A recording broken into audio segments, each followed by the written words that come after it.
Hey, shalom, shalom, shalom, brother Bakwash, back on that scene, back on that Shabbat scene.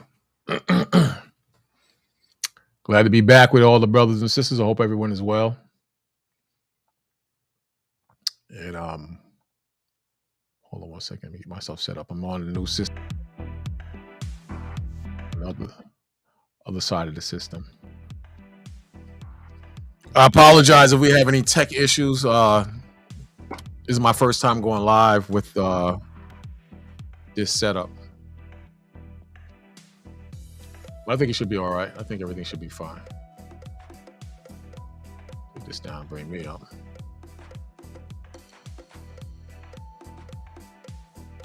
I think everything should be just fine.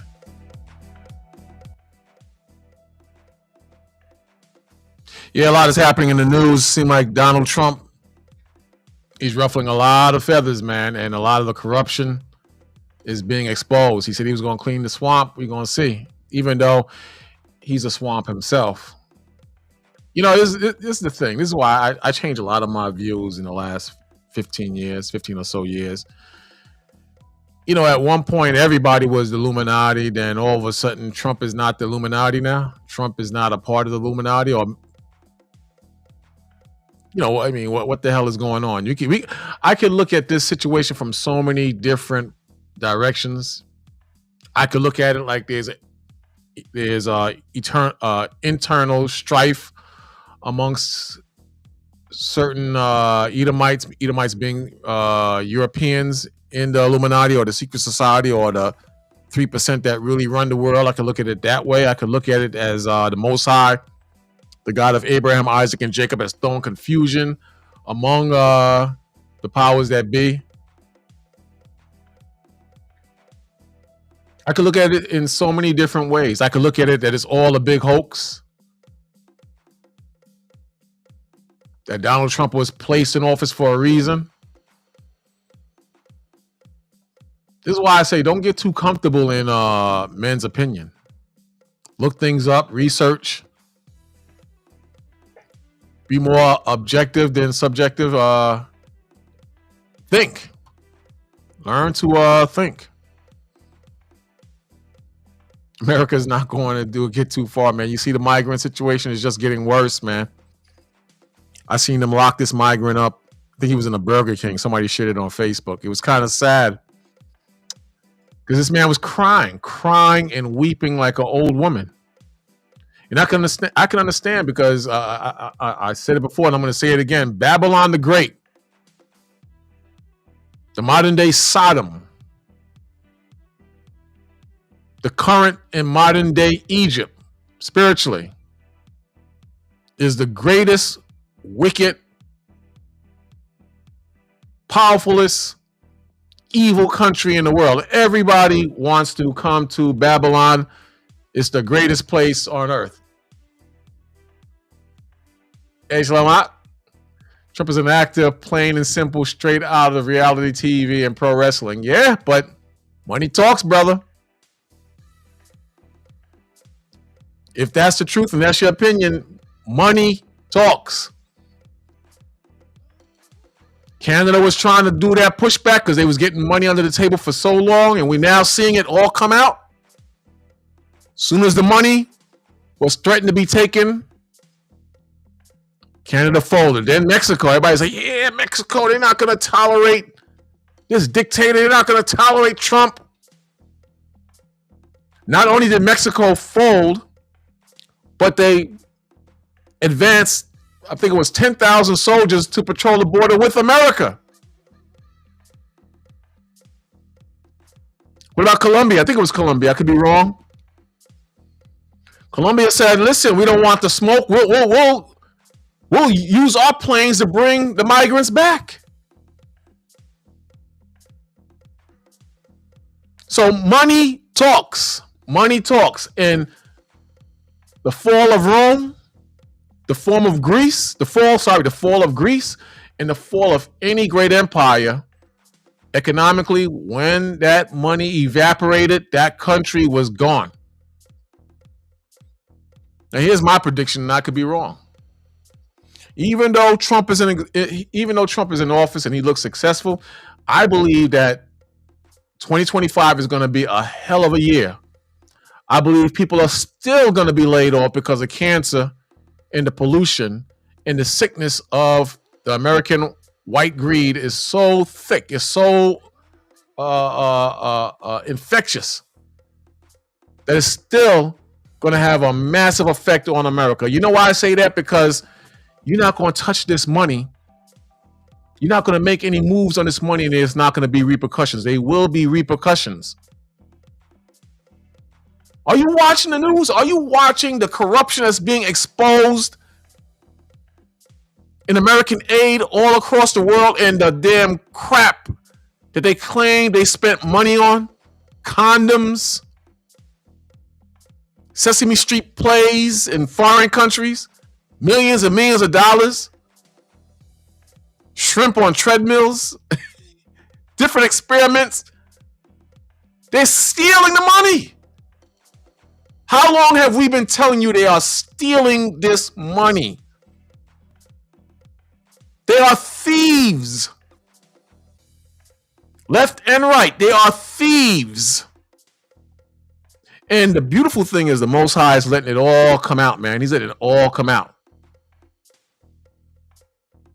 There's no reason anybody should be stupid at this point and still believe in this country. I argue with this brother all the time. I tell the brother, get the bag and serve the Most High. When you're not looking, take the bag and serve the Most High. It's just that simple. I'll be right back with you. We got a lot to talk about, man. 32 degrees outside, too cold for me. I applaud the brothers and sisters who are out there on the highways and byways nonetheless, especially in New York City. But it's going to get warmer soon. I see it getting warmer very soon. But I'll be right back with you. Going to take care of a few things and we'll talk, man. We'll talk. We got a lot to talk about.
When I'm at work, man, I'm watching the migrants. They are shook. I'm watching our brothers and sisters, our Spanish-speaking brothers and sisters. They are shook. Like I told you the other day, I frequent this restaurant. The damn restaurant is empty, and I drive the strip. The strip is empty. Then I call brothers and sisters in New York to find out what's up. Same thing happening in New York to a degree. So this is getting real. When the pandemic hit and people were hiding in their homes, the morgues were stacking up bodies, the elderly people who are afraid to get sick because they were the most vulnerable, they were shook and hiding. That was a hell of a thing. That was a hell of a thing. In 2008, when we had the collapse and businesses were folding, people were losing their jobs, that was a hell of a thing, and people were shook. Now with this new administration, and I'm glad he's in office, I'm glad he's in office. I hope there's more division. I see that there's tension between the left and the right, even brothers and sisters who believe in politics. I just use it to piss you off. I believe in certain things in regards of politics. The lies.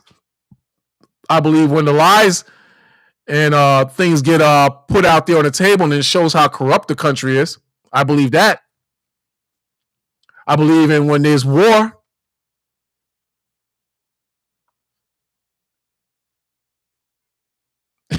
You better believe it, Shalom. Don't you love it? Don't you love it, Mike? I love it. I love it because for so long they've been saying we're crazy. For so long they think and believed or thought and believed that they was going to buy that beautiful house and a dog named Spot and a cat named Frisky, and they was going to make bank, and racism was going to be a lie and a thing of the past. They so goddamn stupid.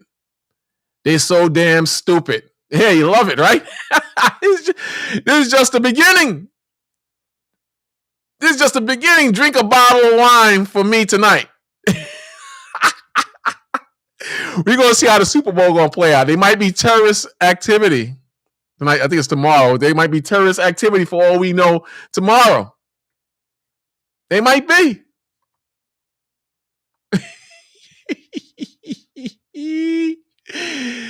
I love it, man. I love it because you know why? We look like the damn crazies, man.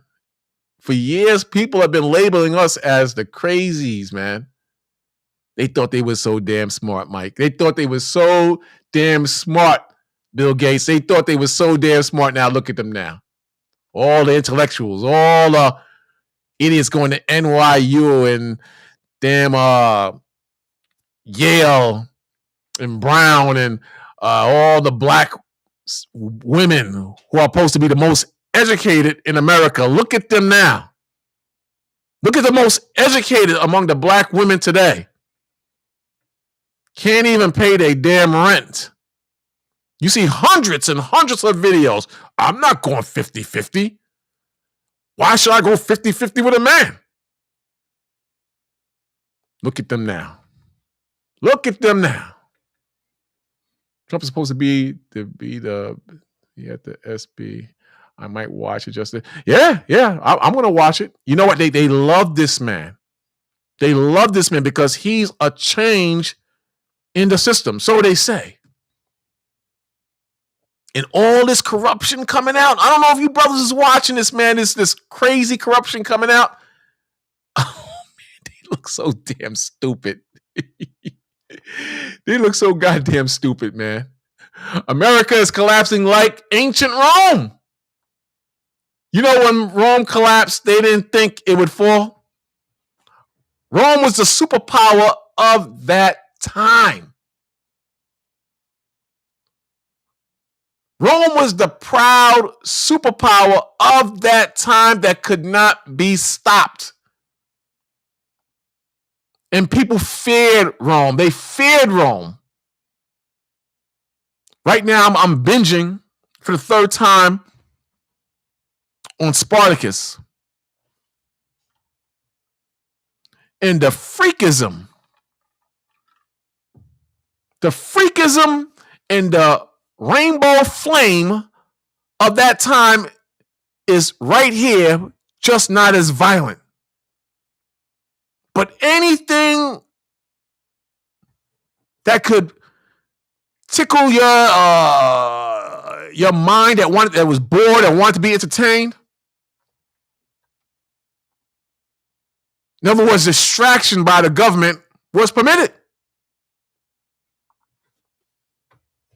Anything. And you had the intellectuals at that time. You had the Greek philosophers of that time. You had the wise men at that time. You ever read the story of Mars Hill? You had all the philosophers that would come to a particular area and battle with philosophy. You have the same crap today. No regard for the Most High or God. No regard for the laws. No regard for even decency. But they thought they were so goddamn smart back then. They thought they were so smart back then, and you have the same crap today. The same crap. Oh, the Bible is plagiarized. Oh, the Bible is played out. Why should we believe in a book? Why should we believe in a book? Look at them now. Remember, there was a time where you would get on the train or the bus or in your travels, you would see people hustling and bustling to college. People so proud to go to college. So many people had a future in college and they were going to get this job and that job. You don't even hear about that. The same way you don't see the damn phony baloney Christians on the streets. You don't even hear about people talking about no goddamn college today. Don't even see it.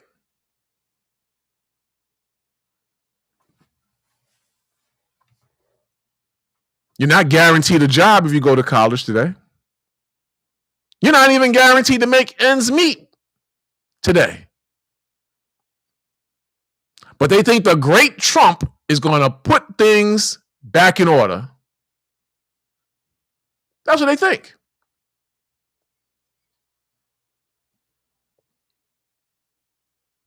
Acts 17th chapter. And let's go to the 17th verse. Let me see if it's up there. Yeah. It says, therefore, disputing in the synagogue with the Jews and with the devout persons, and in the market daily with them that met him. So he had disputes about the law and scriptures among the leadership of Israel. And then you had the followers of Yahushua, who we represent today. So there's no new thing under the sun. The same way you had men that represented worldly philosophies and getting money and chasing the bag during the time of the Romans, during the time of the Greeks. You had all that in the past, you have it now. Then you have us as the believers who are giving that pushback, saying the Most High is the way, the commandments is the way. Men with women and women with men, that's the way according to scriptures, not men with men and women with women. You had men with men and women with women in the past, and that became the norm. You had men who laid down with little children among the Greco-Romans, and our people probably indulge in it too as well, because they do it today as well. That was the norm in that time. In other words, woke culture would have been classified or recognized as the norm back then. But we know woke culture destroys society or societies. We know that.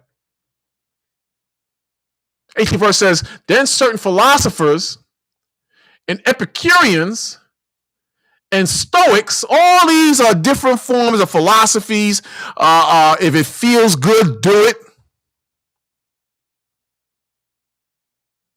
We're trying to get to a higher level of conscience, so just do it. Some of the crap came from Kemet, so let's just do it because we're black people. Again, it says, then certain philosophers and Epicureans and Stoics encountered him, to him being Paul. And some said, what will this babbler say? This is how they view you, brothers and sisters. Even the Christians view you the same way. And others, he seemeth to be a setter forth of strange gods, because he preached unto them Jesus and the resurrection. So you got to realize a new movement was on the scene. And this movement was the son of the Most High, not just the Most High and the laws and the commandments, the Son of the Most High. And the leadership of Israel, as well as the Greek philosophers and the Epicureans and the Stoic followers, this seems strange unto them. Like I said earlier, there's no new thing under the sun. The same way it seemed strange unto them back then, it's strange unto them today. Because today, anything goes. Anything goes.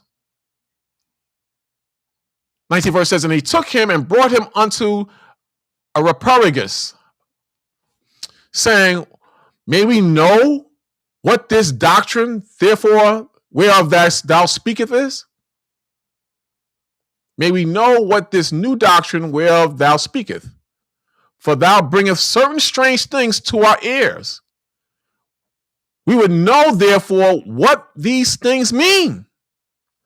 For all the Athenians and strangers which were there spent their time in nothing else but either to tell or to hear some new thing. Sounds familiar? It sounds like the debates that we hear or see on YouTube. It sounds like Kemet versus the children of Israel who are followers of who they call Christ. It sounds like the Old Testament brothers versus the New Testament brothers who are followers of who they call Christ. It sounds like the haters versus the children of Israel whose spirits and hearts are open to the Son of the Most High, which open the doors to a completely different understanding than the old ways. The old ways will not save you. The law alone will not save you. Following doctrines of devils, like it tells you in Corinthians, the 10th chapter, will not save you. Then Paul stood in the midst of Mars Hill and said, ye men of Athens, I perceive that in all things you are too superstitious. Ye are too superstitious. For as I passed by, I beheld your devotions, meaning what they were into. They loved their compassion, their passions of the new doctrines that brothers and sisters was following, as well as the heathen. So Paul checked this thing out. He says, for as I passed by and beheld your devotions, I found an altar with this inscription, to the unknown God. To the unknown God, whom therefore ye ignorantly worship, him I declare unto you. So I'm elaborating on that to show that there's no new thing under the sun. No new thing. And the idiots of the past are back here today. The sun worshipers of the past are back here today. The rock worshipers in the past, they're back here today. The men who say the black woman is God are back here again today. The Old Testament law-only brothers that was in the past that hated the Son of the Most High, that gave him up to be crucified to the enemy, are back here again. The Romans are back here again doing the same wickedness, but with a different name and a different twist. They're back here again. This is how you got to think. This is how you got to realize what you are dealing with. This is the or the opposition that you are dealing with today.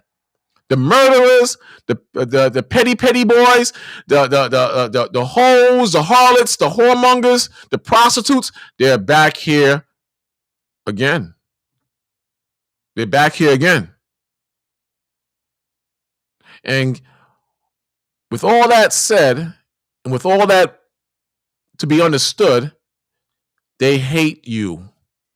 They hate you and they don't know why. They hate you and they do know why. They hate you and don't understand the Most High. This is why the Son of the Most High said, forgive them, Father, for they know not what they do.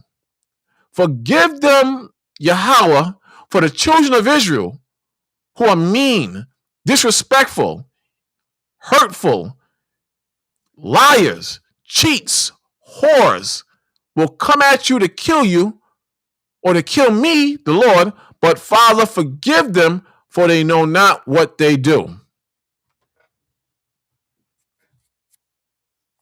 Heavy thing to take in, but it makes sense. So today, the enlightened ones think that they are above the Most High, whether they're into politics, whether they're into a different religion, whether they're into science, because they love the science. They love the science. They put the science over God. They put the science over the commandments. They put the science over Christ. But they claim to be the enlightened ones and the ones that men and women today should follow.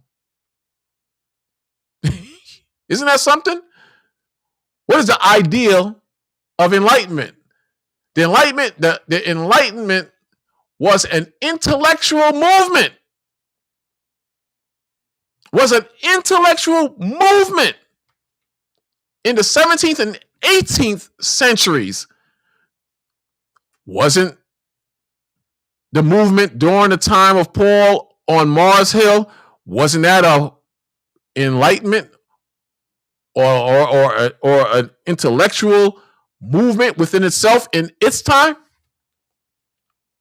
Man has always had the spirit to rebel against the Most High, one, or to show that they are above the knowledge of the Most High, two, or they love the glory and the praise of other men, so they have to get other information that conflicts with Scripture, or they believe is above Scripture, or they try to even mix it in Scripture.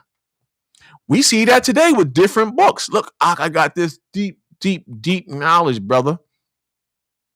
Look, this knowledge showed that Christ was a woman. Look, this knowledge showed that God is a hermaphrodite.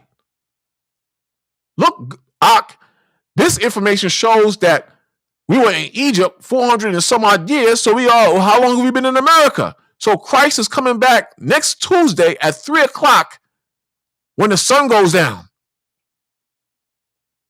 Everybody, I shouldn't say everybody, but a good portion of brothers and sisters always veer off away from the Most High. They start off good in the Most High, but they veer off away from the Most High at some point. And when they veer off, you cannot get them back on track unless the Most High wills it. I consider this the Eve beguiling complex, where the Most High, he warns us not to be beguiled of the serpent as Eve was in the garden. Eve in the garden was told she can get knowledge if she ate from the same tree the Lord said not to eat from in spirit. And that the tree in the midst of the garden would make her wise. And she took the knowledge or the fruit and gave it to Adam, and Adam spiritually ate of that same knowledge, and the Most High cursed him. You got the same thing today. And the main leader of it is the white man. And what's happening is the Lord is bringing this place down. Now, it's our job to be smart and to stay in the Scripture. It's our job to be smart and really think before we put our foot down, to really think before we eat of things that are contrary to Scripture. Because man has always had a desire to be God and to break away from God. Is that enlightenment, that false enlightenment. The Enlightenment was an intellectual movement in the 17th and 18th century that sought to improve society, through facts-based reason and inquiry. I thought the scriptures improve society. I thought the scriptures said to study to show thyself approved. Then I thought the scripture said to be furnished or built up with the word of the Most High. I thought the scripture said that we feed from the Spirit of the Most High. If that's the case, wouldn't that improve society? Here it's saying certain enlightenments that come from intellectuals improve society, or they thought it would. Base reasoning and inquiry says the Enlightenment brought secular thought to Europe and reshaped the way people understood issues such as liberty, equality, and individual rights. And individual rights. Do a woman have the right to marry a woman? I guess through enlightenment or intellectual movements, she has the right to marry a woman. Does a man have the right to marry a man? Can a man who claims to be a woman walk into a ladies' restroom? Can you give sex-altering drugs to children? It seems like these enlightenments, these societies, destroy societies. Just yesterday, the day before, Trump said there will be no men in women's sports. No men in women's sports.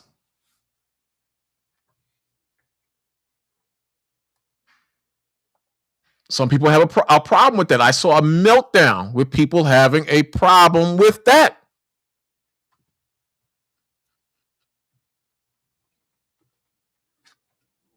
People have lost their minds. They have lost their damn minds. So that puts us in a place to get harder in the Most High. Here's a message from the Most High. He tells us, my children, suffer patiently the wrath that has come upon you from the Most High.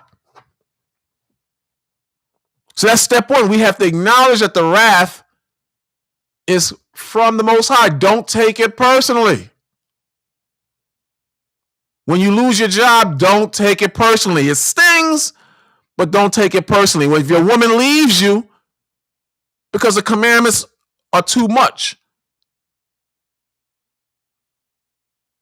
don't take it personally. I used to be with this woman. She used to get mad because I would not have sex on a Shabbat. You got to realize the whole world freaks off on the Shabbat. They get high on the Shabbat. They commit adultery on the Shabbat. They go to the club and the bars on the Shabbat. So for me to say I'm not going to have sex on the Shabbat, that's a heavy blow. That's a heavy blow, especially if you're a decent looking woman and you're not used to being turned down from men. That's a slap in the face. People hate you when you keep the commandments. Even the women, not to beat on the women, but even the women, it tells you that an upright woman, a righteous woman, is hated by a wicked woman. Who you think you are? You think you all Jesus and righteousness because you wear a dress and you don't wear tight pants like the other women. You think you better than us because you stay away from us. Well, the scriptures say not to be unequally yoked with the unbelievers. The scripture says if some don't believe in this doctrine, I think it's Thessalonians or Corinthians. I think it's Thessalonians. They don't believe this doctrine, have no company with that person. I mean, I could go on and on for days. Hey, Shalom, you hear me? Hey, Shalom, Mark. What's up? Can you hear me? Yes, sir. All right, because I'm using a different system. Let me see how this one works. Okay. All right. But that's what the scriptures say.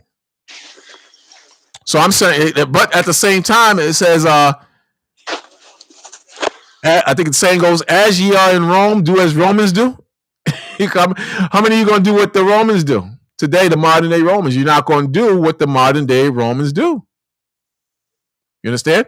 So the scripture is very clear. It says, my children suffer patiently the wrath that's come upon you from the Lord. Don't take it personally.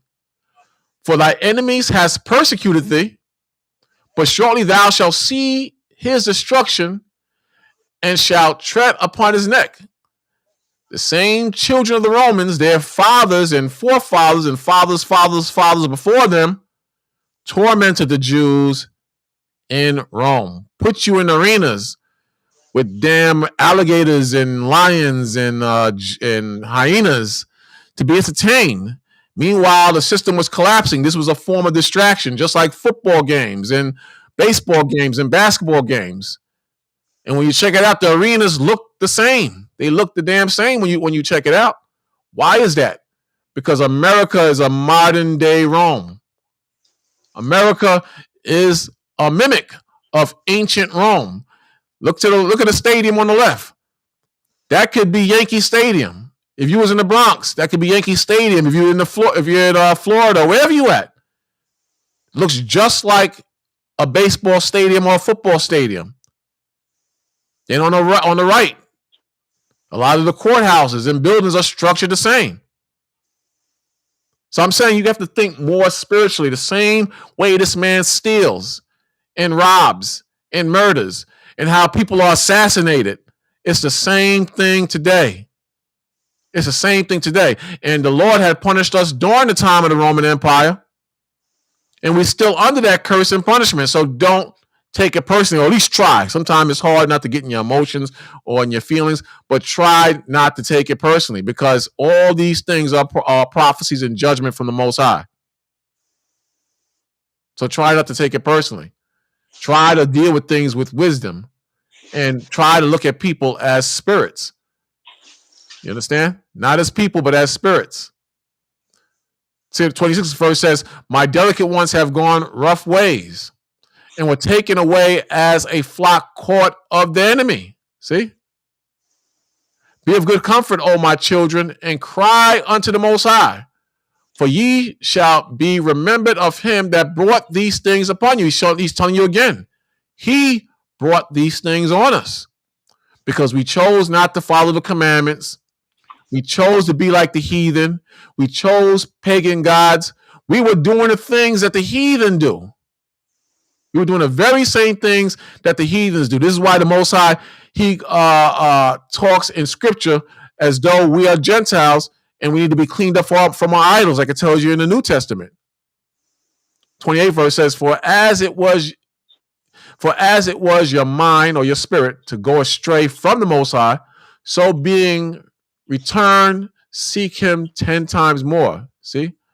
For he that brought these plagues upon you, he's telling you again, for he, the Most High, that brought these plagues upon you, shall bring you everlasting joy and salvation. 30th verse.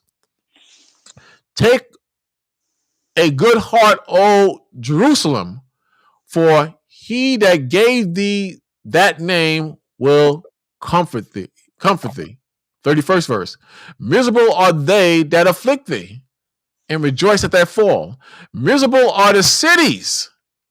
Miserable are the cities which thy children serve. Miserable is she that received thy son. So the same way Rome received your sons, the same way America received your sons, or wherever your sons are in these different cities, they're going to be judged. They're going to be judged, man. You know. You want to say something, brother? No, go ahead. No? Listen. They will. They're going to be judged. It's just a matter of time, and they will be judged. Let me show you one more thing. It says, has America entered the fall of Rome? Again, you got to see it as Rome was a great society in this time. Powerful, but wicked, corrupt, lewd, sexually deviant, if you know what I mean. Everything went down in Rome. Everything went down in Rome. Hold on a second. Salakia, Bakwash. Hold on, Lamont. That's what that's you? Con, you can hear me? Yeah. Your thing looked different. I had to make sure it was you. I think it was Oh, okay. Con. Shalom. you still driving? No. I'm in the room right now. Oh, you're not home. Okay, all right. No. I was in Jersey right now. Oh, you still in Jersey? Yeah, con. What part? By Atlantic City. Oh, you're all down there. Okay, all right. Yeah, con. I got Lamont. Sorry. Yeah, Shalom. Shalom, elder. Yeah, good. It's common sense. I mean, if people can't see America as modern day Rome, it's a shame, because the same corruption faces Rome in ancient time is the same thing corruption faces the government right now. I think a lot of people, the Congress, they upset with Elon Musk because he brought out a lot of corruption that was going in the so-called White House. You know what I mean? Mm-hmm. They're pissed off with him now. But if you look at the same thing with ancient Rome, the most cause of the empire was corruption, economic trouble. Invasion by barbarian, over expansion. You see, America. You brought it the other day. America have the most military expansion on the planet Earth, way more than Rome. Which led to administration problem and the division of the empire, and that's what's going to happen to America right now. When you look at Rome, also, when the barbarian was attacking Rome, remember they were attacking Rome in 476 AD. They didn't have enough manpower. The military was so expanded that the whole empire was weakened through military spending and so forth. And then barbarians just come and just wipe them out. That's the same thing that happened to America. Now they try to close the border, but this border they will not going to be able to close is when the Russian and the other nation coming to invade them. It's going to happen soon, And they knows. So that's why this guy in office, Mr. King Nuclear, Trump, he's thinking he's going to establish what he wants to establish by trying to build the U.S. military over, by putting more money in the system. It's not going to happen. So, we know America is in its last neck. I just want to give a description from my Revelation chapter 13, verse 1. Okay. Because the same way happened in Rome is the same thing going to happen in America. And you got a lot of these people out there, especially the so-called Black and Hispanic, they are putting a whole faith in the American system. While you got a lot of Edomite out there they are preparing, man, because the main one is going to start the civil war in this country are them so-called white people. Negroes, they sleep. Yeah. They ain't got no time for that. They still busy going to college and, try to become rappers and so forth. But guess what? All that is going to be a total annihilated because this daughter Zion, this daughter music, America, is done. It's done. Revelation chapter 13, verse 1. This is Revelation chapter 13, verse 1. It says, "And I stood upon the sand of the sea." Right, so we know this is John the Revelator stood up on the sand of the sea. That's when John the Revelator was in captivity during the time of the Roman. It was on the island of Patmos. The Most High gave him the vision, to show him the vision about the modern day Babylon, which is America, and the beginning and the end of the white man rulership. Right? God, and saw a beast rise up out of the sea. And we know this literally not talking about beasts. We talk about a nation of people right out of the sea, coming out of a nation of people. So these beasts are one of the beasts that was shown to John the Revelator on the island of Patmos. And this beast represents America. Okay, we got to show. Go ahead. God, it says, having 7 heads and 10 horns. Mm-hmm. And we know the 7 head represent the 7 kingdom, and the 10 horn known today as NATO. There's many books out there prove that NATO is the revive of the new Roman Empire. Rome never fell. Like we said a couple weeks ago, Rome still exists today. It just revived as an empire. Okay, go Con, ahead. con. And upon his head 10 crowns, Which which is rulership. Go ahead.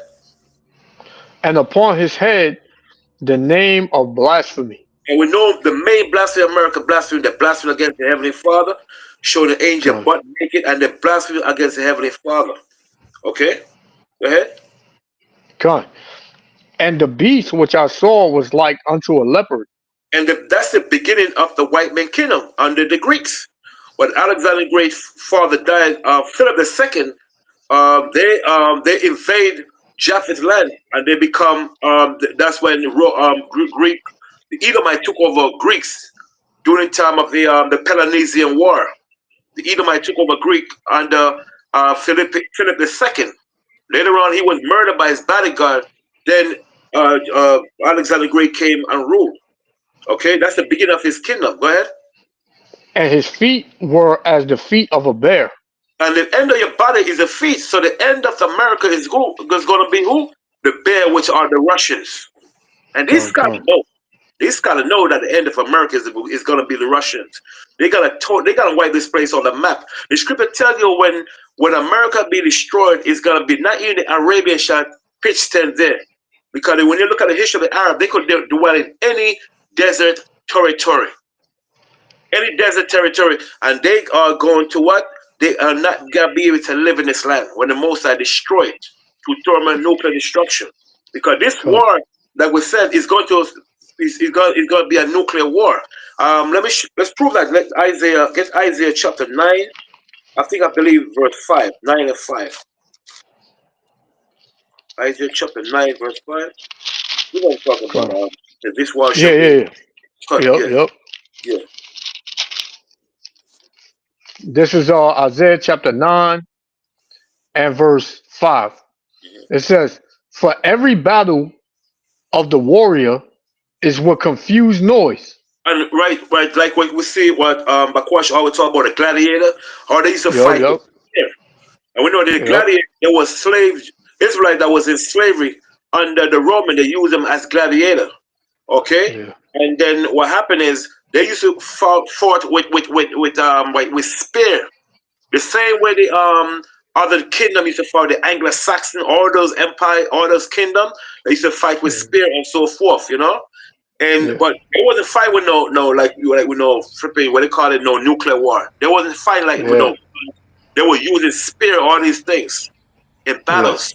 That's what it said with yeah. confused noise, right? Go ahead. Con. And that goes into that movie 300, Cut where the you three. see yeah, when you seen the when they was fighting face to face, man, with shields and swords and axes and all types of stuff. Cut. Yep. It says and garments rolled in blood.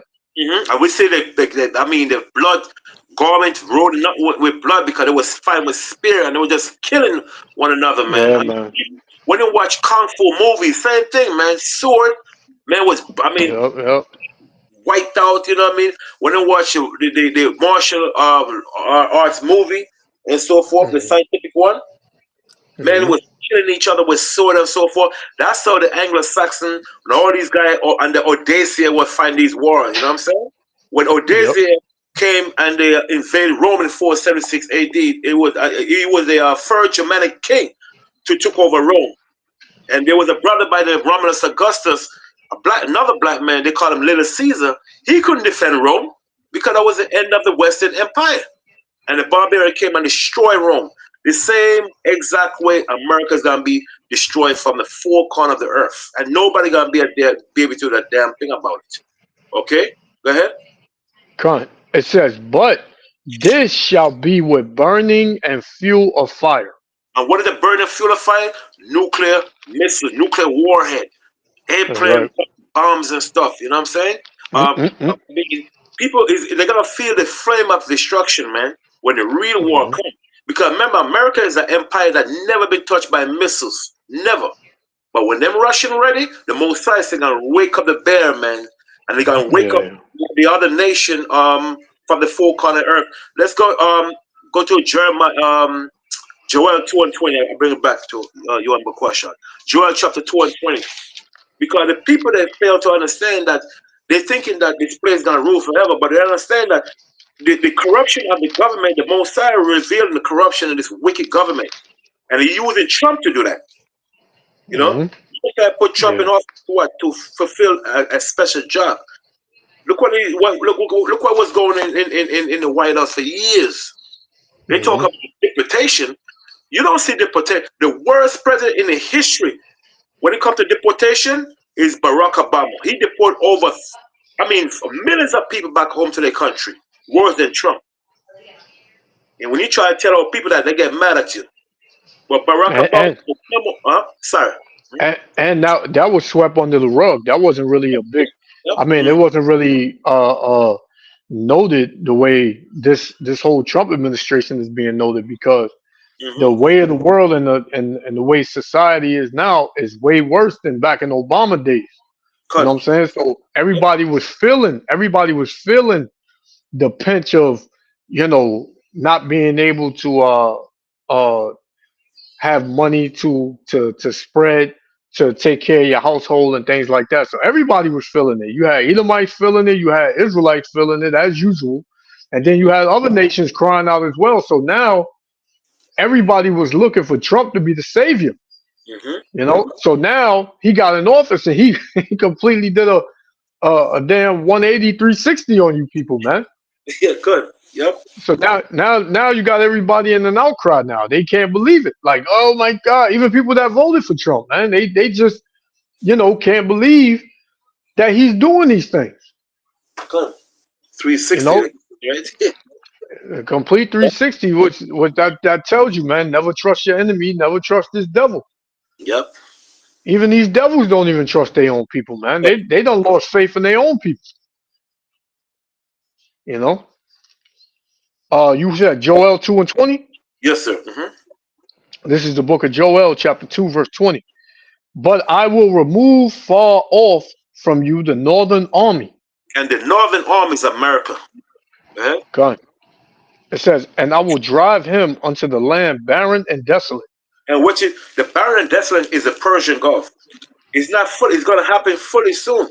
That's why the Most High is destroy is drying up the Euphrates. Yeah, you mentioned some things the other day about the Euphrates River being drying up. The Most High drying up the Euphrates River to prepare the nation to be at war. Yeah, I think it's dried up by now, though.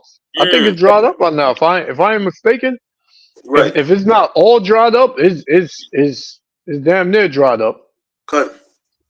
And the thing is, you seeing the prophecies in the Bible manifesting, and people still, want to disregard it or look over it, man. It flies over people's heads, but man, it's about to really hit home, right? These people about to really be uncomfortable out here.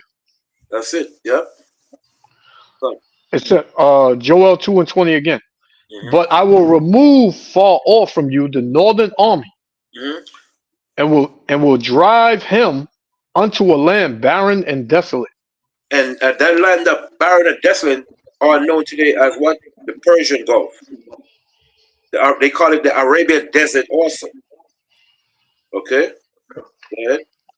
Con, with his face toward the East Sea. And the East Sea we know as the Arabian Gulf, the Persian Arabian Gulf, the East Sea. The Persian Arabian Gulf. Go ahead. And his hinder part toward the utmost sea, which is the Mediterranean Sea. All those areas, and many nations ruled around those areas at one time. That's why when you read the book of Daniel chapter 7 verse 1, it tells you how all the nations, they ruled around those areas.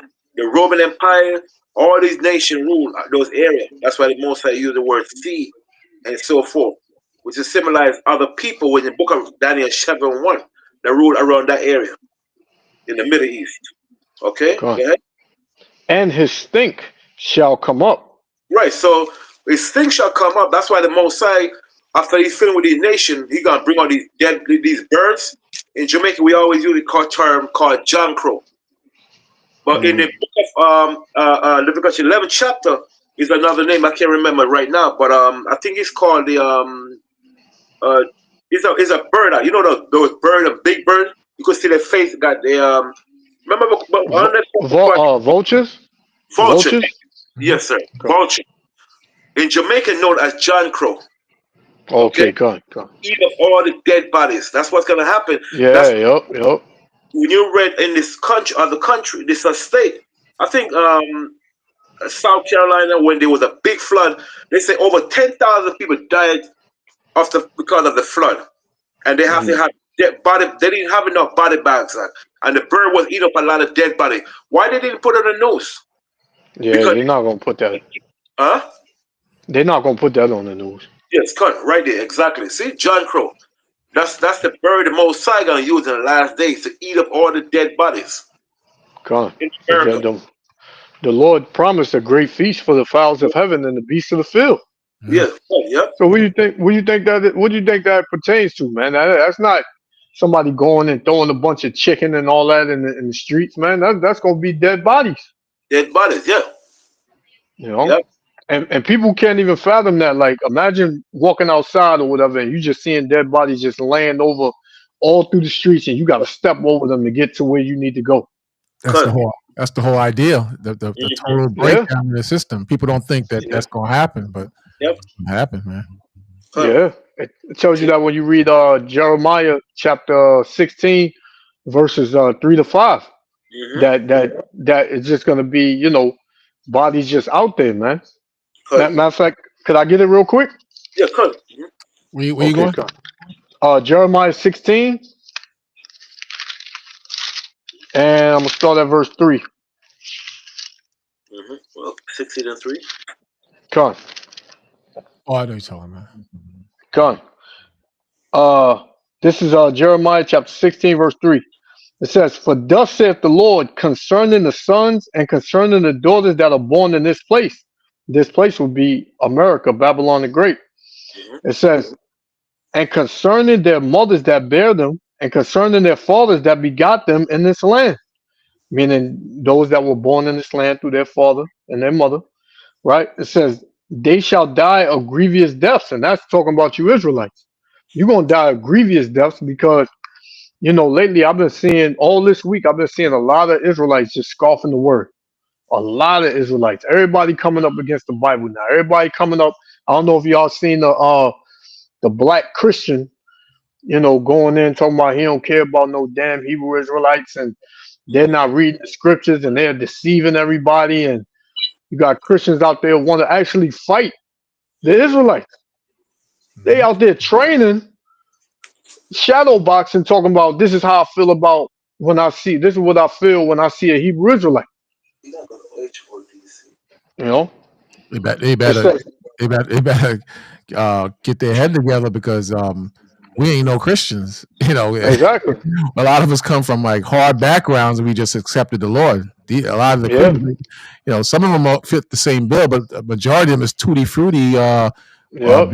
And they have women leading them in the church. They're not ready to go against no brothers with fatigues. We go out to teach. We wear fatigues, military boots, armbands, girdles. You know, Yeah. we walk spiritually, but if you come the wrong way, you better be Yeah. prepared, man. Mm-hmm. And then you defend yourself. They say, "See, these are people that read the Bible, but look how they acting." Nope. But you came up to us with a certain spirit, so we gonna match that energy. Mm-hmm. Exactly. Cut. Just because yeah, you got it. You got it. It'd be a very, very, very stupid thing to do that, man. To try to put Yeah, hands on a brother, it'd be very dumb. exactly. That and who's more in the spirit? Mm-hmm.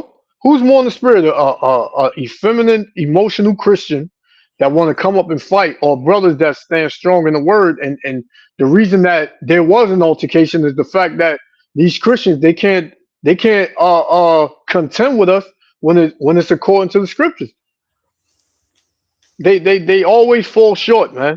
They always fall short. They always walk away angry. They always say y'all interpreting it wrong and y'all are wrong and they come with the same old dry, not dry scriptures, but the same old dry complaint. Oh, God is for everybody, and you know this and that. Like I seen a black Christian say, "Oh, Israelites got it wrong." When you read the book of John, chapter 1, I think verse 11 and 12, when it says that Yahweh came for his own and his own rejected him. Then he went to the other nations. But that don't mean that, man. I don't. Because not every Israelite rejected the Lord. The prophets and the apostles, those were Israelites. Mhm. And it said that many of the Jews believed on Yahweh Shah. So what are you talking about? You Then know? then they say nobody listening to you. I said, well, how we got here? We listen, and why that Exactly. brother right there is listening, and why is people all over the country listening? Because the Christian movement is dead, man. Nobody's got any organization where you follow women or you give women power to lead a congregation. That's a weak organization. That's a weak body of so-called followers of Christ. You understand? And any organization that don't condemn this country or condemn Esau, the so-called Europeans, white man, that's a weak organization, because it's all throughout the scriptures. The Most High got the truth in there. It's just that these dudes are so weak and flimsy. They're not going to do that. No way they're going to do that. Yeah, yep. And y'all, I don't know if y'all seen the other one with the Old Testament Israelite. They trying to hit the streets now, and you had these two dudes go out there, and they didn't have no Bible, and the way they start a conversation is, brother, do you believe in the New Testament? It's not like when we go out, we teaching, and you'll have brothers and sisters come up, and we'll ask them, do they have a question? These dudes just going out there, just asking people, yo, you believe in the New Testament? That New Testament is false. But then they don't even got their sword, which is the Bible, to break down their, whatever they believe in. They can't even, defend what it is that we need to not believe in the New Testament about. They can't even defend it because they don't even have the Bible there. Nah, the Lord said his sheep heareth his voice. That's like putting out a plate before a hungry person that's hungry spiritually for food. You got is damn half a spoonful of rice there. You need to get of Yahweh Shah Christ to get that energy, man. Them dudes is dead, man. They dead. Yep. So you gotta have that, man. They could never. The scripture said this: if it be of God, you cannot overthrow it. You know what I mean? Yeah. Come on. Yep. You can't overthrow the truth. That they know that everything the Israelite is teaching is facts, because there's nothing they could come out and say, "Oh, this Israelite teaching this," and it never happened. Everything we taught, it happened. We talk about the nation. The scripture tells us, let the weak say I'm strong. The weak are the third world country. Now you got other nations having nuclear weapon now. Russia is supplying the other nation with nuclear weapon. And guess what? They ain't scared of America no more. Like we said, they're not scared. The Most High is putting their faith in these people to start a war. You know what I'm saying? So everything the scripture said is coming to pass, man. Everything. Yeah. And when you seen them dudes, they had no spirit on them, man. They didn't even have fringes on. They came out and damn. One of them looked like a damn pimp, and the other one had a do rag on with a hat. And they were just like they didn't have no spirit to them. They were just like out there, yeah, brother, you believe in the New Testament, brother.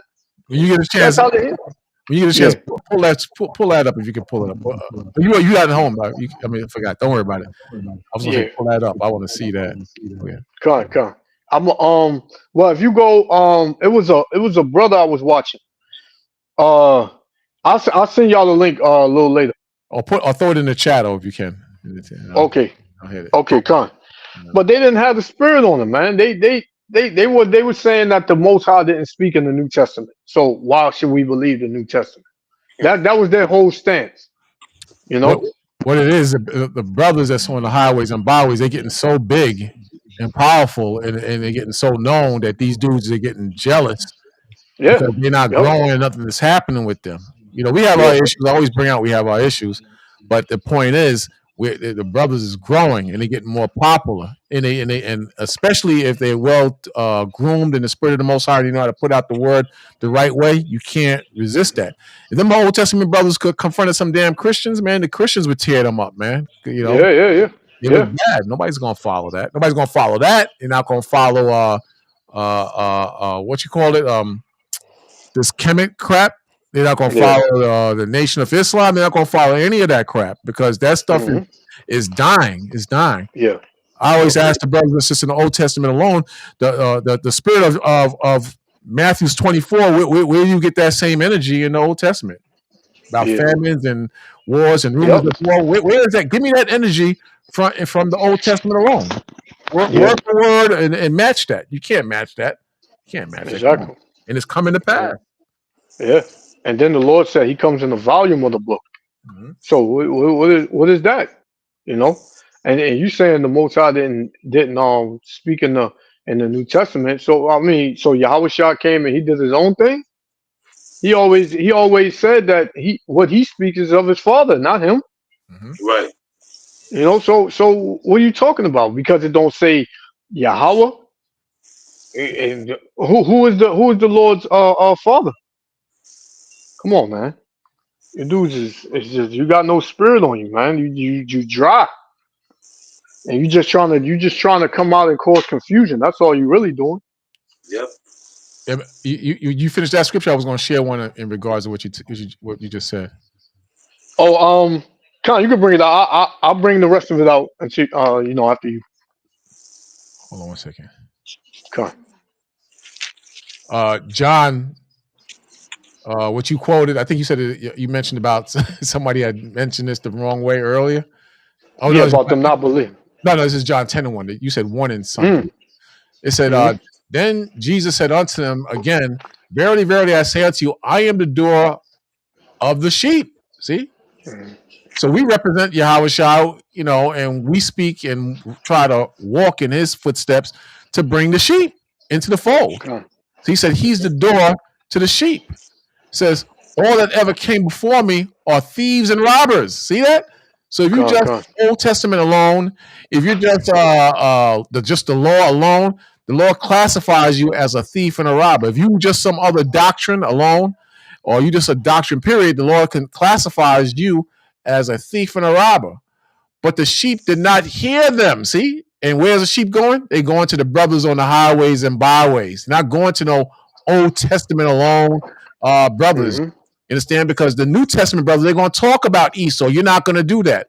They're going to talk about the fall of America. You're not going to do that.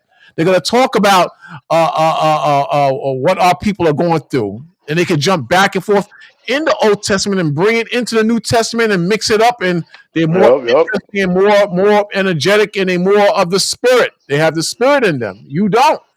As the Lord said, I am the door. You want to say something? No, I got you. You got it. The Lord said, I am the door. By me, if any man enter in, shall be saved. See that? You ain't going to be saved. And before you die, because you are going to die, before you die, you're going to suffer. In the same way the Most High is putting the white man on the carpet, and we all witnessing him fall apart. We're witnessing the modern day Rome fall. We're going to witness a lot of you evaporate. We're going to witness a lot of you suffer because you don't have that spirit. And so the Lord said, I am the door. By me, if any man enter in, shall be saved, and shall go in and out and find pasture. See that? So you better get on the right ship. You're on the wrong ship, going the wrong way. That ship is going to crash. God, like I said, they was dry, man. Like you can't possibly, be able to answer all the questions that's going to come without the New Testament, man. And then, like you said, though, that they won't go into Esau, but Esau is in the Old Testament. So who's Esau? They'll flip it and say, "Oh, it's Japhet." I heard some of them say it's the black man. We're actually Esau and they're Jacob. It's dumb, man. Completely dumb. But this is why the Lord said this gonna come to pass. Jeremiah 16 and verse 3 again. Except for Jeremiah 16 and verse 3, because you scoffers and you mockers and you coming out here with your your own doctrines and trying to cause confusion. The Lord see all that. It says, "For thus saith the Lord concerning the sons and concerning the daughters that are born in this place, and concerning their mothers that bear them, and concerning their fathers that begot them in this land. They shall die of grievous deaths. They shall not be lamented." Ain't nobody gonna feel sorry for you, man. When you go into the book of Second Esdras, chapter 8 and verse 55, it says, "Don't be no more concerned about the multitude that perish, because we're not gonna care, man. Because you've been warned. You knew, like you said, Elder Lamar earlier. They know that what we're teaching is the truth, but they're pridefully coming against it. So we're not gonna feel sorry for you when judgment finds you, man." It says, "They shall die of grievous deaths. They shall not be lamented, neither shall they be buried, but they shall be as dung upon the face of the earth." You're gonna be like like that stuff that come out your rear end, and you just like a dog, just leave it there, man. Mm-hmm. That's how your body's gonna be out here in the street. It says, "And they shall be consumed by the sword, and by famine," because that famine is coming. That's not really talking. And if you want to be honest, famine, there is actually a famine going on, man. Because most of this food is fake. You're not really eating real food, man. Yep. Right? You go to the store, you buy. Yeah, you got it. No, so they talking about the farmers and how they catching hell, man. So Yeah. that situation, and if this thing this tariff goes down, man, that could Oh, run to a lot of starvation, man. Yeah, man. Yeah. And we always going to it. It's like if Yeah, you got it. Yeah, sure.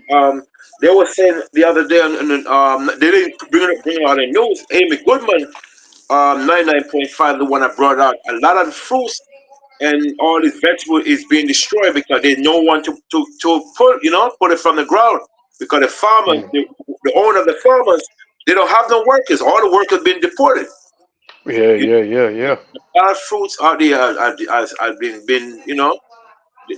spoiled, and no one to bring because Yeah. all the workers, King Nuclear deport them. Yeah, and you got these damn devils. They was always complaining about the Mexican. Oh, go back to Mexico. Go back here. Go back there. You're taking our jobs. Now, hey, the farms is open. You can go and pluck them out the ground. Why you not doing it? There you go. Because you devils are lazy, man. You always been lazy, but you talk the most shit out of everybody on the planet. Just like you tell blacks to go back to Africa, man. If the Lord took all so-called Negro, Latino, and Native Americans out of America today, man, y'all would not know what to do. They jump out the window. Yeah, y'all would know. Y'all, and you got Edomites that said if they put black people on the boat, I'm jumping on that boat right along with them. Because Esau know he cannot survive without Israel, man. He can't survive without Jake. Because we are the salt. Yeah, he cannot survive, man. Yashua, look, an example. If you don't have salt in the food, I don't care how it's gonna be food is, brother. I don't want it. Yeah, it's gonna be bland, man. You're gonna be like, what, man? So that's the first thing you're gonna notice. Cause we are the salt of the earth. You know what I'm saying? Without black and Hispanic, the earth be done. Because these Edomite spirit, not even Ham have that type of spirit. Their spirit is just dead, man. They have that dead spirit within them. We are the stone. You know what I'm saying? So, I don't want the food if there's no salt. Put a little salt in it. Yeah. And if you really sit back and you look at all these other nations, man, the so-called Africans, the East Indians, you see even Elam trying to go out in crowds, trying to look cool. He look corny, man. It'd be like 5 of them together. They be, laughing and joking. They look corny, man. Moab, he up under Jake. Now Moab getting a little flavor to him. Especially the younger Moabites. They got this whole dance thing going, which some of them probably are Israelites. Because we went into that one Sabbath about a lot of Israelites that was in China or whatever. But yeah, man, like everybody gets their flavor and and they're what they would consider their new culture, their newfound cultures from Jake, from the Israelites. But So, yeah, so yeah, like, you yeah, got real quick, you see all those Elamite that was going on the plane now? The president of India are so pissed off with Trump. It's a shame. They sent all them East Indian in chains, even the women. Yeah, I gotta find the video, man. I Oh, saw, I yeah. saw, I, man. I I saw the one where she said she'll take them back because they don't want the tariffs. They said it's they Oh take them yeah, back. You know, yeah. they don't want the Mm-hmm. tariffs. A lot of it, not a little bit too. A lot of them. A lot of them. You know how much Elamites and is hiding? That's been here for years. They're not here legally. They're gonna Yeah, snatch yeah, them too. You know, yeah, yeah, yeah. Who that you got on the screen? I can't see it. My phone damn is. Chinese trying to act like Oh, damn oh, Jake and rapping and like you were speaking about earlier. Look at yeah, this. yeah. You know? I believe some of them because I've seen a couple of Moabites, Mhm. on YouTube or whatever. I believe some of them are Jakes. The way they act and some of them talk and I know a lot of them they've been around Negroes a lot and they just picked up stuff. It's But you possible. could yeah you could kind of see the spirit on some of them that some of them are Jakes. Just Isaiah like that 49. dude. Yeah. Yeah, just like that dude from Fast and the Furious. The Who's the that? the the the Chinese dude on Fast and the Furious. His father is a Negro. His Oh yeah. mom's is his mom's is Chinese or Japanese. There's a lot of black Japanese in Japan too. A Yeah, lot. yeah, It's tucked yeah, into the yeah, you know. yeah. I forgot what they call them. Um, Um, uh, um, I forgot what they call them. They got them over there in California too. Um, man. Like I was Uh, argue with this one brother about ham. Like some of us was left in Africa. So a couple of mhm. times, you had some that come by the camp or whatnot, and the brother's like, he's a heathen. I said, brother, everybody's a heathen from Africa. He said, no, not all of them are heathen. I said, well, then who is from the land of Ham? That's Israel. Well, brother, we just gotta just be careful. I said, brother, who is from Africa? That's damn Israel, brother. That's what I'm asking you. That's who's Yeah, because everybody you say is a heathen, man. Come on, yeah, yeah, all can't be heathens, man. Come on, man. yeah, Brother, you just can't yeah. let anybody in. I said, brother, I'm not saying that. I'm saying, then who do we let in? He didn't want to hear Yeah, that. exactly, exactly, exactly. Like none of them, like that, because deep down he believes that they all heathens. Right, um, exactly, Yeah, exactly. So I was like, all right, yeah, brother. Yashua and Bakwash. You talking about the Israelite in China? I think they call them the Shuhu, the Uh, Shuhu, the Deya, the Blue Hat Hai, something like that. They call them in China. And the proof of okay, that, like I said earlier, is Isaiah 4:9 and 10. Because okay, a con, lot of con, Israelites migrate up into China in during time of Isaiah and the prophets. So con, them con. among Moab and stuff. Yeah, man, Moab love Jake too.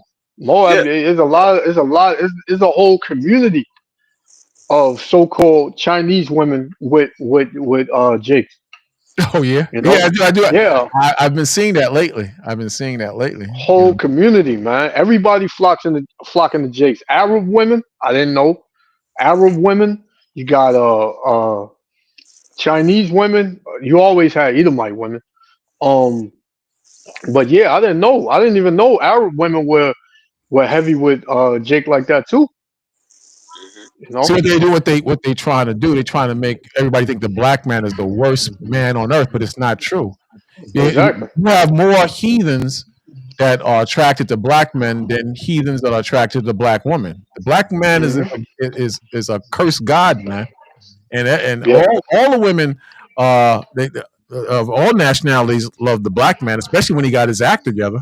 You understand? I'm not yeah, advocating going to the heathen. I'm not advocating that, but I'm just saying that yeah, the black man he just got been labeled as the worst man on the earth, and that's not true. They got tons of videos.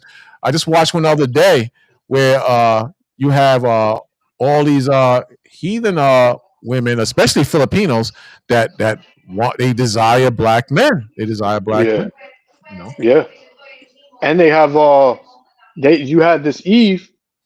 She brought it out, and she was saying how black women are bashing black men. But if black men are so bad, why do you have all these other nations of women that desire black men? Yeah. Where you got these women from other nations having classes on how they can please Jake. Yeah. You know, you got schools in certain areas in other countries that teach how to attract black men. Hmm. Whether it's Colombia, you got them out there in Cuba, China, Japan, and you got a lot of Japanese women who love Jake too. Now we're not saying to go over there and just what I'm saying, but that to Jake ain't never had a problem getting a woman. Hmm. He ain't never had a problem getting a woman. But but hey, it's sad to say most of in my opinion, 99.5% of you so-called black women, especially over here in America, have a hard time keeping a man, you know? It's gonna So get worse. who's the real problem then? If Jake ain't never had a problem getting a woman, but Eve, you can't get a man to save your life or for somebody to really deal with you like that, then who's the real issue, man? It's gonna get worse too. The Yeah, American truth, right? America's gonna get so bad. It's gonna get really. It's gonna get worse, man. And it's gonna be hard to make a. It's gonna be hard to keep a roof over your head. So you're gonna have to need yeah, a man. And all that 100% income and not going 50-50, they're gonna regret that because no yeah. man gonna go 100% of the damn bills in a broken economy like this. Well, the scriptures say you supposed to pay all the money bills. Yup, We not in damn Israel now. We in Babylon, man. If you want to survive, yup. you got to be smart, man. You got to be Yeah, you real. gotta be smart. Mhm. Mm-hmm. Yeah, you're right. But they want Jake to pay everything while they just look cute and they got this stupid man. That thing be getting me so vexed, man. When a woman say, "Well, your money is our money and my money is my money," I hate that, man. That thing be getting me vexed, and Jake don't even check Eve on that, man. Mhm. They, and Like, they keep their money too because we at work we get if they don't negotiate a contract for a raise increase when we finally negotiate it, they have to pay us back the money we should have got because they didn't negotiate in the beginning. So if 3 years go okay, by, they don't negotiate it, we get a retro check. That's thousands of dollars. So this one hmm sister, I was talking to her, and she said she ain't telling her husband Jack about the retro check. I said, "You tell your mm, husband about the money you got?" It was like about 13 grand. She said, "No, I'm not telling. This is my money. I work for this." I said, "Okay, mm. you see how they operate. All right, you know." Yeah, man, yeah. But And that's crazy because Jake, if it would have been the other way around, he would have told his wife and said, "Look, honey, we gonna do this with this money, and I'm gonna take you out, I'm gonna take you on vacation, whatever." And she would accept it, but she get it. Nah, I'm not telling him that. You know what I'm saying? I'm keeping my money. Yeah. That's how selfish Eve is, man. And now brothers are seeing that in America, man. That's why they're not even dealing with them. You know, it's going. I'm telling brothers, man. It's going. It's the money is going to be a heavy issue in the lives of not just our people but all people. When Yep. this thing go down and that money starts to fade, you're going to see people getting really desperate. You're going to see people changing, man. You're going to see, man. Yeah, yeah, man. It's not gonna be really. That's when you really gonna see it unsafe out here. Right? Because and you can see like this economy is being squeezed to the point where it's about to just be on in the ER, man. Hmm.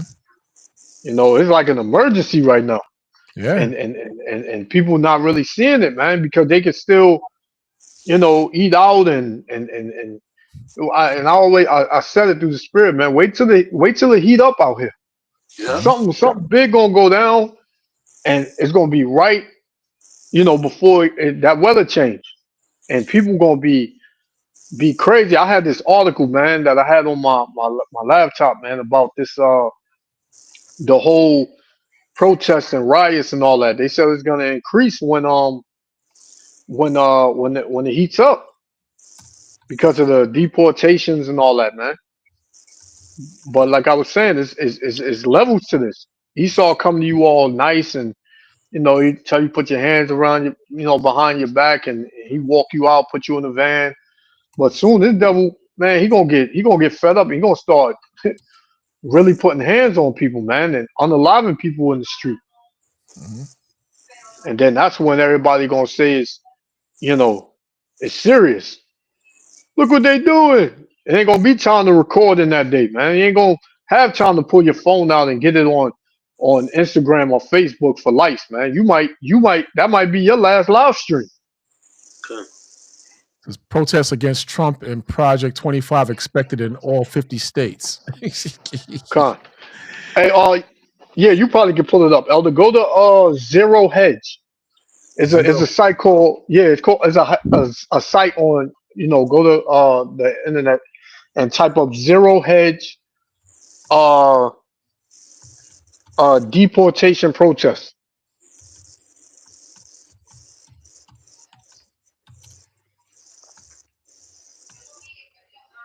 Yeah, because it's gonna get real serious out here, man. Deadly serious. Yes, sir. You thought the riots with George Floyd was something, man. It's gonna be on another level. This Edomite said last week, he said, man, people in America are one paycheck away from being poor. Broke. Yeah. One paycheck away, man, from being broke, man. Because Yeah, this man that's is it doing, right there, Elder.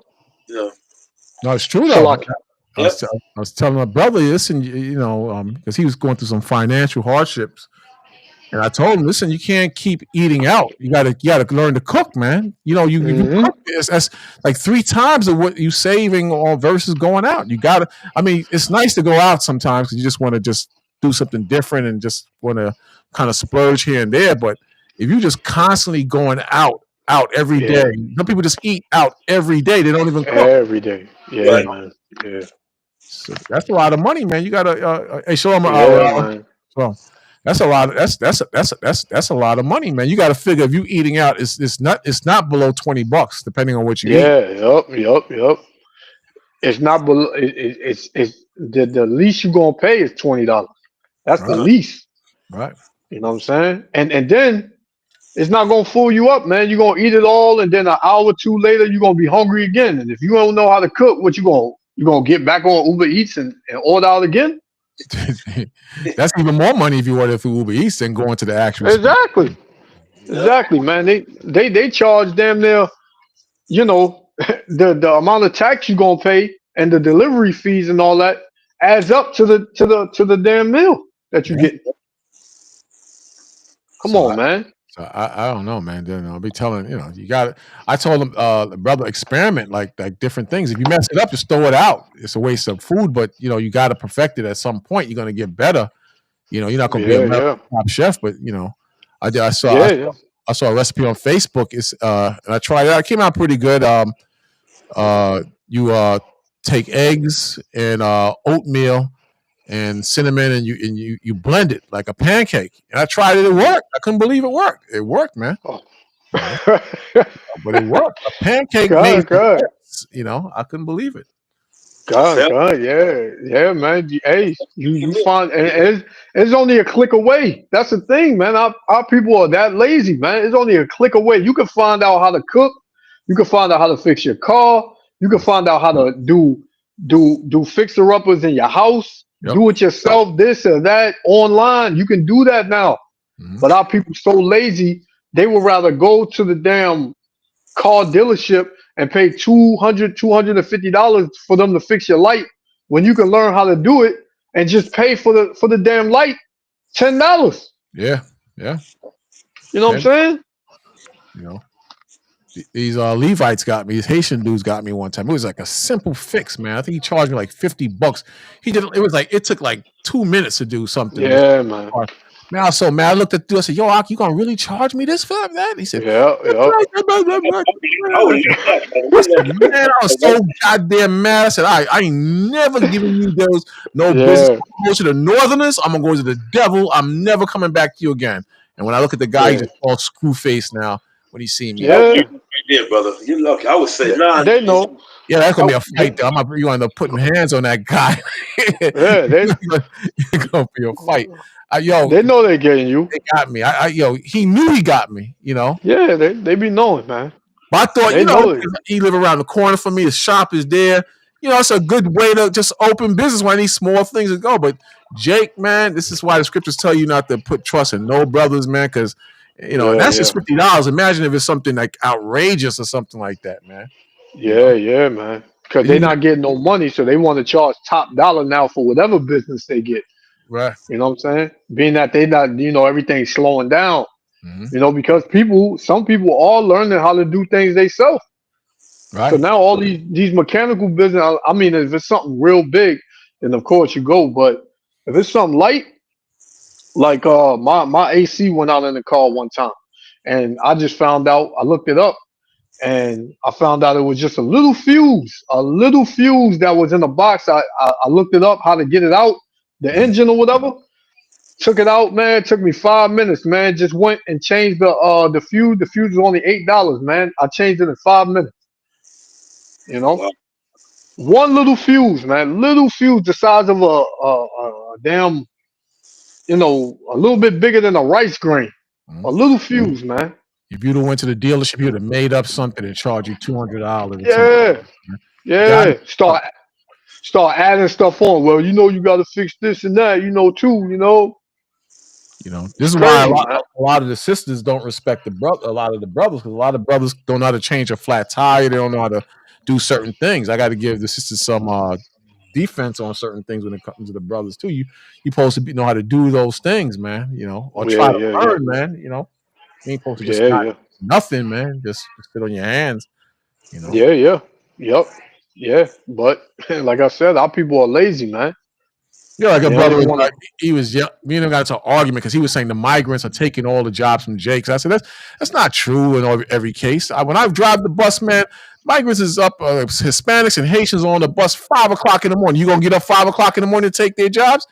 You ain't working. You ain't getting up no damn 5 o'clock. You're gonna just talk and read your Bible and give out flyers. Yeah, man. Man, I can admit it, man. Some of the jobs that the Northern Kingdom brothers do, I'm not doing that, man. Exactly. I'm not going on no roof, stripping no whole roof. I'm not doing that, man. So them brothers can have that, man. But I'm not gonna hate. Oh, they're taking our jobs. You're not gonna do every goddamn job that they do. You're not gonna do that. It's like I seen especially in Chicago, man. They be clean like 90 floor windows. They had to buy the like a ladder. Man, it's $2,000 an hour. I'm not taking that. I'm not. like the first I'm going on is the 6th floor, brother. And people going on 100 floor, man. I'm going up there, 6th floor, like the first level. Man, I think it was a video. I think you put it up, Bukwasa, a while ago, man. Where they, the bridge that they put on side of the building to clean the windows on them tall skyscrapers, and that wind was blowing, and that thing was going back and forth, and they were still. Issachar was still on that thing, man. I'm like, man, you think I'm doing that? Jake ain't doing that, man. Come on. Man. Taking the job. Y'all dudes bugged out, man. There's work out here. You can work. There's 5. Plus, especially if you want to work early in the morning, you just don't want to do that. You want to chill. You want to work. You want to go to work at 9 o'clock, sometime 11 o'clock. Give the money and go home and do whatever. But you don't want to. You don't want to work. Man, come on, stop. I see, man. It'd be just the same people every day, man. Good morning. Hey, amigo. You get on the bus and you ride to be quiet. They be on their phone or whatever. I get to they stop. It's still early. It's still dark. 6 o'clock in the morning. Still dark out there. You ain't doing that. Yeah. Jake exactly. Sleeping. And Jake don't want to work. A lot of Jakes don't even want to work. Period, man. They'll just sit in the back and say, "Y'all taking our job." Yeah. But you don't even want to work at all, man. Exactly. You're taking out, brother like me can't even get a job, man. Hey man, I pay my taxes too. I remember Come on, man. one time it was me and my rib, and we had a neighbor downstairs. She came up with her man, and so my rib is sitting at the table behind me with the sister, and me and the brother, we sitting by the TV watching TV drinking. So he's drunk, man. He's drunk. And he's like, yo, yo, yo. He looked at us. He looked back there. Yo, you getting that money from her too? You getting that money from her too? This dude is milking his woman for the money, and he's asking me, am I doing the same thing too? Wow. Wow. Then he got up and left and accused me of like a brother that tried to rob him on Flatbush Avenue. I said, yo, your man gotta go. Y'all gotta go. Y'all gotta go. And I told the sister what he told me, and she cut him off, man. Get the hell out of here, man. But live like that, man. Live like that, man. He gonna try to live off this system, man, and asking me, "Am I doing the same thing?" I see you with your thing. You getting that money too? Yeah. Yeah, man. Jake is a fool, man. This dude is there's a lot of our people that are lazy, man, and then to talk trash about somebody that's working. Exactly. You know what I'm saying? Get mad at you because you working, man, and then wait for you to get paid and be the same Jake's asking you for some money when you get paid, man. It's like you able, man. Get up and work. You got a woman, you got you got kids and all that, man. I just take my kids to school. That's a job in itself.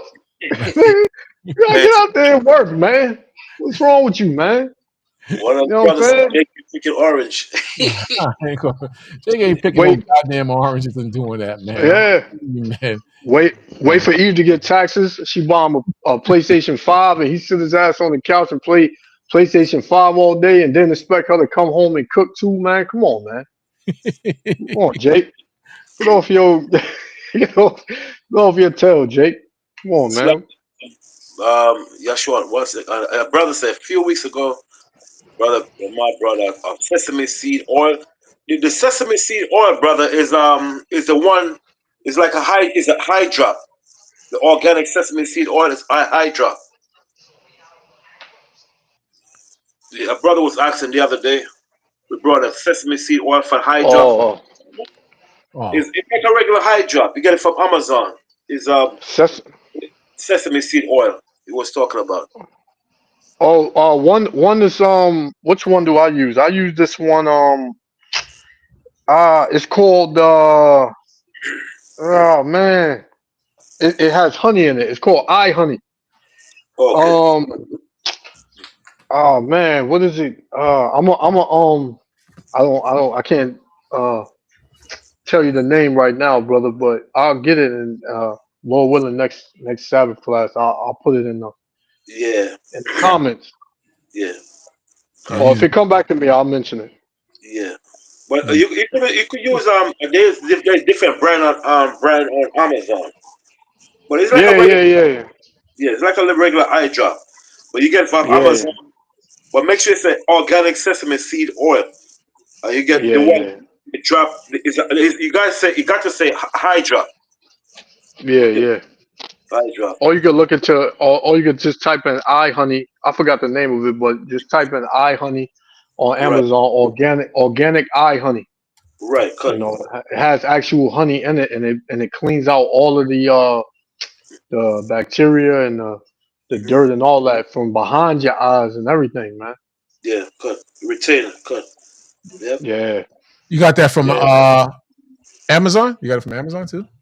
Yeah. But it comes like in a little bottle, man. That thing is expensive. I think I paid like $30 for a little bottle. I think it was like 2 ounces or something like that. But they got some that's like 200. Damn. I guess that's like the most potent one. I don't know if this is it. It's called Jamito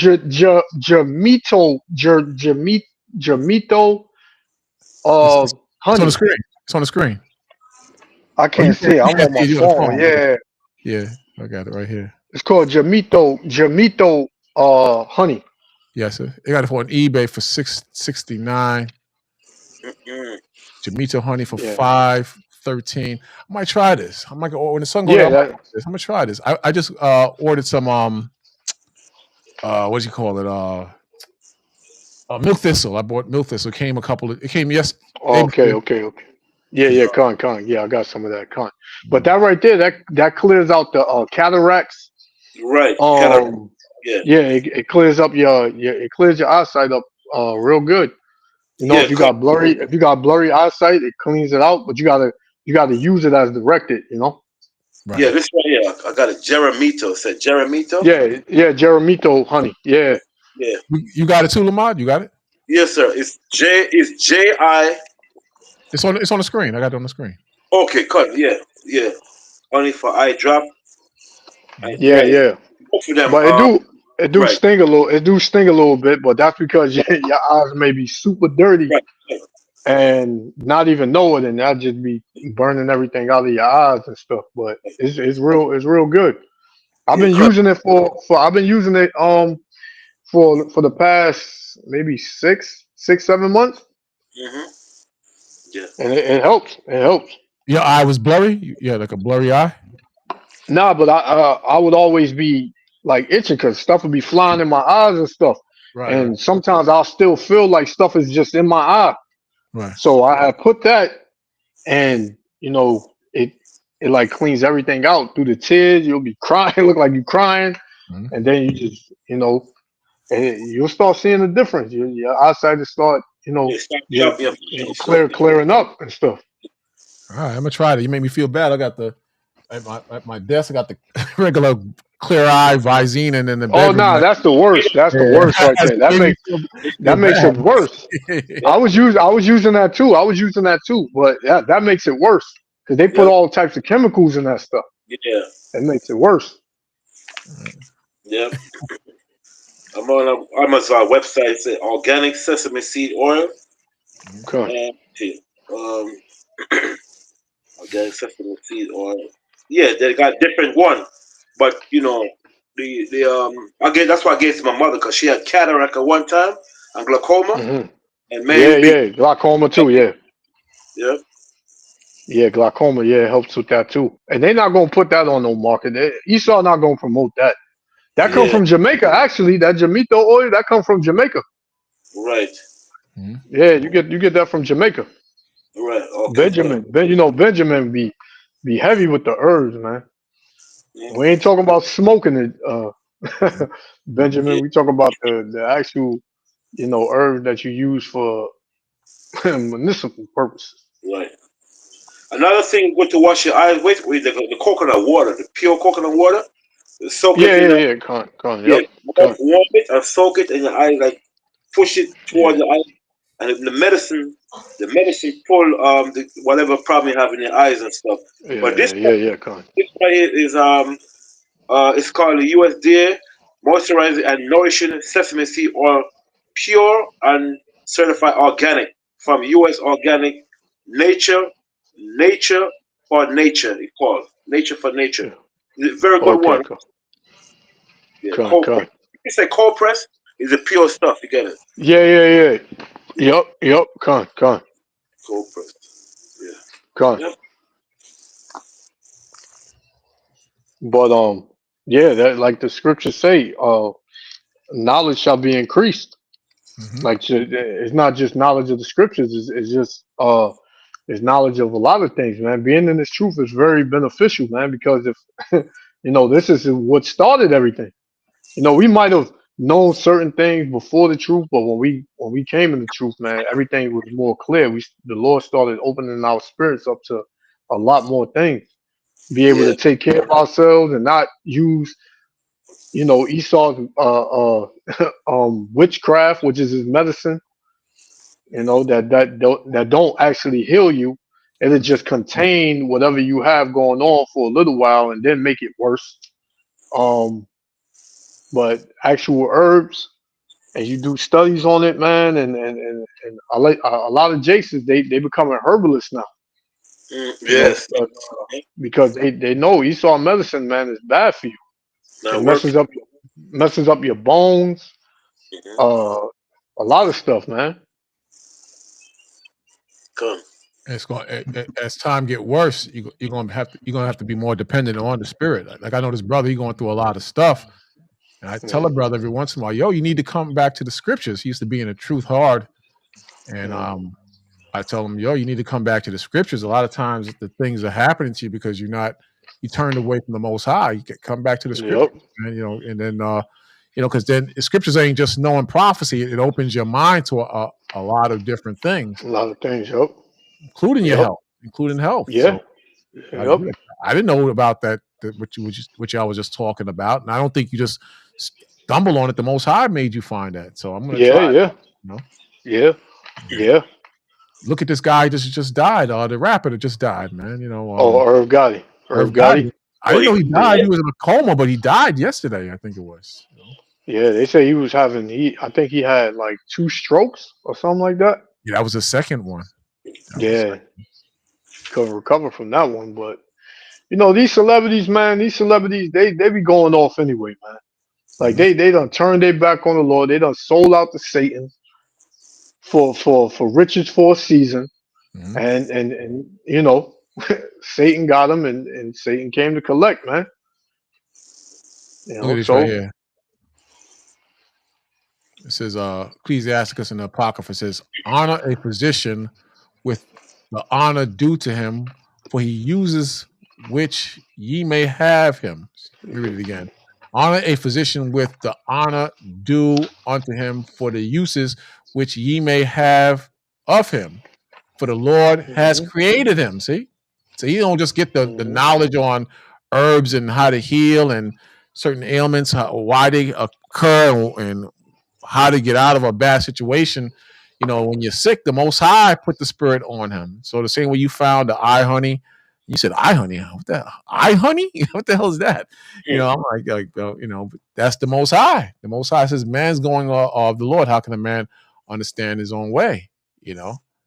So you got to bear that in mind. It says, says for the Most High, for the Most High cometh healing, and he shall receive honor of the king.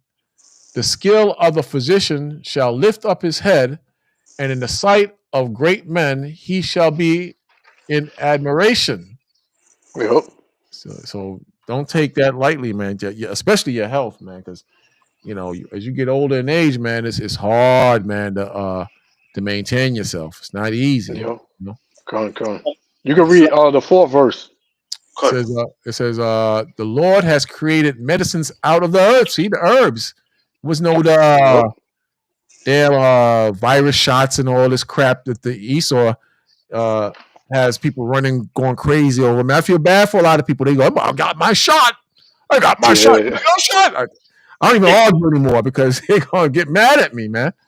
They're going to get mad at me, I told you these two from Trinidad, man, they just put that stuff in them. I said, yo, you going to do that? And I said, you from Trinidad and you doing that to yourself, man? They said, yeah, it's like a snake bite. You got to put the poison in first to heal. I said, all right.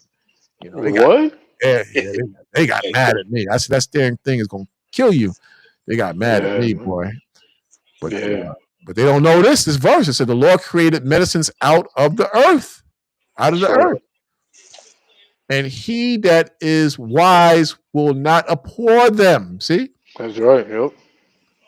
So I'm like, yo, man. So you can't tell everybody everything because they're gonna get mad, man, because they so used to the Babylon system. They don't want to break out of that, man. They get mad, what you gonna do? I see family members like I'm like, yo, I ain't gonna, they're not gonna listen to me. They're going, you ain't that Israelite cult thing. So they don't want to hear that. It'll turn to an argument. Oh yeah, like they'll have second thoughts about taking a herb, but they go to the damn hospital, and Esau tell them to take this, take it 3 times a day, and then and they won't have no questions. Oh, my doctor said I gotta take this 3 times a day. That's what I'm gonna do. But if you tell them, hey, take this herb and this will heal you. This will work better. Will it conflict with what I'm taking from the doctor? Yeah, exactly. I'm like, no, this is natural. This is a herb. I don't know, man. Like, I don't know about that, man. I don't think it's gonna help me, man. It might make it worse. All right. So you just gotta throw your hands up after a while, man. Yeah. But you see, Yeshua, what happened? The same medicine Esau gives them, he gets it from the earth. You know what I'm Exactly. saying? They put like 95% of chemical and Yep. 5% natural herbs. Yep. Like Gone. when the German invented the aspirin, they extract aspirin, natural aspirin, from the willow tree, the bark of the willow, the bark. So Yeah. what they do now, they extract it and they create this thing called aspirin, because aspirin came from the willow tree. But what he Wow. did, they put chemical with it, okay? But in the ancient time, the German wasn't doing that. Mhm. It's since Mm. America started coming up with this modern day medicine, this modern day chemical to put, in the herbs. So now, like Yashua said earlier, it's just there to cure, to heal a symptom, but it's not curing it. You see? So what they do Gone. now, they say, okay, he's not coming because they're not gonna give you, like, that's why when you look at certain pills, Esau give you for blood pressure medication, they give you 10% for when the blood pressure is like continue, like uncontrollable hypertension. They give like 30%. So say, let Mm-hmm. me give you like a 30% natural herbs, you know what I mean? And the rest, 70%, is all chemical. So that chemical would now, you start taking the natural herb now, all of a sudden you start having kidney problem, you start having all kind of, liver problem, because the chemical is there to damage the liver and your kidney at the same time, you know what I'm saying? But they're not gonna Gone. tell you about these natural herbs they put inside the blood pressure pill. Because Yeah. Yeah. I don't believe in that stuff. I rather take the natural stuff that will bring my blood pressure down, like beech juice and so Yeah. forth. Yeah. Because the same, that's why they always tell you change your diet. Because one of the things that bring your blood pressure down, we know, is magnesium and potassium combined. Because it got Yeah. it stuff in it that can bring it on, open up your blood vessel. You know, like with Viagra and stuff. Jake love that stuff, man. A lot of people might take Yeah. Viagra because what it does, it expands his blood vessel to get that, that erection. Not to, excuse my friend, but they're not taking the natural stuff that does that. Yeah. So now the Chinese invented a medicine that makes Viagra look real bad. Now they don't want to bring it over here. Now they banned it Yeah. Of course. 5 years ago. Of Yeah. course. Because and you always bring out, man, that hey, the pharmaceutical business is a big business over here, man. You Yeah. talk against that, man, you'll wind up missing. You talk about that, Mhm. or Mm. Yeah. you come up with something. That's why you hear, you know, oh, I found the cure for this, and then next thing you know, this dude is bugged out his mind, man. He caught a stroke or something. He don't think the same, or he just wound up missing.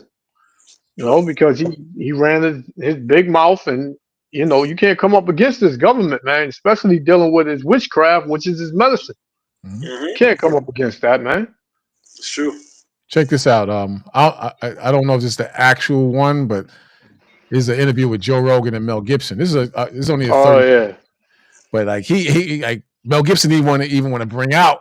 yeah, yeah, yeah. Usually he shifted it to Joe Rogan. Yeah, They scared, like you said. But let me just see what this one yeah. says. I'm not going. I'm just going to do the 30-second one because I don't want to get a flag. But I don't even know if this is the Mhm. right one. Let me just see what it says. What's going on?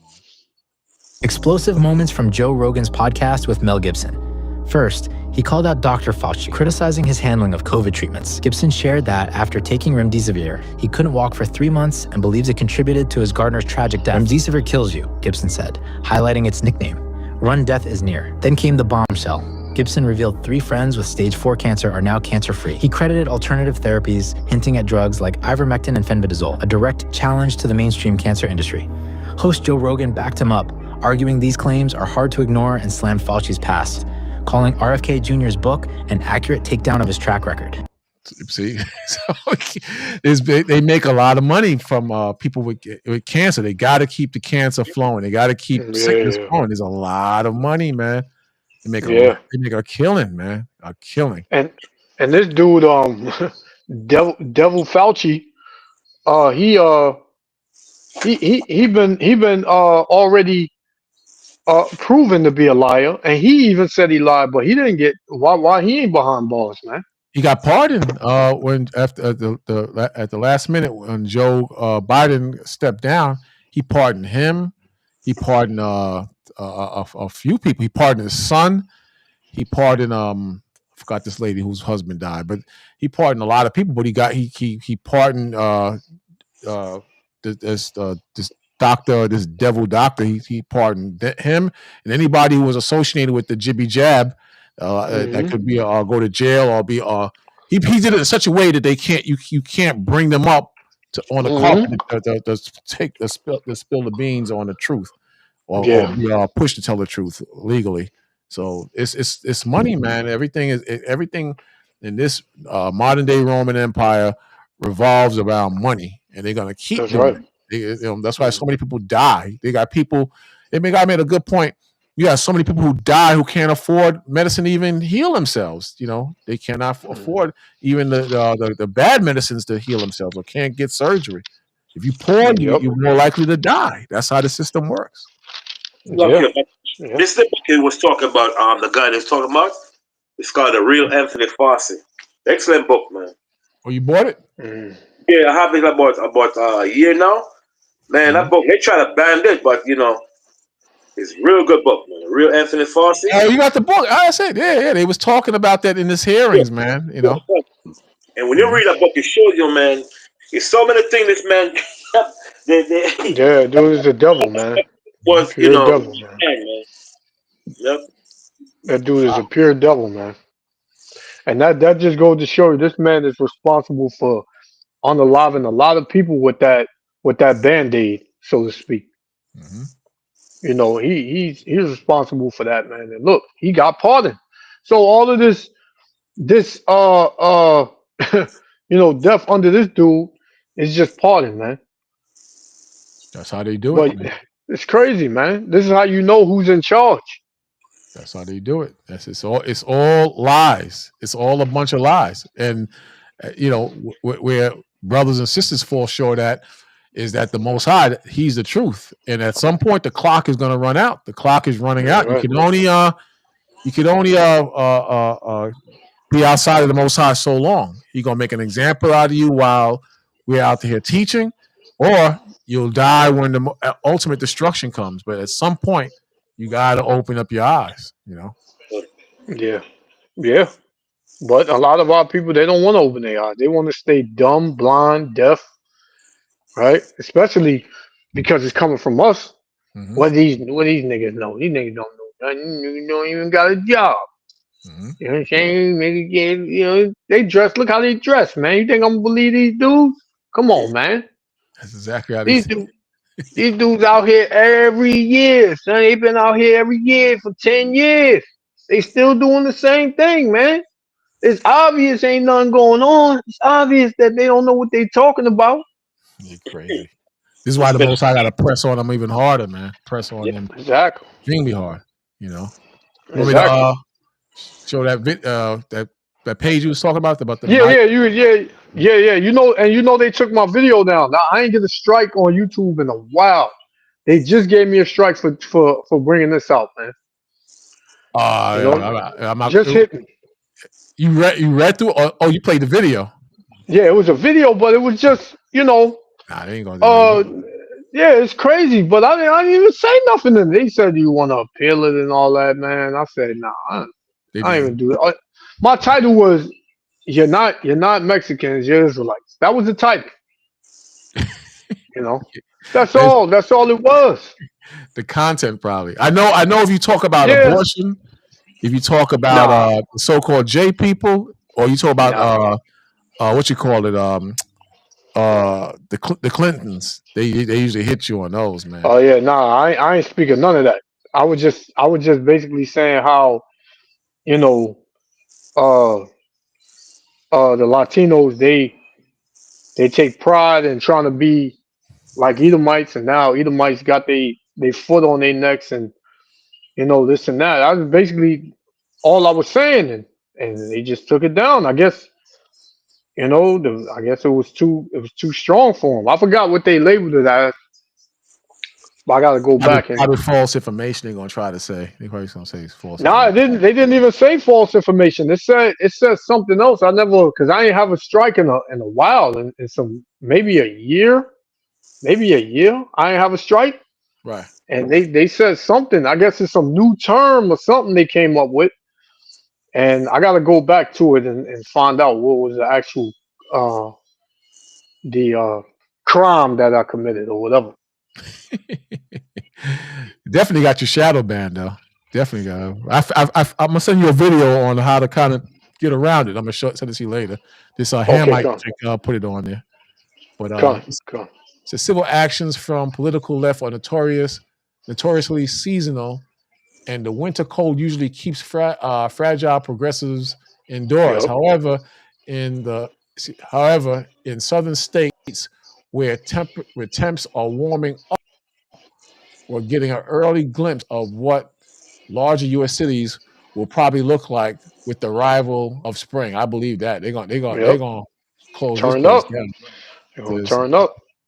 Legal migrants and their leftist allies are up in arms this week, and they are feeling bold. Donald Trump's mass deportation initiatives, which have so far focused on criminal gangs and violent offenders, are unacceptable, they say.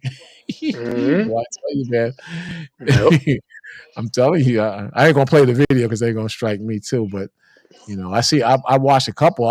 But they dumb as hell because had ones who are legal, they flying the Mexican flag in the United States and burning the American flag. They burning the American flag and flying their flag. What sense does that make? That don't make no damn sense. You got Issachar saying the same thing. Yeah, Issachar saying the same thing. Why are you doing that? Blocking traffic in Texas. This was in Texas. Yeah. It's probably the same video. No, I didn't even. I got the raw video off of. I got one off of a news report, and then I got one that how they have the raw.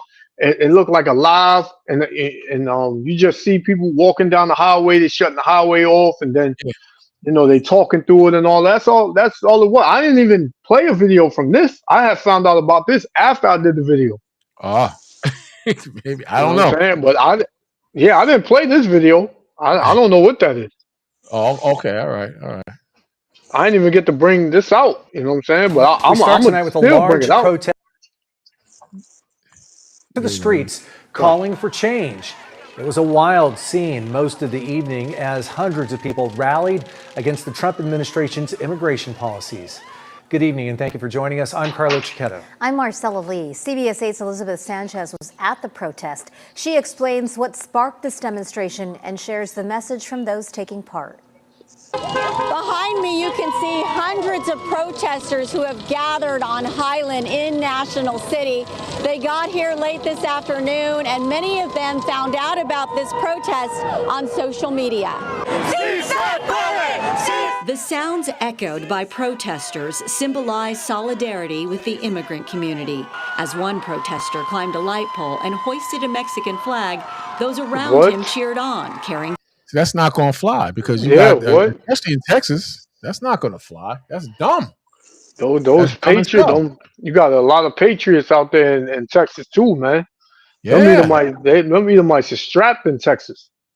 Yeah, that's just pure dumb stupidness. And one guy made a good point. When you get settled in, then you turn your back on everybody and you become Mexican in America. Yep. They're not feeling that.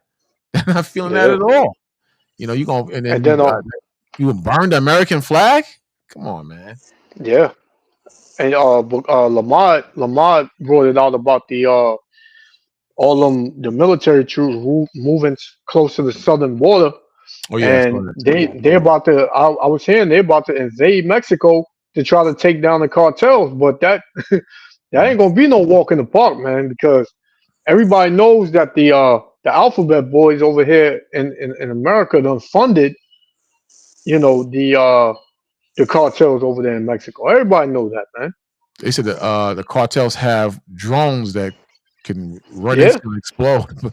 But I'm telling you, like a lot of anger and hostility has built up among these devils, man. They mad. Of course, man. 4 years of this, man. You think they're gonna just cower down? They ready. They got their M16s. They got guns. They want this thing secretly. They want it. They don't like the color.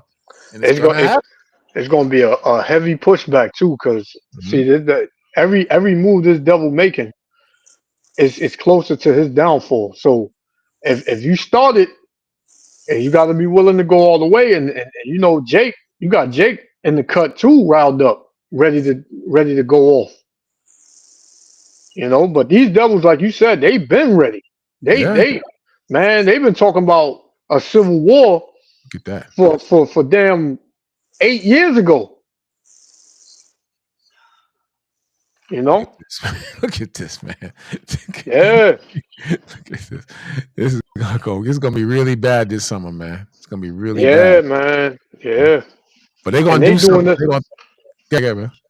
Nah, they doing this in Texas, Atlanta, LA, and like you just read up there, that is gonna trickle on over to New York and Washington and all of that, man. But you know, Lamar brought up a point. You know, during the Obama administration, I had it. I think I took it down. Right here, he sent back more, but it's because Trump is in office. That's what the problem is. Trump is in office. Look at this right here. It says the Obama record on deportation, deporter in chief or not. It says Barack Obama was famously labeled the deporter in chief by critics in the immigrant right community. Even as enforcement, first advocates accuse his administration of being soft on unauthorized immigrants, which perception is accurate. With the Obama presidency just ended, a closer examination demonstrates the administration is more announced than either criticism would imply. He sent back more. He's the king of deportation. But the media controls your mind, man. Media has a way of making you think a certain way, because prior to Trump being in office, nobody was attacking Trump and all this stuff. Rappers was with him, basketball players. You know, he had some issues with the Central Park joggers issue, but how he is now, Trump is like Adolf Hitler, if you know what I'm talking about. You know, I hate it, man. You know, but it's something, man. It's something. The media. Did you see all the crap that's coming out with the money they've been stealing for years? Now it's all coming out. And they're trying to hide it. Now that people are protesting and trying to stop it, man. Here's Joe Rogan again. Well, they've been stealing money. Oh yeah. Both sides steal money. But, yeah. It's just coming out now. It's making people hate you even more. Let me see if this plays right here. Check it out. Who is hiring the most insane prosecutors who are letting people out of jail who commit violent crimes. And that's exactly how this racket worked, is that the ability to tax the American public and then effectively get us to pay for being propagandized, for being surveilled. Let me go back a bit. Let me see. I want that part with the list of stuff they were spending money to on. recognize. It's so interesting. I was listening to a left-wing podcast today.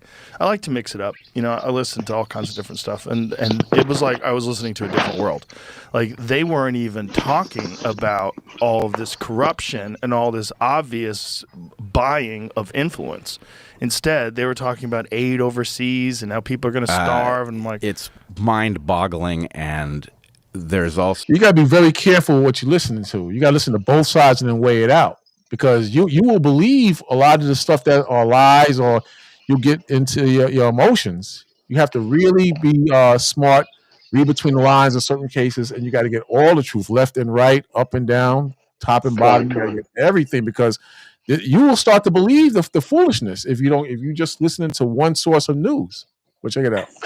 So I have to say, I'm upset at the general pattern of a failure to recognize how right those of us who hypothesized that there was a racket that had overtaken our entire governance structure, we turn out to be absolutely right about this, and no one's going to mention it. mind-blowing. It's very strange that the media is ignoring it, especially the left-wing media. It's just too big of a win for the right, and so they're just ignoring it. And then they're just highlighting the good things that USA did, which I'm sure it probably did. Probably had to do some good things to like at least justify it. So this is the money name one. This is the money that they send abroad to other countries to help other countries from taxpayers' money. So I mean, they got to throw a bone here and there, but the money that they was wasting on condoms, they said like millions of dollars on condoms, millions of dollars on a Sesame Street play in like Afghanistan or some weird Colombia or something like that. But what they doing is they saying they spending that money, but they taking the money under the table. Same thing with the Ukraine. They give all that money to the Ukraine. They stealing that money, man. They stealing that money, and both sides is doing it. I believe both sides is doing it. So what somebody said which was good, because I listened to talk radio. They said how they need to do that in New York. They keep raising the money for the MTA. Why not do an investigation on the MTA? See where that money is really going, man. See what that money is. They're really using that money because they keep raising the fare, and then they have this congestion thing they're trying to charge us now for. Let's see where that money is really going, man. And I'm telling you, this man, how could you say this man is not Esau? How could you say that when Obadiah says that if a thief came, an ordinary thief, he would leave something, but Esau don't leave nothing, man? How could you say this man is not Esau, man? Just insane. Insane, and this how you know this whole economy is falling, man. It's crumbling because you got a lot of people resigning out of the MTA now. And you got people coming out talking about the MTA on how corrupt it is and how mistreated they have been.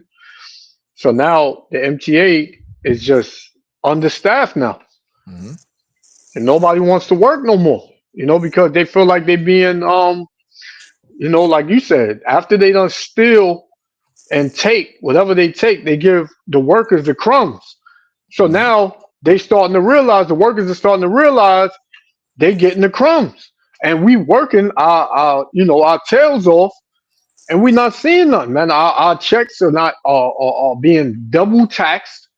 Like we don't have enough to have our pay spread to where we can eat, we can pay our bills and things like that. So everybody like, man, what's the use? And this is why this economy is gonna fall, man, because this devil does nothing but steal, man. He does nothing but take and steal and give you the rest.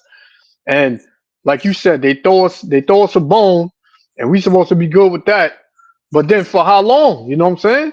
Because now that bone is not enough. Now you gotta put years with dental issues. You gotta put meat on the bone now. You can't just throw the bone. It's crazy, man. Let me see what he says here. I'm curious.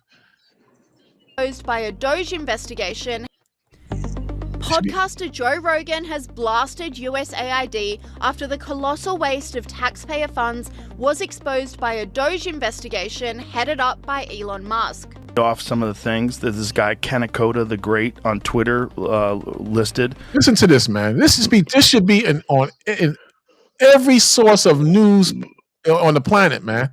This is like, I think this country is like $36 trillion in debt. You understand? Yeah.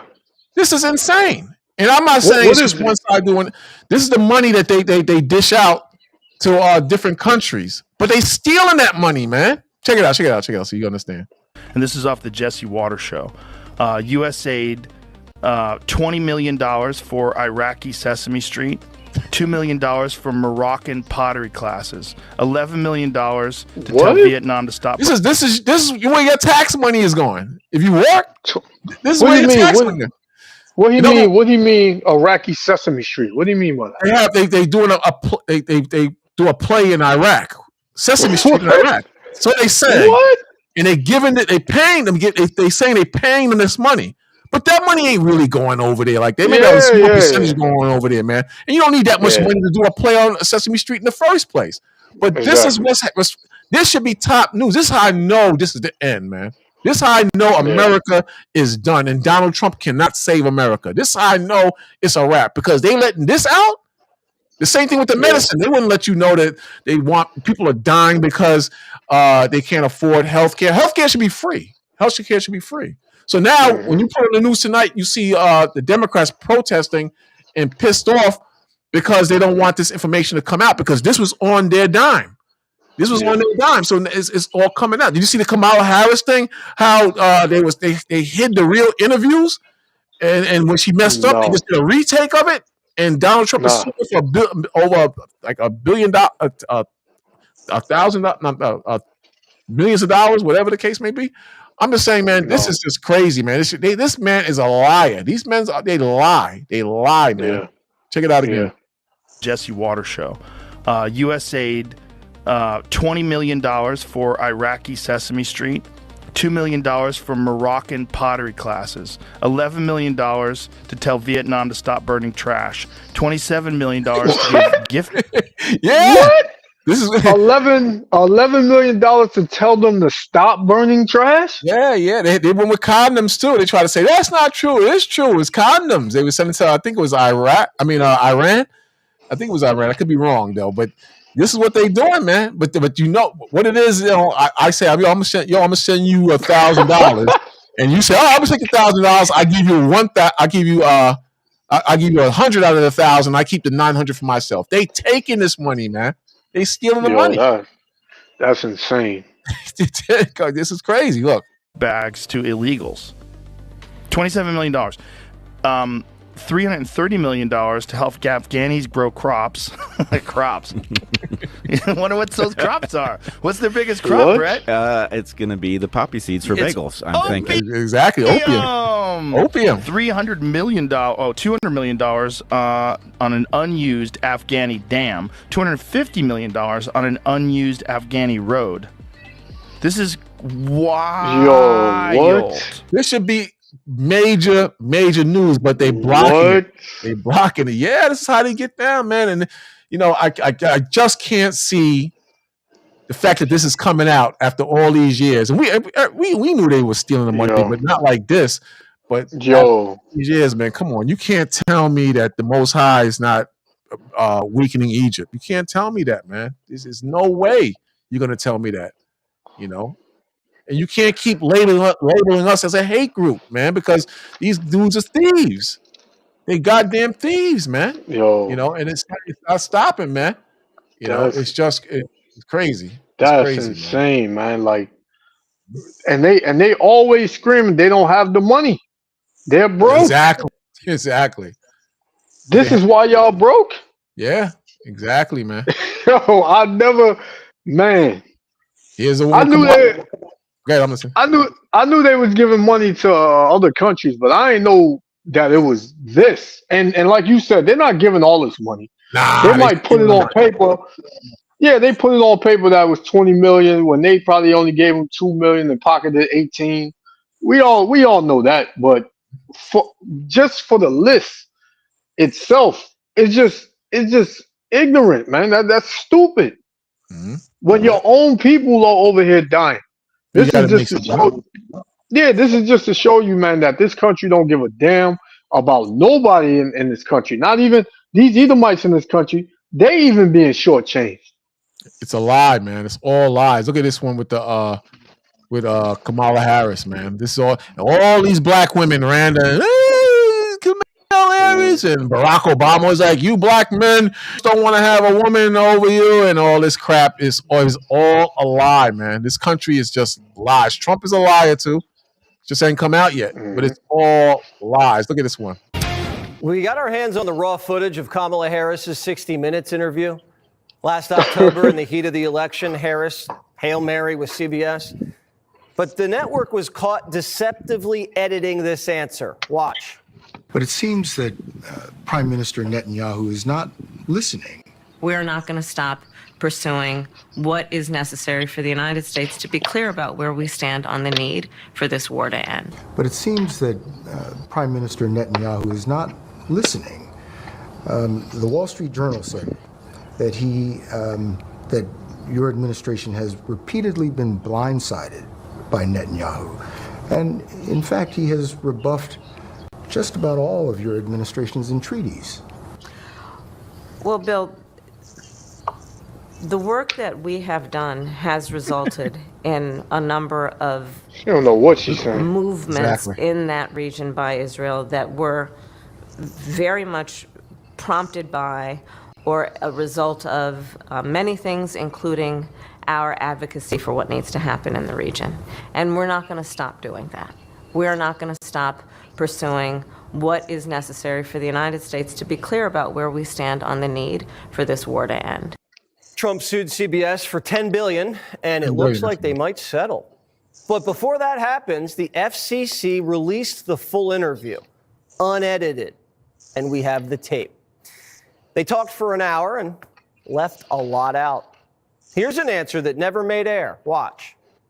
I'm trying to understand how it is that with this emphasis on the border, the numbers of crossings quadrupled under the first 3 years of the Biden-Harris administration.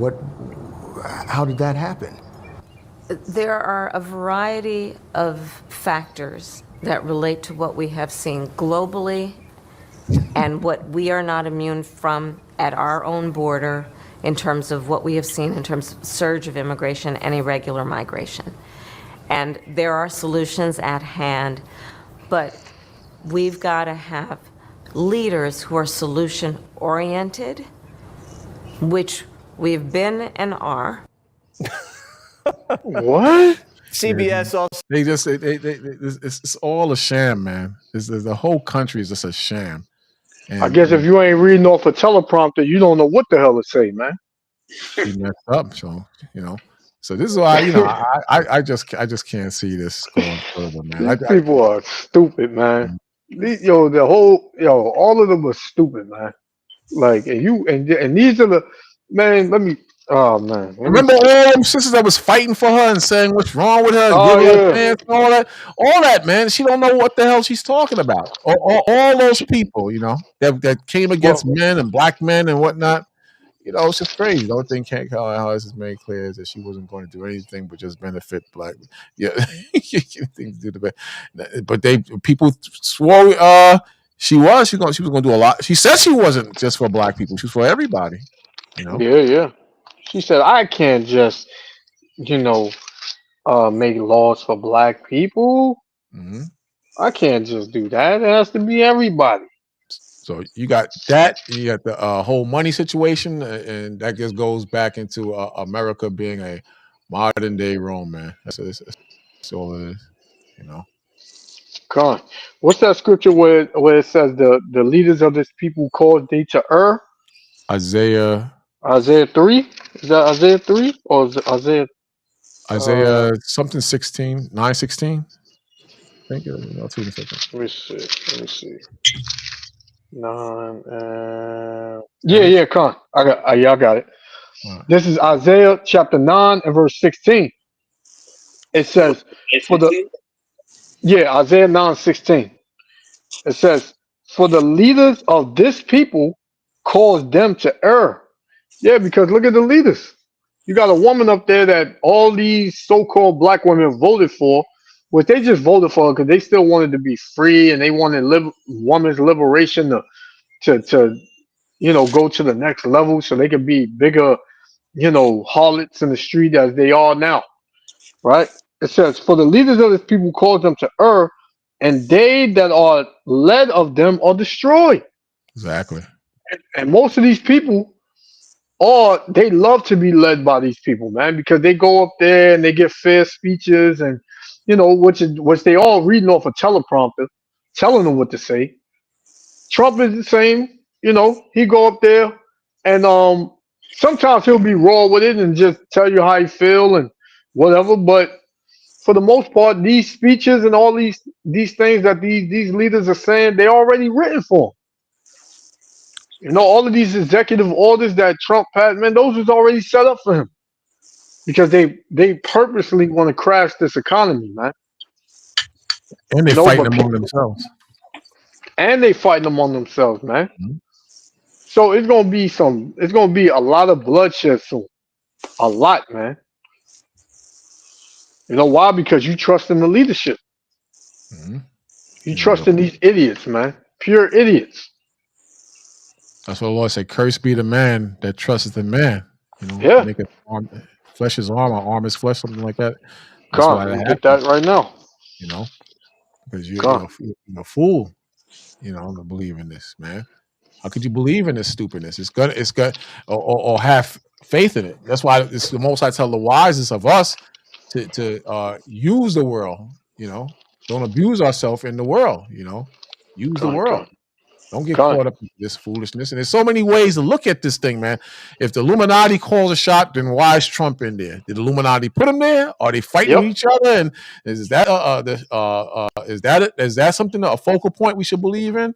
You know, it's so many ways to look at this, man. Is the whole thing a scam? You know, if you get caught up to the point where you trust in the system, then you're gonna be in a very bad situation in the end.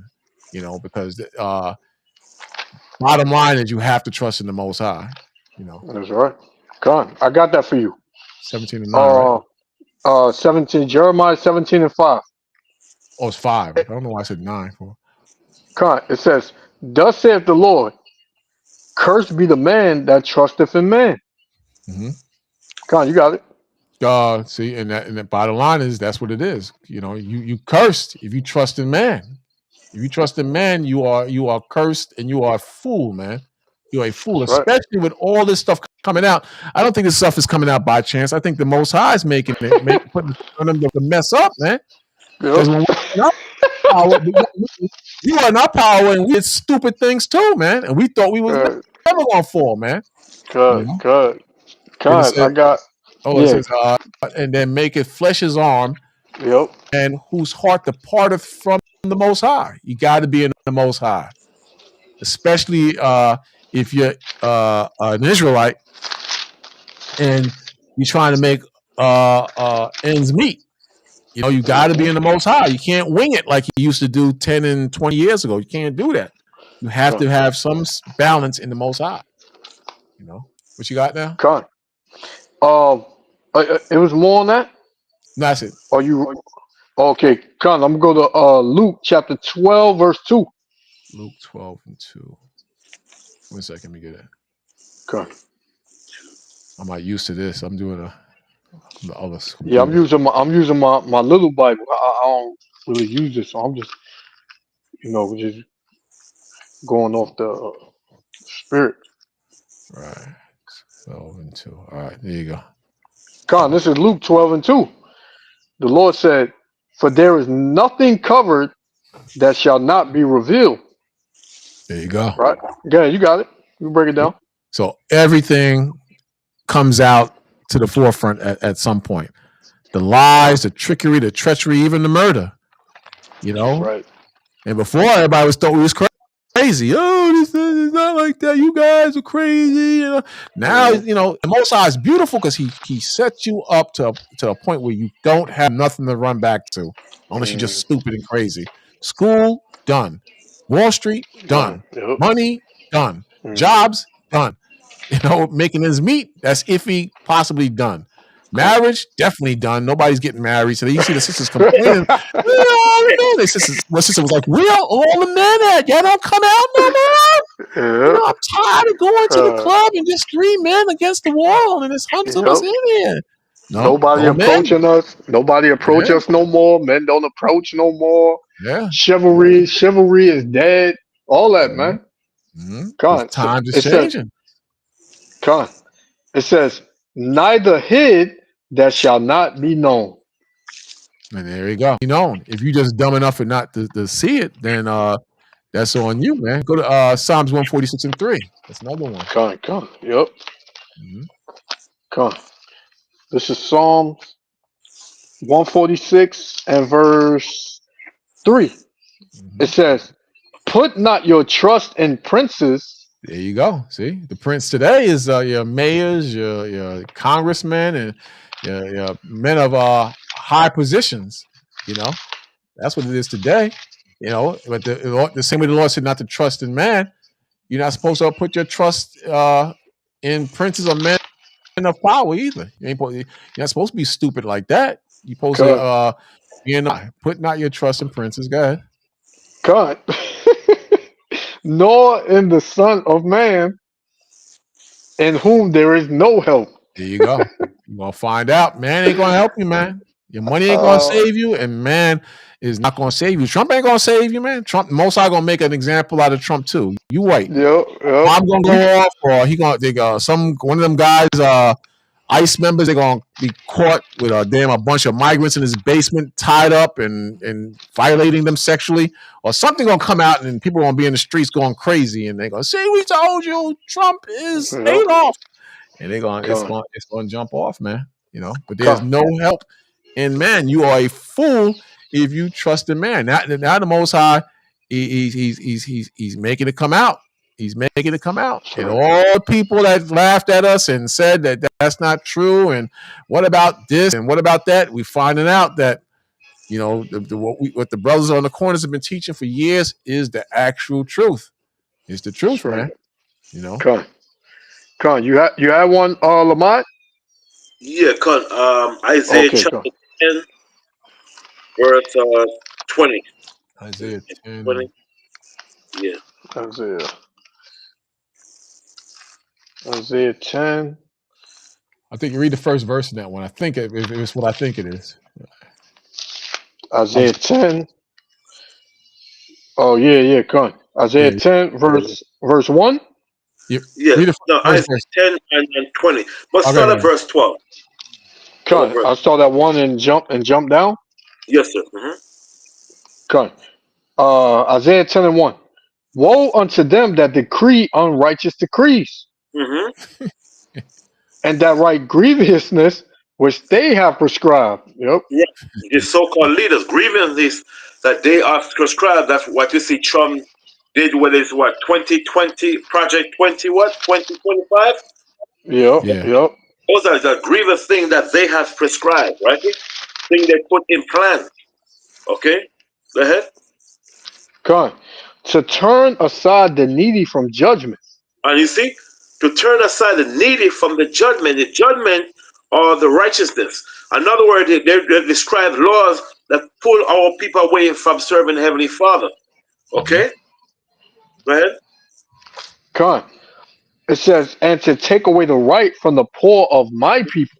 The right from the poor, my people, like for instance, like food stamp and so forth, that our people needs and so forth, things that benefit our people, they're taking away these things, like the DEI and so forth, right?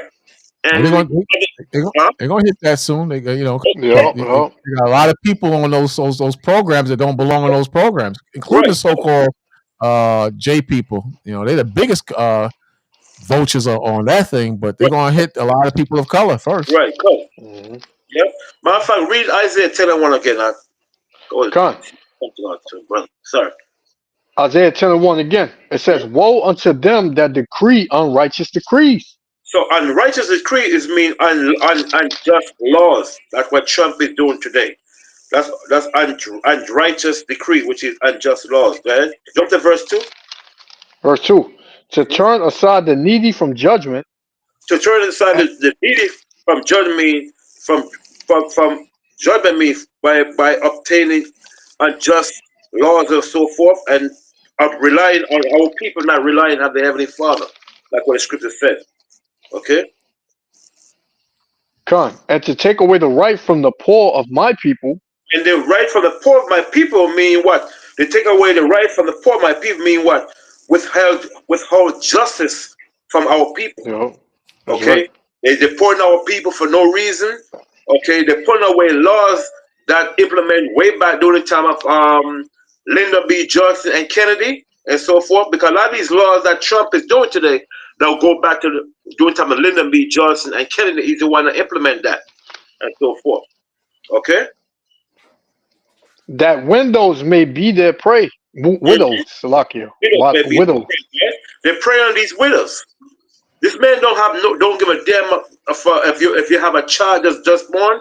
He don't give a damn about the young. He don't care about the old, the widows. He said anybody. Like for instance, look at last week Tuesday. This man is like 79 years old. It's been about 5 years now. Trump sent him back last week Tuesday. Hey, country. Hey, I seen one where they caught Northern Kingdom woman coming out of Walmart. Man, this devil waited for her to put her groceries in her car, and they put her in the back of their car, man, and took her across the border, man. And they Wow. said her kids was waiting back home for her. Come on, man. These people, you put on the news that you only coming after criminals and violent offenders, but come on, man. You just rounding anybody up now, man. You using that as a smoke screen. Oh, we're just gonna get the violent offenders out first. But yeah, you're not even looking for them, man, because you letting the violent offenders back out of jail now. Yep. It was a story that came out where all of those criminals and violent offenders from these migrants that got caught doing things that was locked up, they let them out. What the hell are y'all doing? Wow. It's crazy, man. Man. Cut. It says, and that they may rob the fatherless. Go ahead. And what will ye do in the day of visitation? See what the Most High asking. What will it do when the Most High visit this wicked one? What is he gonna do? He can't hide because the Most High said he's gonna send his death angel, man. That's right. So the Most High is gonna, like you say, he gonna bring judgment on these wicked so-called rulers of this earth today. That's why the Most High call them children, because they're not fit to become kings or princes and so forth to bring justice to our people. Because they're not teaching us nothing. What are they teaching us? Name something these Edomites have taught us since they have bringing us in slavery. Nothing. Your school is nothing but, to be more wicked, be more like him. Yeah. See, the college system is nothing. They ain't teaching nothing in school. All they're just teaching these kids is nothing about what they call it. You know, I'm talking about the laws of, you know, man to man, whatever. That's all they teach. Confusing these children. Now, I'm glad what Trump said when he said that if you're a girl, you are a girl. Because I think Biden, I'm not sure. I think Biden has signed into law that when a woman have a child, they cannot put on the birth certificate as male or female, or male or female. The child, when the child grows up, the child have to declare what he or she wants to become. And Trump stopped that. That's stupid, man. See? Pretty stupid, man. Good. You know, this Esau got this spirit on him with Nino Brown. He got like a Nino Brown spirit on him. Yeah. You know, from New Jack City. Remember that that part in the movie where, you know, he got caught for all his crimes and everything, and they had him in the courtroom, and he just started snitching everybody out. And he said, Nino Brown stood up and he was like, man, listen, man, if I'm going down, I'm taking a whole lot of people with me. That's the spirit Esau got on him. I know I'm going down, but I'm gonna take a lot of you niggas with me. Yep. You know, Satan too. You're gonna try it before America and is destroyed. You're gonna try to take a lot of us out as possible, man. That's right. Yeah, because he know he ain't got no hope. He know his hope is like the Lord said, as to giving up the ghost. Because Esau, man, when he lose his money and his resources, man, what he do? He go to the highest building and jump off, or he go in his cupboard and get his sword and he unalive himself and his family. Because this devil, he doesn't have strength in order, you know, to go through affliction. He don't have the strength for that. He can put it on everybody, no problem. He can afflict everybody, man. But as soon as it come back on him, he can't take it. Because he's weak. He's the basis of men, like the Lord said, man. He's the basis of men. The devils, man. Yeah. Respect. But man. It's a wake up call for the kid, man. Yeah. It's a wake up call for the kid. And you still got Jake out here, you know, justifying this devil, man. Still justifying him, man. Like Esau can't do no wrong in the sight of some of these Jakes out here. He can't do no wrong. You know? You wanted me to jump to 20, Yeah. or you want me to keep going? Jump to verse 20. 20? Yes. Isaiah 10 and 20. It says, "And it shall come to pass in that day that the remnant of Israel." Slack your priest. Jump to verse. Go back to verse 12. Verse 12. 12? 12? Yes. Cut. Verse 12. It says, "Wherefore it shall come to pass that when the Lord have Slack your priest. So we said, wherefore it shall come to pass. Mean it's going to happen in the future event. That's right. That's It's right. not for no matter. Isaiah. It said it shall come to pass. Mean in the future. Go ahead. That when the Lord have performed his whole work upon Mount Zion, And the word the Most High is going to perform in us, right? Is what He's going to bring us back to the Heavenly Father, the commandment. And also He's going to destroy the 1/3 of our people, man. The 2/3. He's going to bring judgment on them. That's the word the Most High is going to perform on our people. He's going to wake up the 1/3, and then He's going to bring judgment on the 2/3 of our people. That's the word the Most High is going to bring on Mount Zion, Israel. Go ahead. God, that when the Lord have performed his whole work upon Mount Zion and upon Jerusalem, So Zion are the southern kingdom, Jerusalem are the northern kingdom. Go ahead. I will punish the fruit of the stout heart of the king of Syria, What is the fruit? Their works. The Most High God punished them for the works they have done on the planet Earth. And the king of Assyria, this is not talking about ancient Assyria, it's talking about America. And he's going to show you, he's talking about America because America is known as Assyria when we read in the Apocrypha, because Assyria was an empire that oppressed our people. And the modern day Assyria today is America that's oppressing, especially the northern kingdom, what they're doing right now. But here is the whole nation of Israel. But look what they're doing to the northern kingdom. They're becoming oppressed. Right? That's right. Yeah. God, and America is a combination of all of these ancient civilizations, man. Ancient Assyria, ancient Babylon, ancient Nineveh, Nineveh, all of these kingdoms that was in the past, man. Right. America is a combination of them all, man. Exactly. Because, like I said, when your people read the scriptures, they think it's talking about Syria. No, it's talking about ancient Syria, which is no matter of fact. You remember that scripture in the second Ezra chapter 15, if I'm not mistaken, the Most High is saying about Syria.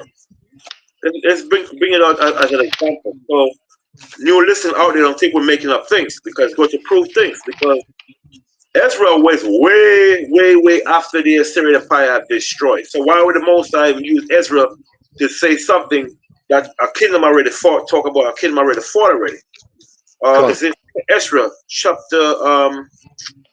If you could find a verse, like that would be good. I remember. You talking about when it says I shall bring plagues as before? Right. About this. Yeah. Verse 30. Verse 30. Second Ezra 15 and 30. Yes, sir. Con. It says also the Carmanians, raging in wrath, shall go forth as the wild boars of the wood. And this the Carmanians talk about the Iranians. Okay, the Iranians, right? Go ahead. And with great power shall they come. With great power, mean missiles, all these things. They have modern day technology, weapons, right? And join battle with them, with the rest of the allies. Go ahead. And shall waste a portion of the land of the Assyrians. Right. You ask anybody, where is this in ancient history? This ever happened? No way. This never happened in ancient history. You can't find one verse where this ever happened in ancient Assyria. You cannot find it. Where the Carmanians come together with the Medes, you can't with the Iranians. You can't find one verse of that history. Even the scholar they know, you can't find no verse. This is talking about modern day Assyria, which is America. Okay. Now let's go back now to second or what Isaiah chapter 5. 10. Isaiah 10 and verse we stopped at 12. Yeah. Oh, you want me to read 12 again? Yes, cut. Come on, Isaiah 10 and 12. Wherefore it shall come to pass See, now that where when the, ectoplasm is going to happen in the future, right? come on, that when the Lord have performed his whole work upon Mount Zion and upon Jerusalem, Mm-hmm. I will punish the fruit of the stout heart of the king of Assyria. The fruit means punish them for all the wicked works they have done of the stout heart of the king of the Syrians. Because this man is stout and full of pride. Look how this That's man right. talks. Like he's greater than the Heavenly Father.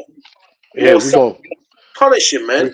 Gonna bring we're gonna judgment. take Huh? what he said. We're gonna take over Gaza and we're gonna own it. And we're Yep. gonna build on it, Mm-hmm. and we're gonna make it look nice. Good. That's proud talk. That's proud talk, man. You're gonna rob it. They're gonna steal that damn place and make money and pocket it. That's what they're gonna do. Good. Hey, Yeah. from what I was seeing when he made that statement, man, them Middle Eastern countries, man, they about to come together and they gonna hey, don't be surprised, man. They shoot something over here because you can't talk like that on national TV, man. There's too much power over there in the Middle East, man. They got too much backup as far as what Iran and then Iran with China and Russia. So and they secretly getting those weapons from Russia over there in Iran. Mm-hmm. So if America think it's gonna be a cakewalk, it's not gonna be a cakewalk, man. Good. This ain't back during the time of Hiroshima and Nagasaki where only America had nuclear weapons that can reach certain a certain distance. Now you got all of these countries that's getting supplied these kind of weapons. Mm-hmm. That goes back to what you said, Elder, about in the book of Joel. He said, "Let the weak say I am strong." Good. Yep. And so these countries they getting stronger, and Mm-hmm. America gonna get hit like a thief in the night, man, from these Yep. other countries. Good. Yep. So it says, "And the glory of his high looks." Mm-hmm. Verse, you want me to keep going? Jump to verse 18 now. Verse 18. "And shall consume the glory of his forests." Jump to verse. Start at 17. Go to 17 to 18. 17. Isaiah 10 and 17. "And the light of Israel shall be for a fire." And the light of Israel is the Most High word, God's word. The light of Israel is the Bible. Go ahead. "And his Holy One for a flame." What is the God order one? The angels. Go ahead. "And it shall burn and devour his thorns and Mm-hmm. his briars in one day." His thorn and his briars in one day. You see, his army, his military, all these things. Go ahead. "And shall consume the glory of his forests." When you look at the word glory of his forests, means his armies, his militaries, and so forth. Go ahead. "And of his fruitful field, Mm-hmm. both soul and body, Mm-hmm. and they shall be as when a standard bearer fainteth." Right. What does standard bearer fair mean when an old man fainted, man? That's how America be, because they're gonna be so weak and militarily, they're gonna be like an Yeah. old man cannot do nothing for himself. Help himself. Help him. That's why they read that verse again. God. God, it says, "And shall consume," verse 18, "and shall consume the glory of his forest This is his army. Go and, ahead. and of his fruitful field, Mm-hmm. both soul and body, Mm-hmm. and they shall be as when a standard bearer fainteth." When it says stand, when you look at where standard bearer means, when a sick man wasted away, helpless. That's what America gonna be like in the last days. Okay? So these words for the newcomer, they could look up these words, what is standard bearer and so forth, and it showed you these represent when in verse 17 about the light of Israel, which is the Bible, and it shall devour and burn its thorn and his briars in one day. The thorn and briars is soldiers, is prince, and the officers. That's the thorn and the briars represent in one day. So we're not making these things up. You can look up these words.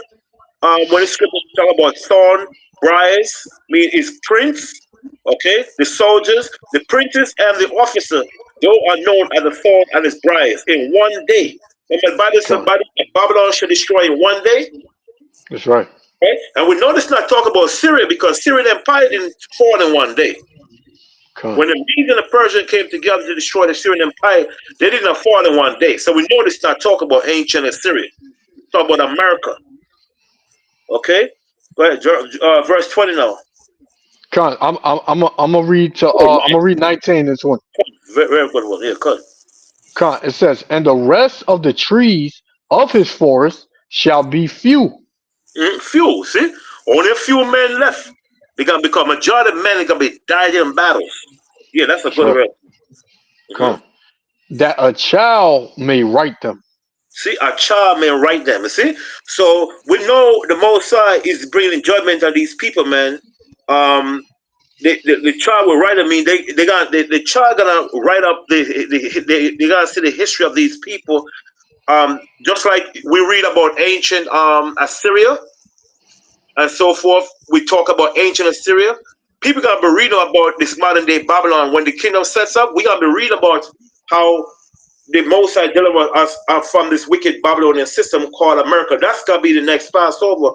Our next Passover is gonna be when we came out of the modern day Egypt, which is America. We're not gonna keep the same Passover when we get back in our land, Jerusalem. That Passover is gonna be done away with. It's gonna be a new Passover. As over is when we come out of modern day Babylon. I think, but question, Yahshua, in the scripture, remember Moses said this Passover should not be when we came out of ancient Egypt, should be when we come out of modern day Babylon. Talk about Jeremiah 16, 19. Yes, cut, right, yeah. Right. Jeremiah chapter 16 Jeremiah and verse 15. It's 15. 15? Okay. Come on, I'll start at 14. Right. It says, therefore, behold, the days come, saith the Lord, that it shall no more be said, the Lord liveth that brought up the children of Israel out of the land of Egypt. Where you at? Jeremiah 15, 14? 16, 14. Come on. It says, I'll read it again. Jeremiah 16 and verse 14. Therefore, behold, the days come, saith the Lord, that it shall be no more said, the Lord liveth that brought up the children of Israel out of the land of Egypt. Which is ancient Egypt, right? Go ahead. But the Lord liveth that brought up the children of Israel from the land of the north. So that's gonna be our new Passover. God. And from all the lands whither he have driven them, and I will bring them again unto their land that I gave unto their fathers. You see? That's gonna be our new Passover. God. Not gonna be no old Passover talk about ancient Egypt. No, that's gonna be done away with. The new Passover, like the elder brother, is when we came out of the land of the north, and also the scattered land that Moses brought us out from other nations. That's gonna be our new Passover. God. So was Jeremiah, was that Jeremiah? What verse was that? 14, the 14? Jeremiah 16, 14, right? Yeah, 16, 14, 15.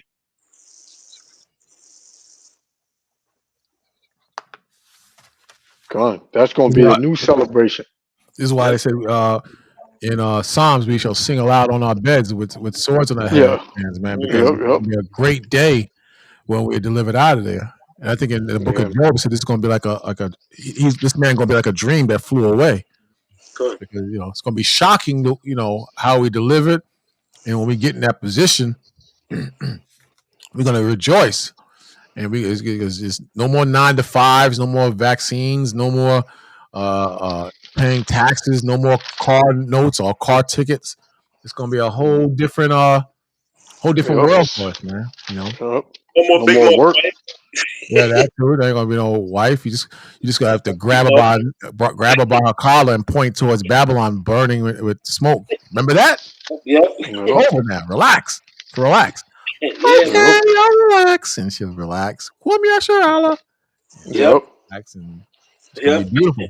Good. God. I'll finish up this verse now, in Isaiah, and that's it. I got to do that. Isaiah. Isaiah 10 and verse 20? 20? Yes, sir. Or Isaiah 10 and verse 20. It says, and it shall come to pass in that day that the remnant of Israel and such as are escaped of the house of Jacob. So we say, and such are escaped of the house of Jacob, the 1/3 the Most High brought up, saved. God, shall no more again stay upon him that smote them. So when the Bible says, shall no more again stay upon him that smote him, let's get Isaiah chapter 30, verse 12. See what I talk about. Stayed upon him. Isaiah chapter 30, verse 12. God, Isaiah chapter 30 and verse 12. It says, wherefore thus saith the Holy One of Israel, because ye despise this word and trust in oppression and perverseness. So trust in oppression or perverseness. They mean oppression meaning relying on Esau's system. And that's why, like Elder question earlier, how we put on our whole land, our trust in Esau's system. That's what we're doing. So we say perversity, meaning our people rely on America to save them rather than the Most High. That's what perverseness means. Okay? Read that verse again. God, and our people going, and that's going into no matter what laws is changed and how hard our people got it, they still trust that it's going to get better. They say, oh, well, America always, went through something, but we always bounce back. No, so you trust in this oppression, man. Good. And everybody is not being oppressed in America. Good. Only you Israelites is being oppressed over here. Exactly. So everybody's not equal. Stop trying to justify it by saying, well, white people suffer too. White people out there, they on drugs. I see white people homeless too. Those are 2-time losers. Yeah. They ain't got nothing to do with you. God, it says, because you despise this word and trust in oppression and perverseness and stay thereon, therefore this iniquity shall be to you as a breach ready to fall. See, as a breach ready to fall, right? So, we know perversion means our people relying on Esau's system to save them rather than the Most High, right? So we like a breach that ready to fall because we're not listening. Okay. One more precept. Same chapter, Isaiah. Isaiah 28:15. Isaiah chapter 28, 28 verse 15. It says, because ye have said, we have made a covenant with death. And that's what the white man's system. You trust in the man's system, you are made a covenant with death. Go ahead. Come on. It tells you that in Micah 2 and 10. Arise ye and depart, for this is not your rest, because it is polluted, and it shall destroy you. Good. Right? So it says, because ye have said, we have made a covenant with death, and with hell are we at agreement. Captivity, see? You love it here. Hey, listen, man. This is the way life is, man. You know what I'm saying? This the hand we was dealt. We're just a product of our environment. Yep, that's Jake just tried everything to justify everything, man. Like, why don't you just accept? I'm not no slave though. I get up and go to work. You know what I'm saying? I pay my bills. I pay my taxes. Yeah, it hurts you, man. That's it. You know what I'm saying? Because they're making a few dollars and they have a house. The Bible said, "Gift destroy the heart." If man. House, and a little fat bank account and a big butt woman. That's it. That's all it needs. You don't need nothing. Tomorrow ain't tomorrow the Super Bowl? Good.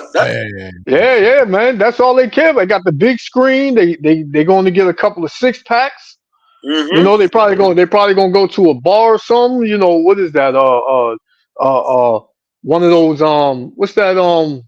Buffalo Wild Wings. That's where everybody hit up. Yeah. They gonna go over there, man, get some wings and some beer, and like McQuarrie always say, a couple of Jaegers. Yeah. Jaeger, man. But that's the Roman distraction, man. Yeah, man. We ain't saying there's nothing wrong with watching sports, but when you just so caught up into it, man, I be seeing dudes fighting. You did last week, man. No, they got rid of such and such John J. Joe. And I'm saying, this dude is crazy, man. Yeah, man. I'm just saying, if the Knicks just came up and oh man, they be fighting. I'm like, crazy, man. Brothers, it's crazy. Oh man, you know how much money they got riding on this game tomorrow, man. People got thousands invested. Yeah, man. I'm telling you, I don't even know who playing, but they got thousands of dollars on this game, man. And fights gonna break out, and these Babylonians, they gonna attack each other, and just feel like they don't. What was it? Was that last year where everybody was breaking TVs and stuff? Yeah, I was about to bring that up. You see people break their TV because they team lost. Like, man. Crying, bugging out, man. Oh, I hit 500 on this game, nigga. How you missed that pass, nigga? That's how people talk, man, nigga. Yeah. Jake want to go out and hurt something because his team lost. Don't go outside with an opposing team jersey on, man. They want to fight you, especially if you lost. Oh yeah. Why you wearing that in front of the white man? He don't care. Yeah, man. Yeah. You see them fighting in the stadium, man. Sometimes. Yeah, man. Yeah, come on, man. Yeah, like you said, this is the Roman distraction, man. Come on, man. Will you fight over a game in a stadium? Yeah. That's all Jay care about, though, man. That's all he cares about. He as long as he can drink his 6-pack, and he got his couch, and he got his 50, 60-inch screen TV, and he got the Super Bowl on. Man, he don't give a damn about nothing, man. Yep. Sports is like crazy, man. This is why they call people fans. It comes from the word fanatic. Yeah. It'd be funny. The Lord pulled the plug on the the damn power, man. Yep. It'd be funny, man. Then you got Kendrick Lamar. Little Wayne should be performing. Yep. Lamar. Look at this, man. These savages, man. It's crazy, man. Fighting in the damn stadium out of left, man. Yeah, come on, man. You want to be around that? But people go crazy over sports, man. They go crazy, man. It's a distraction, man. It's a distraction. Yep. Because they have the Super Bowl. Yeah, you got it, Salakia. Now I was gonna say the Rockefellers and all these guys and the damn Rothschild family. They behind the scenes trying to figure out a way to just make more money we got them stupid migrants now. How are we gonna deal with these Negroes and come up with a damn plan to take you away, man? Yeah, man. And around the Super Bowl is heavy witchcraft too. And these commercials and the halftime show and all that, man, is heavy witchcraft and demonic energy all around that game, man. This is why you got to pay a certain amount of money to even have a commercial around the Super Bowl. You got to pay millions of dollars to get your ad or commercial or whatever during the Super Bowl. And Donald Trump is supposed to be at the Super Bowl. I think they said this is the first time a president has been at a Super Bowl. I think I'm not sure if that's accurate, but they saying that. This is how damn serious they are, man. This is a lot of things is happening, man. To me, it symbolizes a lot, man. A hell of a lot. Man. So you can't take this thing for this lightly, man. Hey, don't be surprised if something go down tomorrow. One of these stadiums, man. Something gonna go down. Well, they said they prepared for that in case a damn terrorist attack happens or something like that, but they can't stop it if the Most High. Exactly. Yeah, man. Come on, you gotta be kidding me. One of these Looney Tunes take a van filled with something and just ram it into a damn the front door of the stadium. Come on, man. How you gonna stop that? But I think because it's Philadelphia and Kansas City playing. Didn't somebody run a damn truck through there not too long ago in that town? Yeah, like a pickup truck and just killed some people, ran them the hell Oh over. Yep. And they had one in China that happened too, and they had one in one of them other countries too, man. Around the holidays, man. And you got the whole New Orleans thing. Everybody running, they running people over now. Yeah. So you got to be careful when you out there, man. Anybody can just damn activate and just kill your behind out there, man. Yeah. You know. But truth be told too, last year a lot of people wasn't even into going to the Super Bowl because they were saying how them tickets is too much and they would rather stay home and get a better seat. The same thing with the whole ball dropping on New Year's, so-called New Year's. They would rather stay home than to be out there with all that, man. You better off at home, man. Come on, man. All that money for a Super Bowl, man. Come on, man. Yeah, people hurting, but they just gotta live. They just gotta uphold that lifestyle to make them seem like they not suffering, but they really suffering, man. You go to the Super Bowl and front row seats is damn near $20,000, sometimes more than that for the Super Bowl. Right. You know, nosebleed seats is damn near $1,000. A supervisor gave me some tickets to the company seat. Like you could buy they own the damn seats, so it's like a lot of money to keep them. So went there and I sat down. I never been to a game before, and it like damn just kids playing basketball on the damn park to me. Yeah, I didn't see what the big deal was. Maybe because it wasn't a big game, but to me it didn't seem like any big deal to me. So I was like, Yeah. all right, you know. Yeah, plus it's too crazy. That whole environment is too crazy, especially like I said for the Super Bowl because you have a lot of people there. They drinking, you know. You got opposing teams right next to each other, and they start getting it on in the stadium, and man, you wind up getting something wound up happening to you, man. And Philadelphia is known for having like the wildest damn fans, man. They wild the hell out, man. Yeah, that's why I've seen a lot of people out here with Philadelphia gear on and stuff like that. I was wondering who was playing. I didn't know who was playing. I don't even follow, the NFL like that. Yeah, I used to follow sports a lot. Then I don't know, it just went out of me, man. I don't know. I like MMA and boxing matches, but like football and stuff like that. If it ain't the Jets or Giants, then I just kind of lose interest, man. Yeah, man. Like it's pretty much dry now. And you and AT, it's gonna be jumping out there though, man. It's gonna be jumping out there. Oh yeah. It is like when I was walking out here. When you go inside, man, them people already riled up, man. They drinking, they pumping, Philadelphia. Yeah, is you right next to Philly? That's like an hour maybe at tops. You know? Yeah. So they drunk out their mind. They all.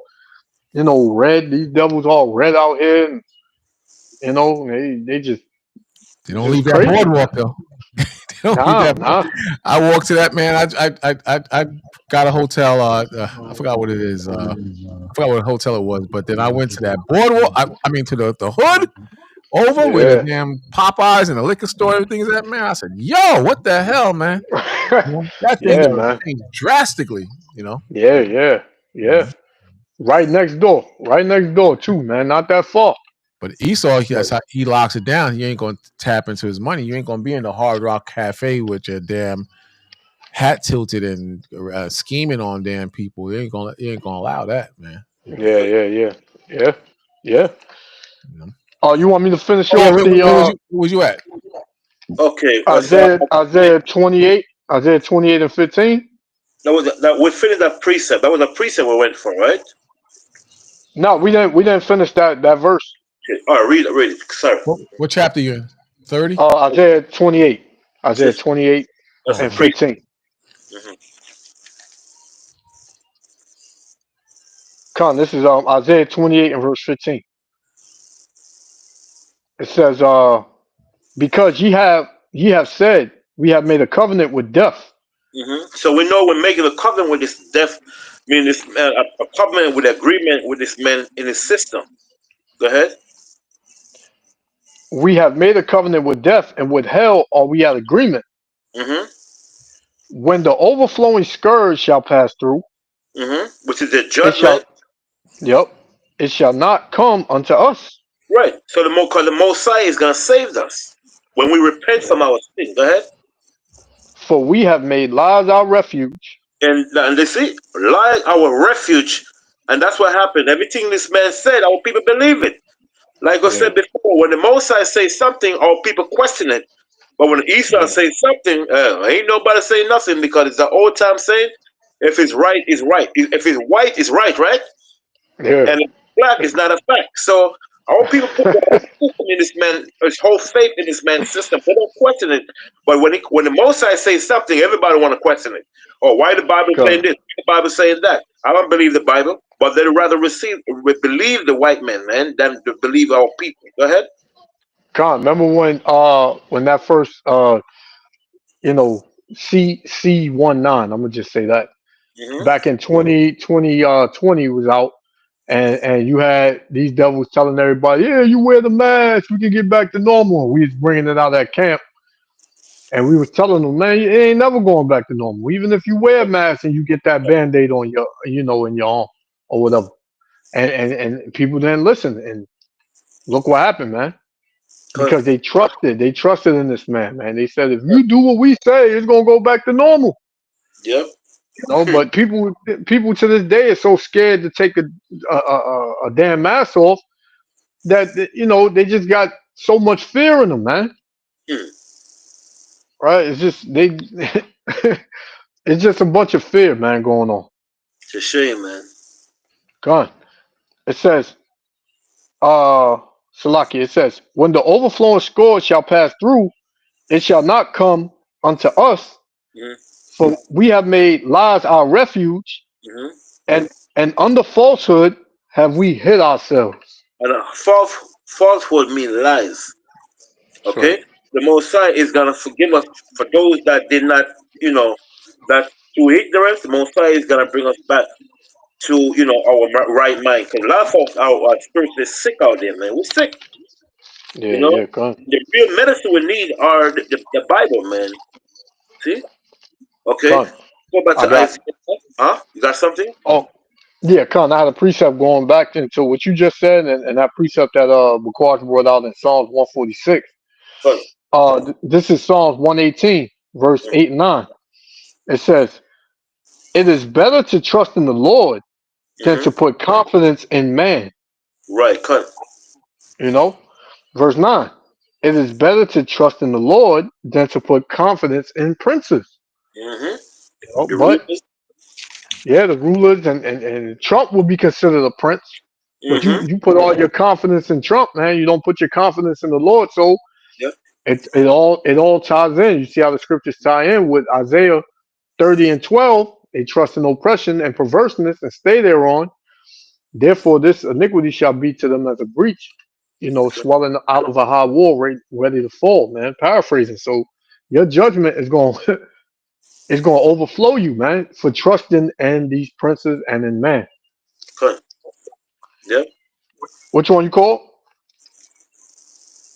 Huh? Which one you called? No, we got Isaac 10. But you say you have one for yourself, right? Yeah, that's the one I just read. Psalms 118 and verse 8. Okay, good. So we got two more verses we got fit that I'm gonna give it back, guys. Verse did we read We just read 20. Okay, read 20. Okay, we did a precept for verse 19. Read verse 19 again. Con, this is Isaiah 10 and 19. And the rest of the trees of his forest shall be few. So when the Mosai destroyed East Babylon, only a few soldiers gonna be left. Only a few of his soldiers gonna be left. Okay, because the Bible said that the mighty men of Babylon are forborn to fight, mean unwilling to fight. Because when they say the destruction, remember the Mosai said that the other nation they gonna be like locusts, a swarm of armies, man, come together. And the American military, they gonna get total wiped out, just like ancient Rome. Wiped out, period. See? Go ahead. Say that a child may write them. Right. So when the Bible say a child may write them, in other words, there's gonna be such a few armies that a child gonna be able to count them, and then it's twofold. Count them because they're gonna be a few soldiers, and in the future, the children gonna write on what happened in ancient Babylon and so forth. There's other precept on that. When we get back into our kingdom, the child gonna mostly gonna put a spirit in these children, and these children gonna write things what happened to modern day Babylon. Okay. Just verse 20 now. Verse 20. And it shall come to pass in that day that the remnant of Israel and such as are escaped of the house of Jacob shall no more again stay upon him that smote them. Right. So the one that escaped out of the house of Jacob are the 1/3. Shall no more stay upon him. In other words, we're not gonna rely on Esau system anymore, or what Esau say, make America great again, because that's all Trump was using through his old campaign, man. Negroes got walking with hat said, make America great again. How the hell are you seeing a black man walking with a hat said, make America great again? All the white men in a fiction dumb behind. You should be damn shit your freaking self. I live in this neighborhood. Damn, I'm having a headache. I gotta excuse me for a minute. This neighborhood I'm living in, I don't remember the damn thing. That's a shame. I had a headache today. I don't know what happened. But Jake is gone, man. Jake is gone. I live in Mill Basin. He got a Jay Karani act with a damn van saying "Make America Great" with a big American flag, huh? He probably don't want to get tickets from the damn. That's why he did that. The man, I ain't about to say nothing, but because I know you're gonna say something. Jake is a fool, man. Something stupid like that. Yo, Jake is in everything. He's not. When you look at read the 16th Amendment, black people are not considered citizens. They're like we said, like the American Indian have to beg the government, U.S. president, to sign the Indian right to become a citizen in 1925. Could you believe it? The American Indian did not become citizen until 1925. You could look at that up backwash. You know what I'm saying? To prove what I'm saying. It's a damn shame. You see? So we say, shall not be stayed upon me that trust in Esau's system and rely on this man to save him from all of his oppression he's going through. Go ahead. It says, but shall stay upon the Lord, you see? The Holy One of Israel in truth. Okay, last one. Jump to verse 27 now. 27. And it shall come to pass in that day that his burden shall be taken away from off thy shoulder. What is this man's burden? His oppression he have over you, his burden. That's right. You know what I'm saying? You go to flipping job, you have to pay taxes. I mean, you gotta do overtime just to make it. You can't live 40 hours a week because you gotta worry about tax. You know what I'm saying? It makes no sense. Read the verse again. You do overtime just for them to take it. Yes, exactly. You know. Come on. Verse 27. It says, and it shall come to pass in that day that his burden shall be taken away from off thy shoulder. And the burden means is oppression. Go ahead. Come on. It says, and his yoke from off thy neck. And what is the yoke? The captivity that we under the so-called white man. That's his yoke. Go ahead. Come on. It says, and the yoke shall be destroyed because of the anointing. And shall be destroyed because of what? Because of Christ.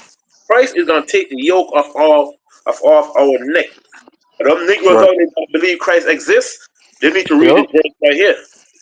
Old Testament dudes, man. Okay? So I don't understand how people talking about that this man, that Christ is not real. They're sick. That's it right there. You guys could Yo, I was kicked. Yo, it kicked me out. I've been struggling to get back in. I sent y'all a text. I don't know what the system kicked me out. I couldn't get in for a minute. I sent y'all a text to keep going. Wow. I don't know. It's just this thing is tripping out. How they kick you out out your life, man? This devil is. No, I've been on other people's pages and I've seen that happen. You know, but it Oh just wow. it just shut down. I don't know if the CPU levels is just overwhelmed, but it just Mm. went out, man. You know, Con. I think it's a good Yeah. chapter. That verse, the 10th chapter is a very good verse, man, about the last days, man.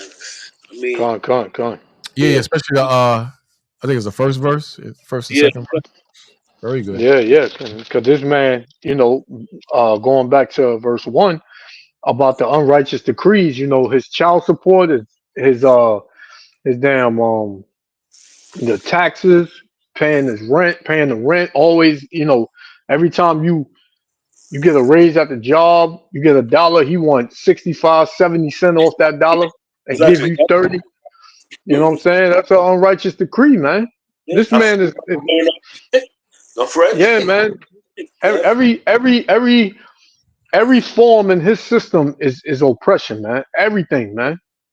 You Yeah. may think you getting something from this devil for free, man, but ain't nothing free from this devil, man. Nah, he got it tight. He got it tight that you can say. Like I was out on disability a while ago. I said, I'm a milk this. I'm gonna have a good time. Man, I got my check. I might as well went back to work. I said because they still take out the taxes, your medical, your union dues. Man, my check was like mad small. I'm at the bar downtown Manhattan drinking, having a good time. I said, yeah, I'm going back to work, man. You know, no money. Yeah. You know, Yeah.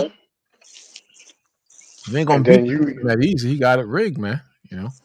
you go to work and then you see your check, man, and make you wanna hurt somebody, man, because Yeah. your body aching. Mm-hmm. Oh, So, Salakia, 1 second. so everybody going through it, man. But you gotta be smart. The brother yeah. said That he's time working people 2 jobs. thinking because they get a raise, that's something good. Remember they forgot about inflation is rising, man. Mm-hmm. It's rising because this man claimed he put the inflation, the tariff on these other countries for 30 days, but he's about to make things even worse. Because he put the tariff on what Canada, he paused it for Canada and Mexico and so forth because of the lumber and other things that trade they're doing with Mexico. But he still went through with China. But China said, good, we're glad they put a tariff on us because that's how you making us more smarter. Mm-hmm. Because a lot of countries, China thinking about right now, they want to cut off America by, selling things to America because they don't really need America. Yeah, exactly. They could do, the whole Middle East and China could do trading with each other. So, Mm-hmm. so that's why they see nuclear back down from Canada and Mexico. But it's But what I'm looking for, I want to see what they're gonna do with the Panama Canal now. Oh, I heard something about that. I can't remember what it was. Yeah. I heard something about that, but Yeah, you want to take it. You want to take it back, but the Panama Canal is not big enough for any American military ship. It's too small. So the guys, the man is so dumb. He's saying that we're gonna use the canal for the American U.S. military ship. They already tell him it's too small. The canal is too small. American military base. Ship is wide. The thing is wide as hell, man. Well, he wanted to take it back because China was doing business and charging America money from because they took it over. And he said, "No, we didn't give it to you to give to China.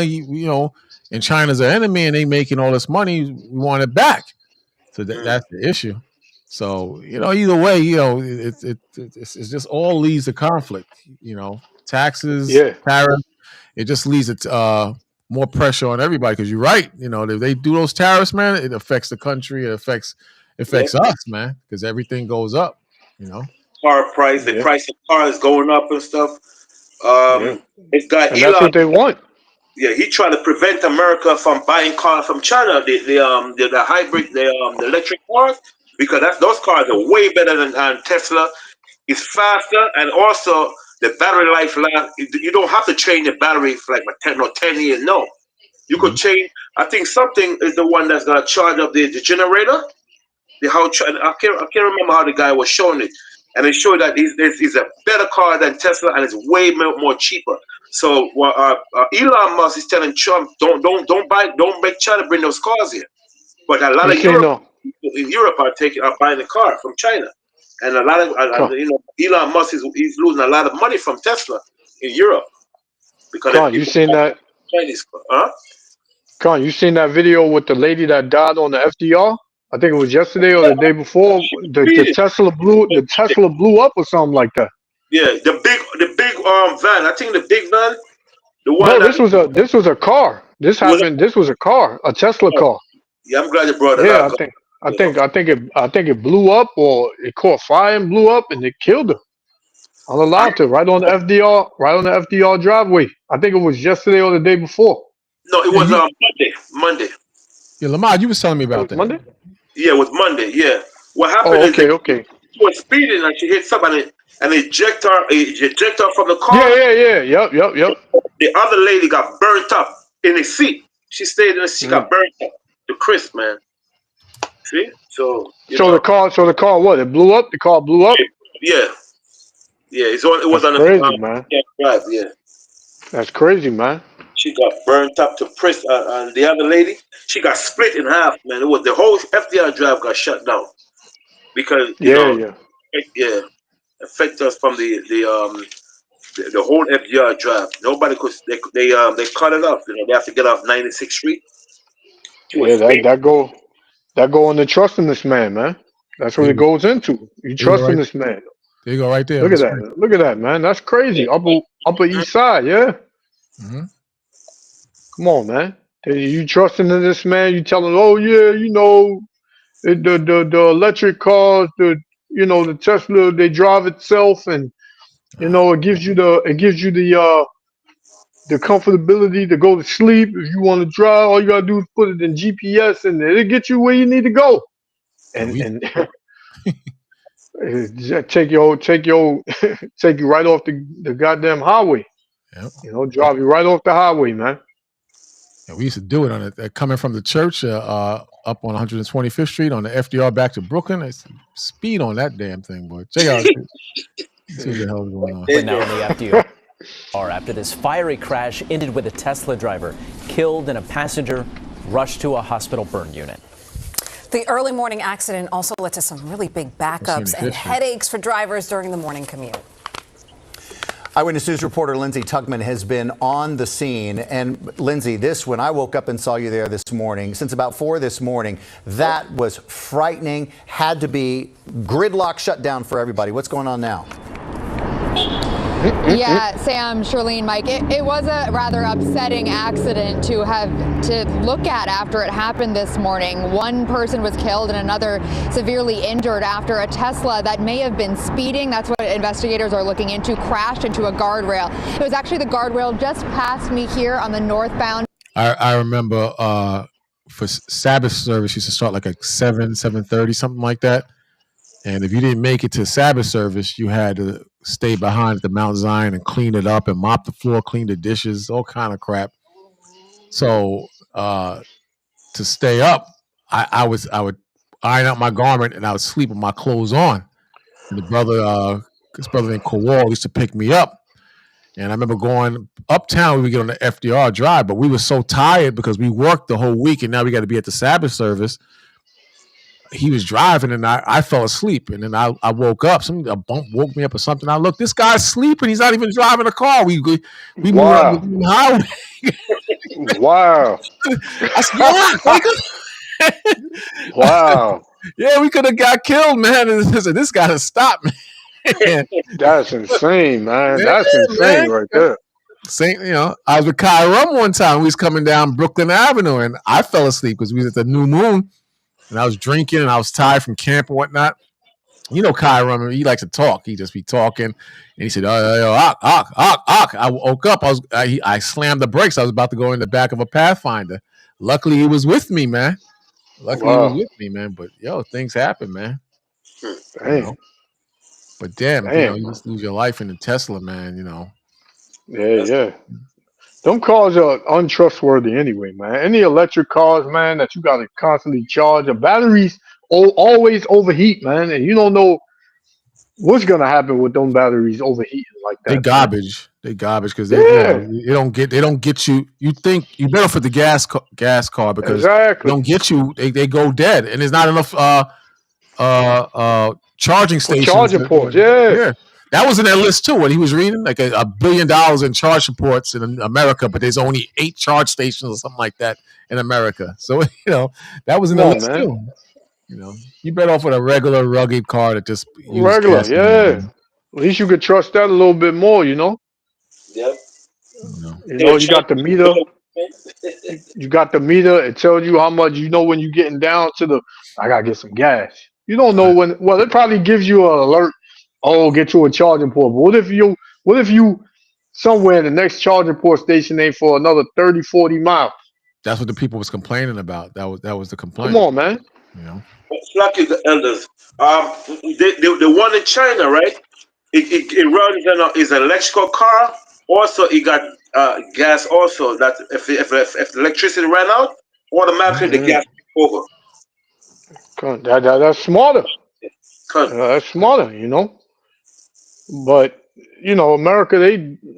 Oh man, I don't even know what to tell you, man. If anybody trusts in this place, hey, they deserve what they get, man. Hey, brother, the Most High says, enjoy. He tells you to live on your daily bread, meaning it's enough to get by.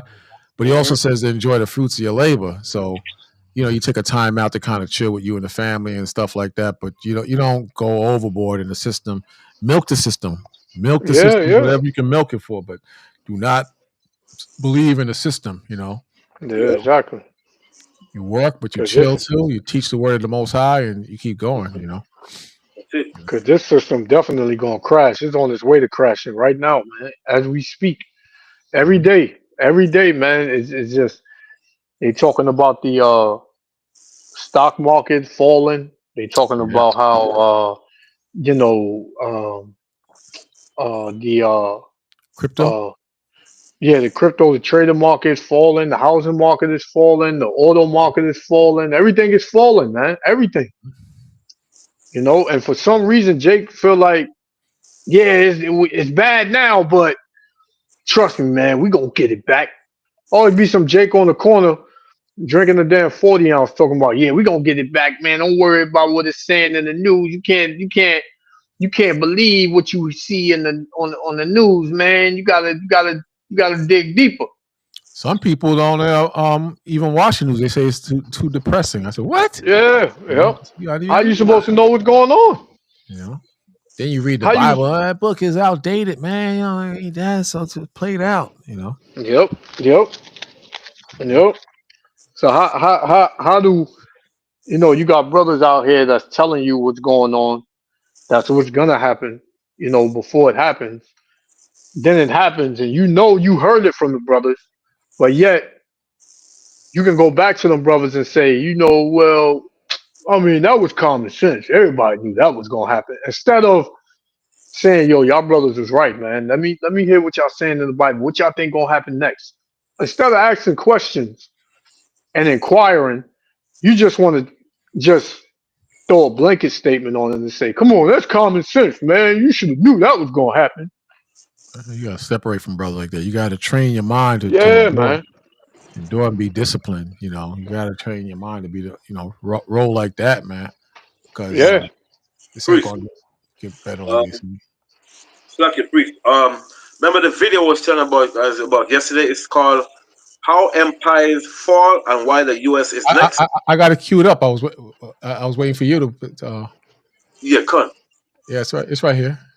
I watched some of it this morning. It's pretty good. I found another one too. Yeah. Oh, USSR.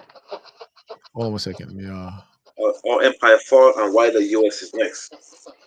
And the USSR, that was back in the days. That was what? Russia, Ukraine, Soviet Union. American democracy is obviously the old Soviet Union. Soviet Union.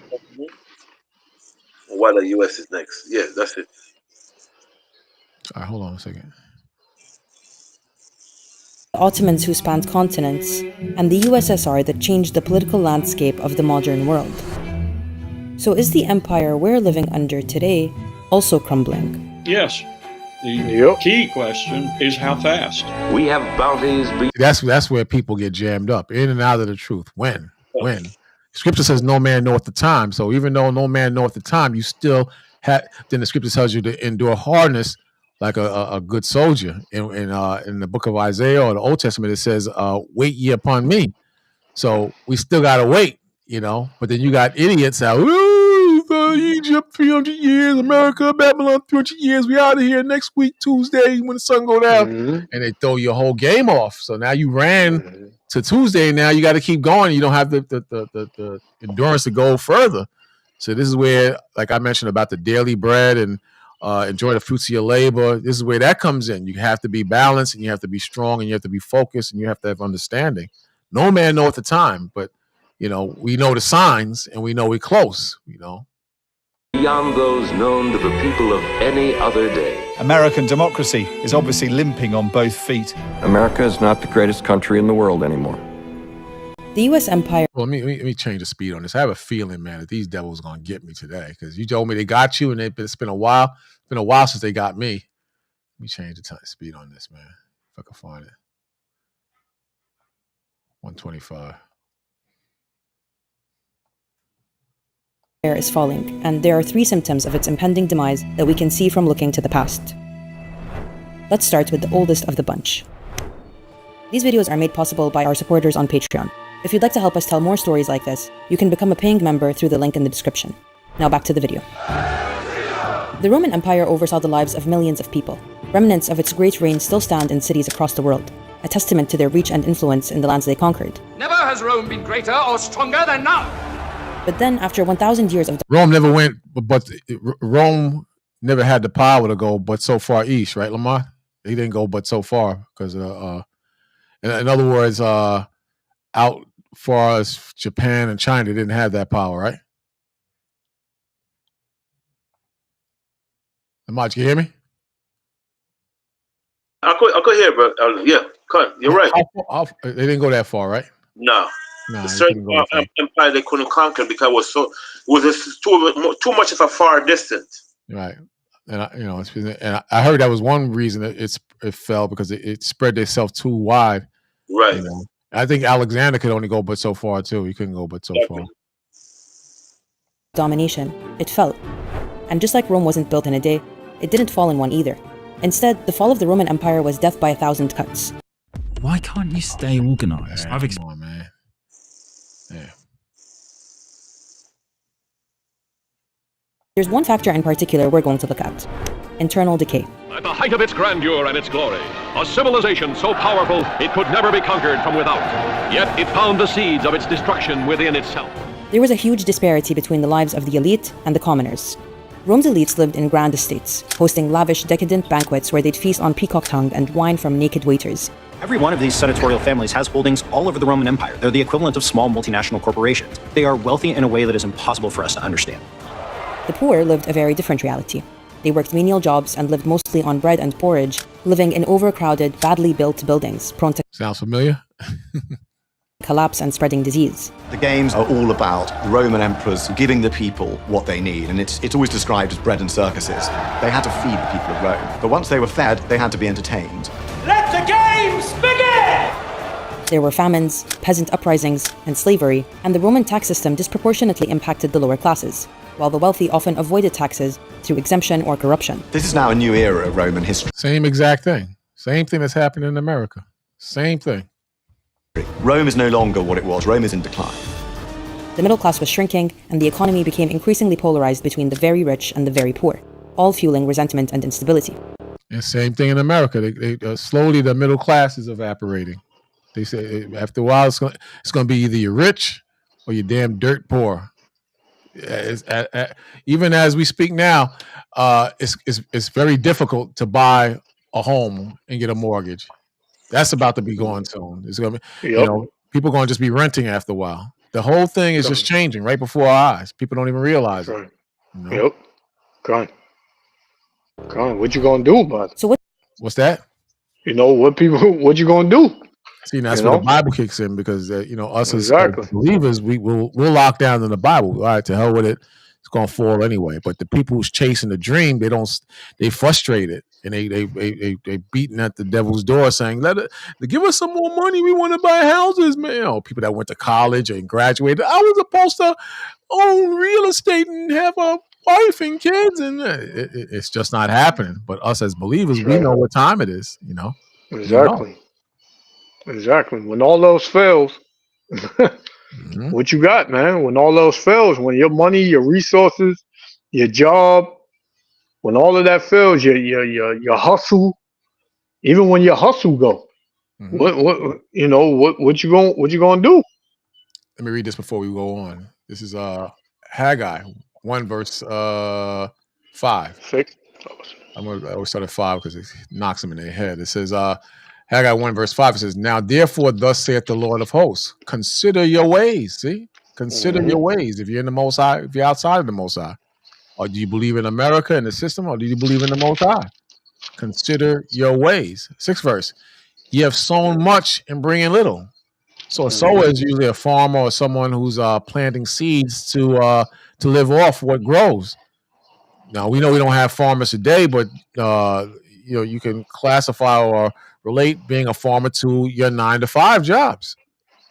Your income, how you get your money. You sow much, you work your behind off, but you bring in little. You can't. You got to rob Peter to pay Paul. The old saying goes. 1 week you're paying your 1 month you're paying your mortgage or your rent. The next month you don't have it. You fall behind. 1 month you pay your car note. The next month you don't have it, or you pay partial on your car note. But everybody is struggling. It's tight.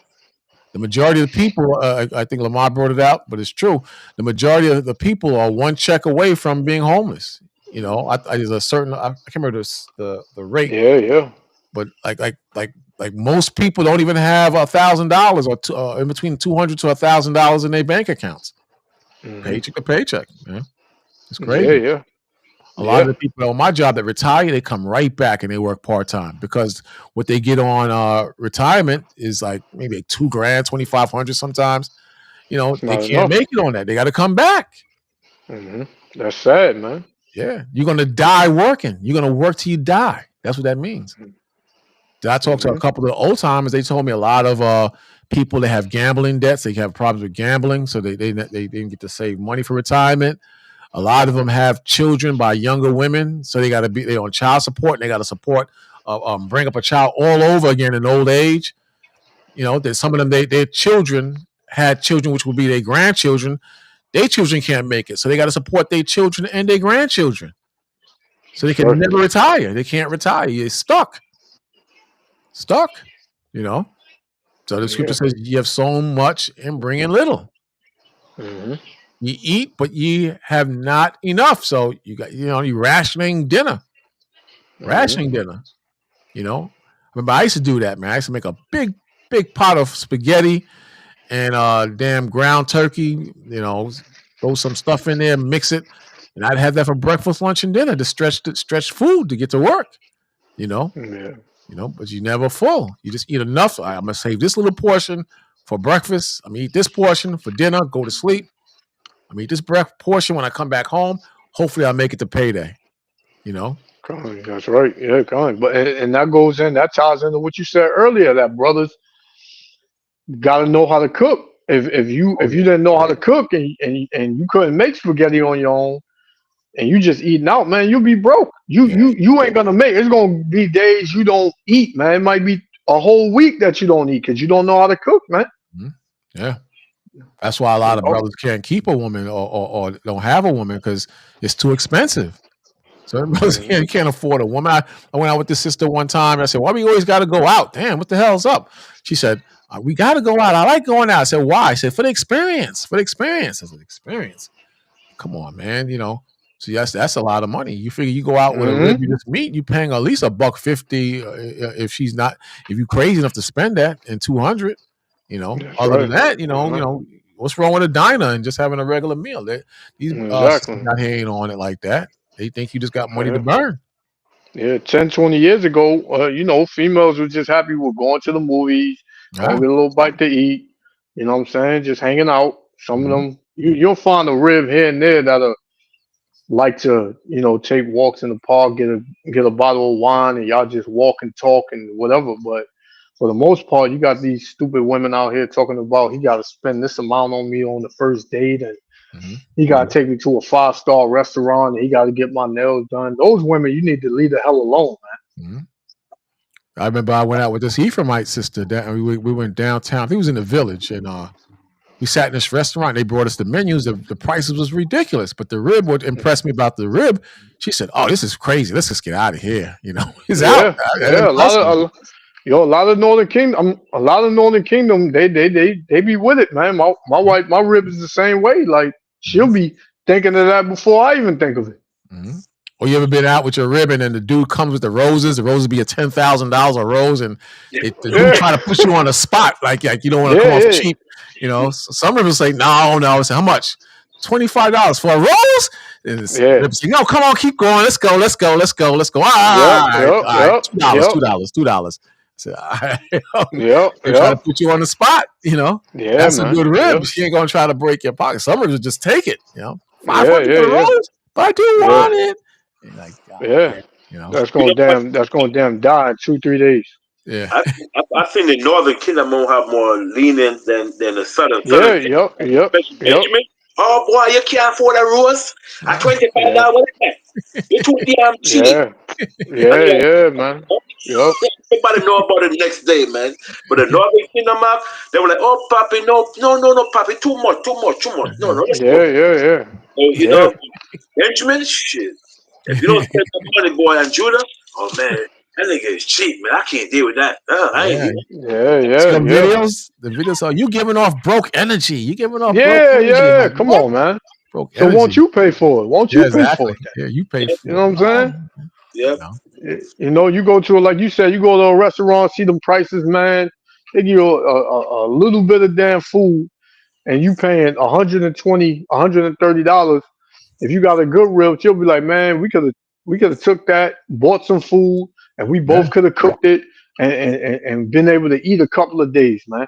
You know what I'm saying? But some greedy, selfish rib, you know, she'll be like, oh, what's wrong? What, that's not a lot. You know, I done been with men that spent $200-$300 on a dinner for me. You should go back to that man. Yeah, why you not with that man then? Why you not with that man? Yeah, boy. You know, a lot of these women be lying, man. They be lying. He's too busy trying to tighten his pocket, brother. He gone. I can't deal with it. Yeah, man. That's called high maintenance women. Yeah. You call them a high maintenance women, man. And you can't high maintenance women and cosmetic women, stay far from them, brother. Yeah, man. And she want the prettiest nail in the world, brother. You know? And 90 times them nails is fake. Yeah. You work for transit? You must have money. I was like, what? Yeah, that's the same. Oh, you work for transit? Or they might not act a certain way in front of you, but sure enough, when they leave you, they go chat up to their friends and oh, he worked for transit, girl. Oh yeah. Oh, you know, yeah. Find out how long he been there. You know, he probably making top pay over there. What kind of job what kind of car he drive and all that. So that will destroy you, man. That will destroy you. You have to be.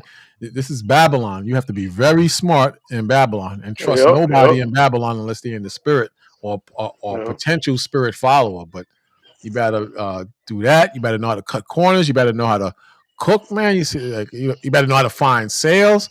I went to the supermarket the other day, man. I said, "What the hell is going on in here, man? Everything is up $1.50 or higher, man." Them eggs, man. Eggs is damn near $3 more now. Yeah. I can catch the eggs. You can catch eggs if you go to a Walmart.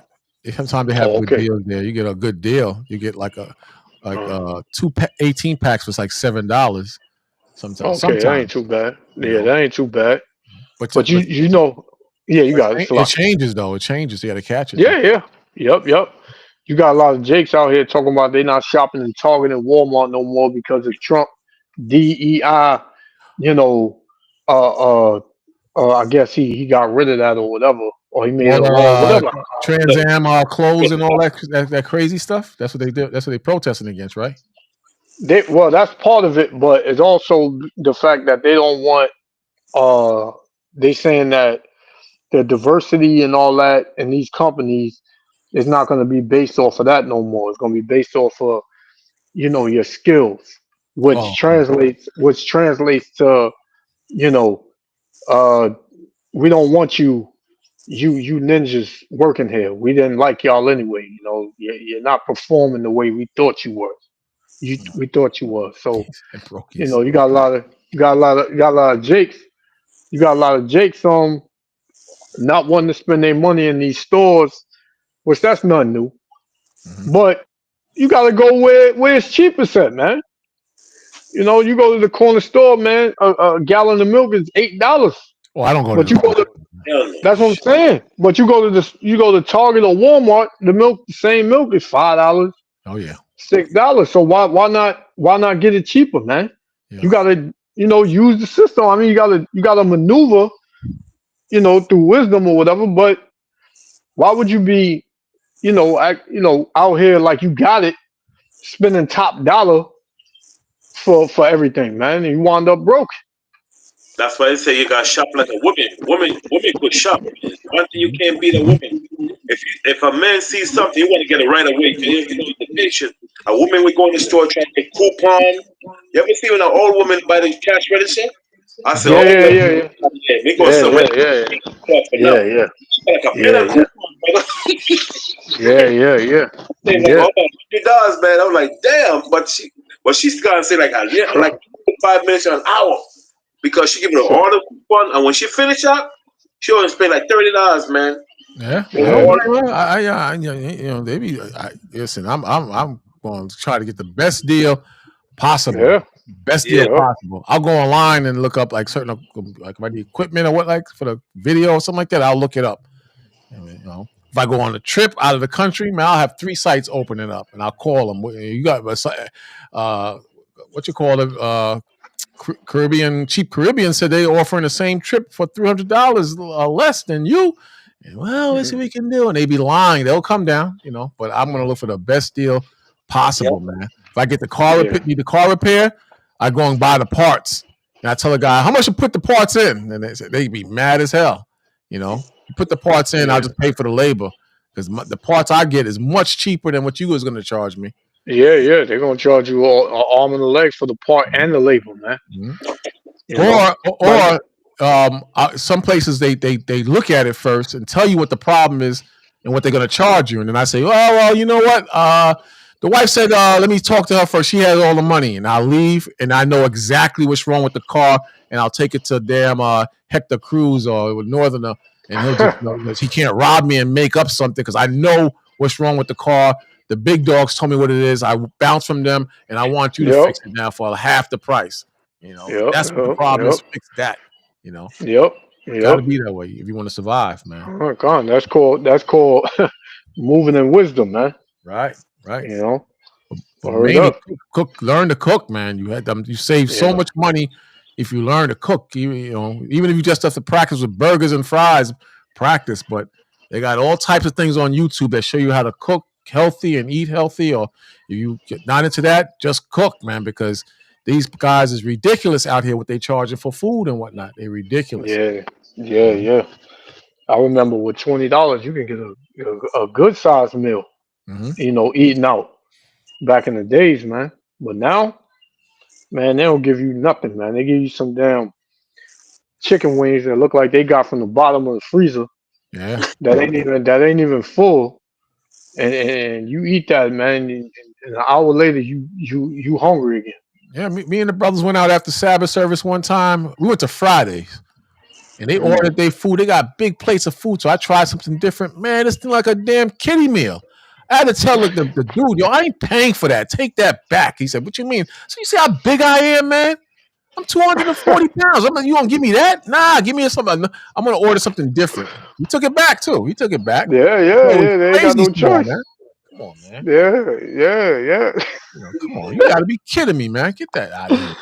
Yeah, man. Yeah, they be going overboard with a lot of these prices, man. But hey, we just giving you this game, man, just to so that way you can move in wisdom, man. Because it's gonna come a time, man. Can't go out. No, even if you got a woman, man, what if she get pissed at you one day and say, "Oh, you gotta find something to eat"? That what you gonna do, man? Yeah, you gotta learn to cook.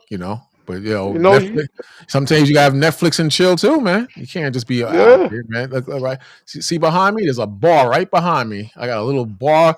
I got goose, vodka, wine. Got everything back there. And every week I just Yeah, put something man. new back there. You can't really see 'cause the lights is off. You understand? There's a big table back there. Sit you behind there. I'll cook in the kitchen and we'll eat and we'll watch Netflix and that's it. I'm not gonna Yeah, keep man. running out there like that, man. You got to be out of your damn mind, man. Be Yeah. out of your mind. As a man, I think all men should know how to cook, man. All Yeah, men. yeah. They don't go with that. Well, that's a woman. She's supposed to be in the kitchen. Nah, man. That's You why ain't there. You ain't in the kingdom. the brothers be mad at me and the sisters be mad at me too because I tell them they say the man supposed to pay everything. I say, yeah, in the kingdom or another time, but you Yeah. should know how to cook because you can't rely on just one paycheck today if you want to survive. Come on, man, you gotta be reasonable. You gotta be reasonable. Yeah. And you got to be creative too. Yeah. Everything ain't gonna be a 4-course meal. If you ain't got it, you just got to create something off of what you got in the house. Right.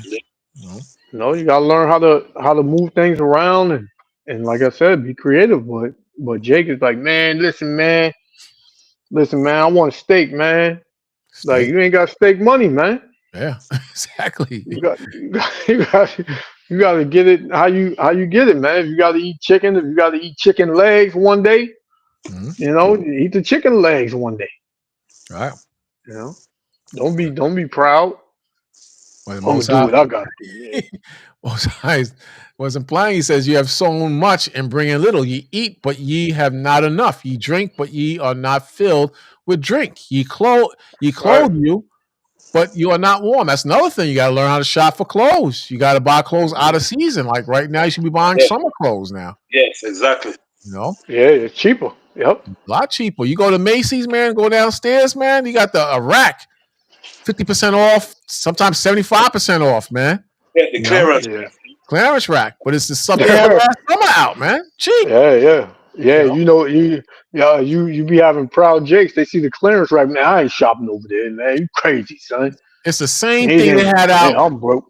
It's the same thing they had out last year. They're gonna put it back out. Exactly. $16 is gonna be damn $50 or $60 in the summertime. Exactly. Idiots. You gotta buy. Yeah, I was just talking to my brother about that, man. I said, man, I ain't shopped in the store since August last year because there's no need for me to. I have everything I need. If I do need something, then that's when I'll go out. I don't just go out. Oh yeah, let me just find something to get. No, I gotta need it. When you get older and you start to think more, and then you know how society is going. You gotta save your money as best you can. Yep. Don't spend it on unnecessary things, man. Exactly. I was talking to a brother, and I was telling him, you got brothers that's in the truth and out of the truth that will think that you well off because of the way you dress. It's not that the way you dress. You just know how to shop and get the, good quality for a cheaper price, and you might appear like you well off, or you have money. Yep. Brothers will be mad, man. Or brothers don't want to budget or don't want to work hard. Yeah, they don't want to, man. Like, ain't nothing wrong with being a little cheap here and there, especially if it's dealing with yourself. Right. If you got a woman and she can understand that, listen, we ain't got it right now. I can do this for you. We can do this. If she's understanding, then you got somebody that's in your corner. But man, if you by yourself and you spending money on yourself, it ain't nothing wrong with being cheap or It's not. There's being wise. Being wise. There's a difference. There's cheap and it's frugal.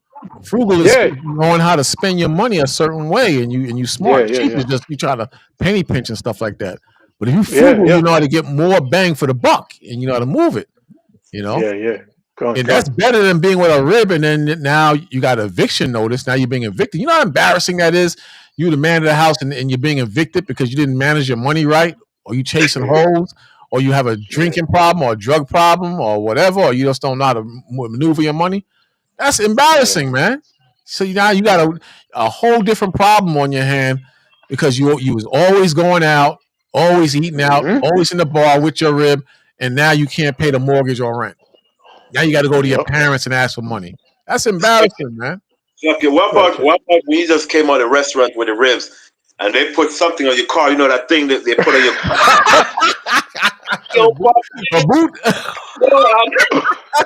Oh man. Yeah, man. Yup. The Christmas boot too. The one that looked like the Christmas ornament. Yes, sir. Yep. Came out the restaurant with a rib, man, and he was like, "Yo, somebody, what is that?" So he act like so he said, "Damn, my daughter. I think my daughter opened it, man. Yo, bro, that man didn't have no money to pay for the to take it off. And that's crazy now. You know, Esau got that. Esau got that big yellow book looking thing now. He put on your window shield in the front now. He's a beast, bro. Esau's a damn beast. Yeah, man. Yo. And they gonna want to drive. Yeah. If you hold $500, you have to pay half. You know, if you hold $500, if you hold $350 and up, then they put that boot in your car. So if you hold $500 now, they want half the money because you have to pay for to put the boot on, and then when you pay, then you have to take the boot at a gas station. You know what I'm saying? Damn. That's crazy, man. That's crazy. And he called me. And he said, "Tony, man, yo, I know somebody put a boot on my car. You know, he said, with this girl, I need help, bro." Yo, you want to the money? I still have to $500, you know, brother. I ain't get a $500 back yet. But he said, man, he keep blaming. Number one, you don't have a. So you like? Hey, that's embarrassing, man. That's embarrassing, man. You come out the restaurant with your rib and you got that big ass damn yellow book on the front of your damn window shield. Man, hey, man, hey, that yo, Esau is the devil, man. Yeah, boy, that's embarrassing, man. I remember when I was. Go ahead. Oh man, no, I'm just saying, man, that's wicked as hell, man. And then don't get your car towed, man. You gotta pay them. For the toll. That's another one, man. Yeah, because you gotta go. You gotta walk. I put the truck on 7th Avenue to teach camp on 44th on Broadway, and when I came back, I couldn't find the car. The truck, I could not find it. So I had to walk from Broadway all the way to past the Javits Center. When I got there, man, you see people they drunk from the club, paying off their ticket to get the car out the pound, but they didn't have my car in there. Luckily, I was just so tired from camp, I forgot where I put the car at. I was so happy. I think the most high 1,000 times on the way back to the damn tunnel, man. Wow. But they get you, man. Yo, that it's all a racket too. Yo, for cars, I think at that time was about like $250 trucks, $350, something like that, plus the ticket you got to pay. They making a killing, man. Yeah, man. They charging you for them towing your car. Mm-hmm. Then you got to get it out at a certain time because they're gonna charge you for what is it, every hour or something that is in there? Storage fee, man. Every day. Yeah, storage fee. Every day. Yeah, man. Yeah. And then you got to pay for, you got to pay all these extra fees and the ticket and all that, man. It's all a damn game, man. Suppose you broke though. Suppose you don't. Your money is messed up and you live check to check. You don't have nothing in your savings, no credit card. In the car, the longer you keep it there, the more they keep hitting it with storage fees. Wicked, man. You stuck, man. You stuck. That's wicked, man.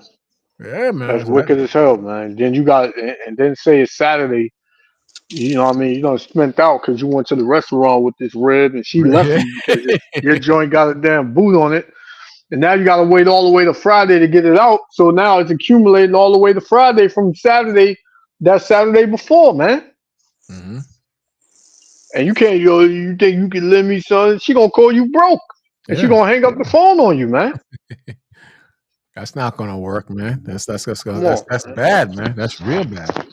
But the scripture said, obey the power that rule over you. You know what I'm saying? And he's you know what I'm saying? But some Jacob coward, man, Like around my way, Jake always park on the bus stop. But every time Jake comes out, man, they get ticket. They start arguing. But the scripture tell you obey the power of the rule over here. Yeah. Why would you park at a bus stop? Yeah. Don't park by the bus stop. Why you be so nonchalant? And then when they give you a ticket, you get upset. You gotta obey the power. Exactly. Hey man, I'm not parking there. That's it. Yeah, just walk, man. Just park somewhere and walk, man. Yeah. Walk. Exactly. Renew your registration. Renew your registration because Jake renew the registration. For instance, if it's expired tomorrow, they're not gonna renew it until tomorrow. You do it, supposed to renew it a day, but matter of fact, 30 days. Because if you renew it like 5 days before it expires, you gotta get a ticket. That's what wicked Esau is. They give you a ticket. Yeah. They gave me a ticket because I didn't have the registration. They ran my plates or something and they pulled me over. I told the cop, listen, man, give me a break, man. I work for transit. Look, my uniform is back there. This came from the cleaners. So he said I had to go to appear in court. The money I paid in court, I could have just renewed the damn registration, man. I said, damn, it's a waste of damn money, man. Waste of money, But you're right. Obey the powers that be. You have to obey the powers that be, man, because if you're messing around, these bastards are greedy, man. They are greedy. Yep. It's all a racket. It's all a damn racket. This price congestion thing. How you know they ain't doing the same thing they doing with the U.S. Money that's going overseas and they spending all these billions of dollars? How you know the same thing is not happening right here in New York City with the bull crap? How do you know? They making money, man. They make good money, man. Good money. Parking tickets, the meter. Look how many times they got me at camp. There's a camera right over the camp. If I cross that line into the bus stop, they take pictures of the damn car, and I get home 3 Sabbaths later. I'm getting pictures. $90 a pop. $90. Twice they caught me like that. I'm like, I paid one ticket. Next week, another come in the mail again. They get me for this day in camp. I'm like, what the hell is going on, man? You would think they would say, all right, we're gonna give them a break. Nah, these guys. They get you. They get you. You run 2 blocks down on the same street, on 14th Street, ticket. You're not supposed to stay on the block. You got to turn off the block. Yeah, I didn't know that. Yeah, you can't stay on the block. You got to zigzag. You got to zigzag and find the block you want to get on. You can be there at certain time. At night, you can be there like 9 o'clock. But when it comes to rush hour, you can't be there. Not during camps either. On Saturday, if I go right there, I hook that right turn going to the tunnel because I'm not supposed to go down more than 2 blocks. The camera picks up. Man. But they make good money. They make good money, man. That's wicked as hell, man. Yeah, but that's how. If this devil could charge you for air, man, he would charge you for air, man. Yeah. He'll tell you can't breathe more than 20 times when you go outside. Yep. Those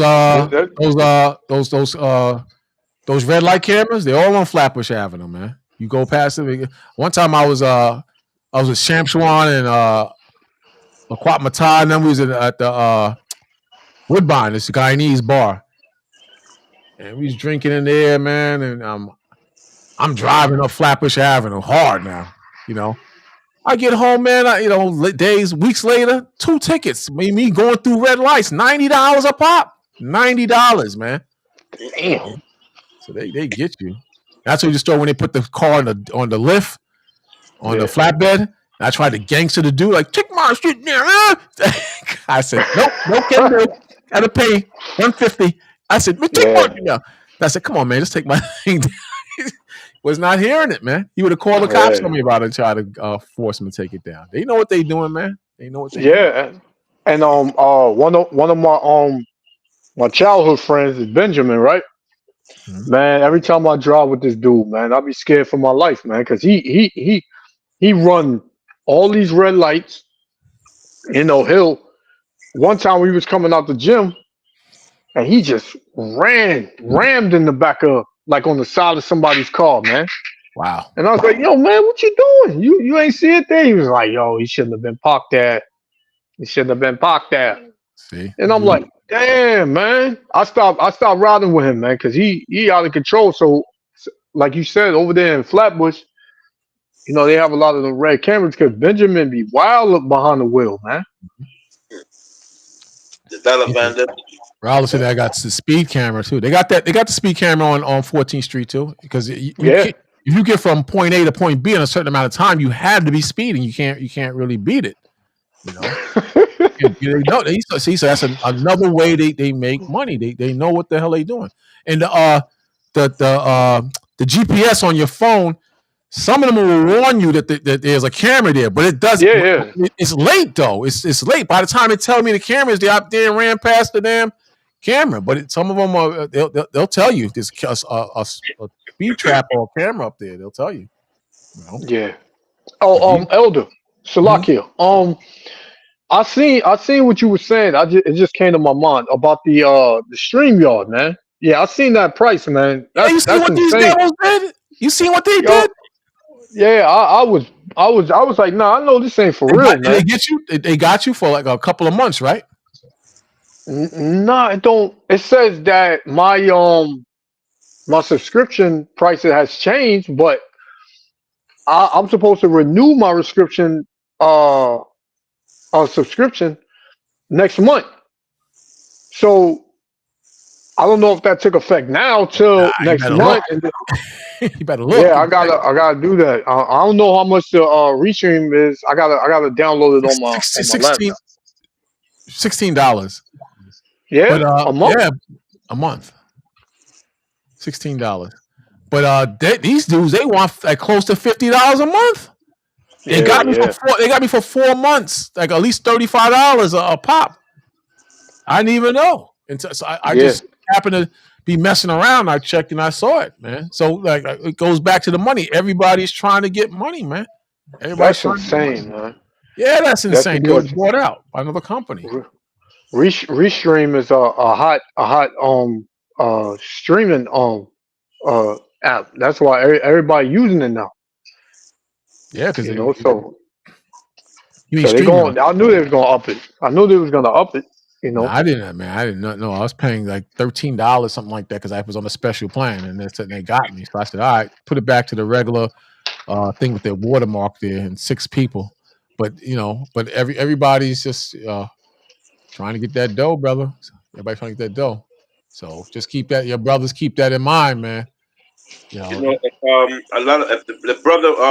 There's a speed camera app called Radar Bot. RADARBOT. Right. It's the best one, man. You put it on your phone, right? Yeah, it's real good. It's called Radar RADAR Bot. Yeah, BOT. Okay, go on. It tells you 2 blocks with the camera. Yeah, right. It's real good. Okay, con. Yeah, it's real good. Con. Yep. I'm gonna check that. I'm gonna download that. All the time, you know. Mm-hmm. Yeah, right here. But yeah, man. Just brothers, just be careful out there, man, because it's everybody's greedy as damn hell. That's all I can tell you. Yep, I said right there, but I think it's he loaded it he loaded it into a system in the car. Yeah, you could do that. Yeah, cut. So you need to do that because don't let these devils get you. Hello guys, welcome back to my channel. I'm just gonna make a quick run through of the RadarBot app that I've been using for a year now. So this application saves me from getting fined or a speeding ticket. This app will notify you if there's a speeding camera or red light camera, so you will be aware while driving and limit your speed. You can download this for free at Google Play Store, but if you want to get the full feature of this application, like displaying the notification or widget in full screen, you have to purchase this kind of feature. Well, this app is 100% legal. And what's that? $5 a month for the gold. Oh, okay. You give you a lot of things. They tell the cop across the street from you, if it's speed camera cop, everything. And it's very reliable for me. I really like this app because it saved me a lot of money. Yeah. Okay, so let's go ahead and drive around the area so I can show you how this works. So if you notice, there's a widget right here which says 2.4 kilometers. So that means there's a speeding camera or red light camera in that area. Wow. But you can also hide that if you want to. Just tap the X that's button. good. Yeah, I like that. Okay, now let's drive ahead. Iron So now I'm sharpening driving in a fine. residential area with a speed limit of 50 km per hour. Red light So there you go. There's a Limit warning 50. sign from Oh, I like Radioboat that, app. man. I like So that. that means there's a red light camera I like that. That's tight right there. It tells you, man. Well, the other one makes a sound on the regular app, but it's too slow. right here. But with that, what happened? Because you know the red light camera, they put them inside the light now. A certain neighborhood, Oh yeah. they put them inside. Yeah, you put them inside the red light. You know the red light. You know, not all the time is you could see the red light camera on the right side. You know, but it's in the light itself. Right. But that's why a lot of people drive on a service road. You know what I mean? They don't drive on So the you express lane. so you hook that up. You could get the goal on your phone, right? Yeah, I got the gold. Yeah. Oh, you have it? Okay, come. It shows different things, you know what I'm saying? About, you know, the cop and everything, you know, different things. Sometimes the cops is hiding. You could tell me where the cops is at exactly, you know? Really? Because, yeah, can. But what people are doing now to avoid getting the ticket, if they're going fast, they drive on a service lane. Because what happened is the camera only can point on the street. It cannot point on the service lane, you know what I'm saying? Oh, really? Yeah. But a lot of time, especially I'm on Kings Highway, and I'm on in a hurry, I'm going to service lane. Oh, really? Even though, That's you know, kind of tight, though. yeah, there's a cop. You know, I see going to service lane because I'm in a hurry to go get home or something. Yeah, that's But kind of tight. The service lane when especially once you pass Yeah, Clarence yeah. Road, man, it's real tight on the service lane, man. Yeah. you still gotta, you know, you still gotta run. You come over Farragut Road, then you get another service lane again. You keep going, come all the way down. Radar bots. Yeah, because the camera only point on the street. You don't point, you know, it's not a wide camera that could cover all the area. Yeah. Greedy bastard, man. Yeah, Can't wait till Yeah, this gone. You can't beat in court. They have a Jewish woman went to court the other day. She said, "Oh no, that's not me. That's not me." And then they said, the judge said, "So who was driving the car?" "I don't know. That's not me." It's something man, damn ticket, man. I wear my uniform. I wear my uniform. I wear my uniform when I go to court. I wear my uniform. Right. They give me a break. It worked a couple of times too. They gave me a break. You know. Yep. Oh. Man, I tell Yeah, you. this devil tries to get you in everything for some money, man. You know. But you gotta remember. Yeah, I'm sorry. Go ahead. No, you got it. Now I was gonna say you gotta remember we serve the Most High, so sometimes the devil jump out, say, "All right, we got him on this one," try to wear you down. You know, back-to-back tickets, make you sick, make the car break down. You know, do all those things to get to you. So, you know, you gotta realize that too. If you have, like, suppose you have a good day at camp or teaching, that's when the devil get mad and say, make you just kill all your confidence. Now, you know, like, damn, what the hell happened, man? You know, just try to kill your confidence. You gotta beware of that too, because he trying to get us all, man. You know. Yeah. You know, check this out real quick. This is 1 Peter's the 5th chapter, and the 8th verse. It says, be sober, be vigilant, because your adversary, the devil, as a roaring lion, walketh about seeking whom he may devour. See? So we're soldiers in the Most High. So them your pockets, when they deflate, or you have holes in it, like we read in Haggai, that kills that, man. That just kills your drive. You'll stay in the faith of the Most High, but it'll slow you down. You know, and some people just throw in the towel, period. But it wears on you after a while, especially when you stressed out at work, you tired, you know, things ain't going right. You know, the devil, he looks for the weakest gazelle, the weakest lamb or prey that he can get. So he might see you limping. He might see you walking slow because you're injured from the daily routines of damn negativity. And that's when he jump on you, you know. But the scripture says, whom is the devil, resist steadfastly in faith, knowing that the same afflictions are accomplished in your brethren that are in the world. Just because you going through it, that doesn't mean I'm not going through it. I remember Ariana looked at us like we was crazy in the Sabbath service and said, y'all act like we don't catch hell too. We catch hell too. Because we the elders, we don't catch hell. Yeah, we catch hell. So don't be fooled and think that you're the only one not suffering, man. Don't be fooled. That's a dumb position to put yourself in. We all going through it. We just know, some of us just know how to handle it better than others, man. So don't fool yourself. Don't lie. Don't be ignorant, man, with this truth.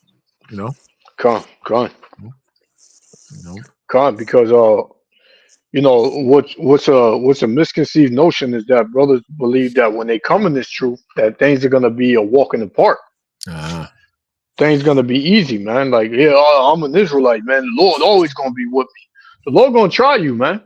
Yeah. He gonna try you. He gonna see if you really, want to serve him, because Jake, he feel good about the Lord when he got everything, when everything going his way, when his money is flowing right, and he's able to pay his bills, and he got a refrigerator full of food, and his wife is in tune with him. But once all that start crumbling, Jake like, maybe Most High ain't dealing with me no more. You know what, man? I can't do this truth no more, man. It's too hard. That's a foolish position. A lot of people bail out. Because why are all these splits and divisions here, man? This ain't the truth. I'm going back out. That's right. Yep. So, man, you fool. But scriptures tell you it must be divisions. The scriptures tell you that it's not going to be rosary days and ice cream and damn honey damn ice cream, man. You sound crazy. They ain't supposed to be like this. Why that brother did that to me? They leave. That's not how it works. Come on, man. Exactly. Because as long as everything going your way, how about Shimmy Awashah Barakatah? But when you start catching hell, you say, man, listen, look how the people in the world look, man. They happy, man. They able to go shopping and go out, and they having a lot of fun, man. Like me, I'm here struggling, man. I can't pay my bills, man. My everything going up, man. I'm just catching hell, man. Like, I should have stayed in the world, man. And you got that mindset, man. Hey, you already losing. You got that mindset, man. Then that brother leave, and you see him like 3 years later. He look completely different. His face, his eyes, they don't shine the same way they used to look. The energy is different, But he's looking at you like you suffering, and you see where he's suffering, and he's looking at you like, I'm so glad I left that. But then on that side of the fence, things ain't good for him there either, man. Ain't good for you. Might as well stay in the faith, and at least the Most High will relax your mind with the spirit. But now you suffering out there, man. Yep. An outcast. Yeah. Nobody to call on when you catching hell, man. Nobody to protect you and defend you.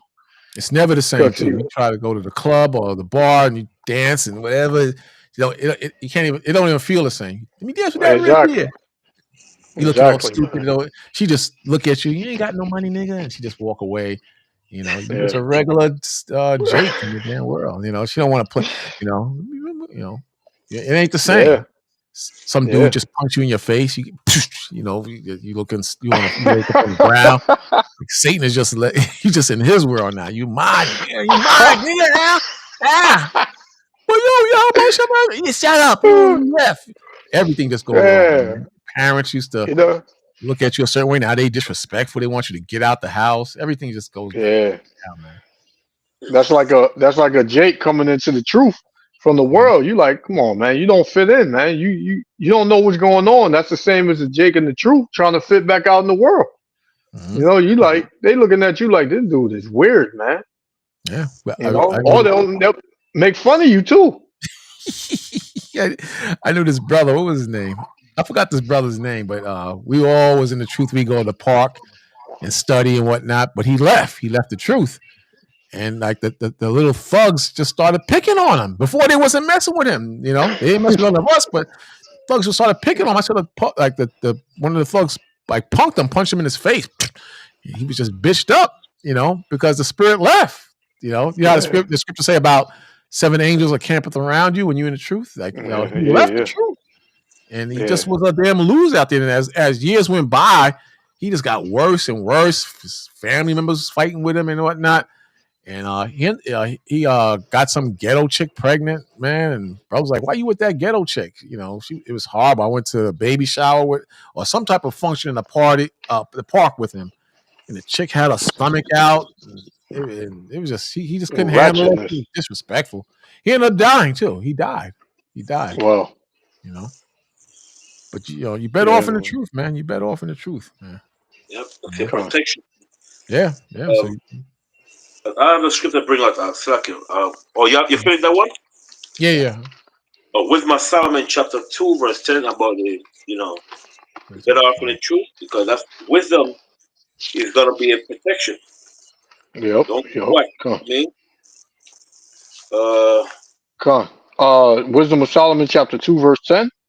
Yeah, 2 verse 11. Go ahead. Verse 11. It says, "Let our strength be the law of justice, for that which is feeble is found to be nothing worth. Go ahead. Therefore, let us lie and wait for the righteous. The righteous is Christ. Go ahead.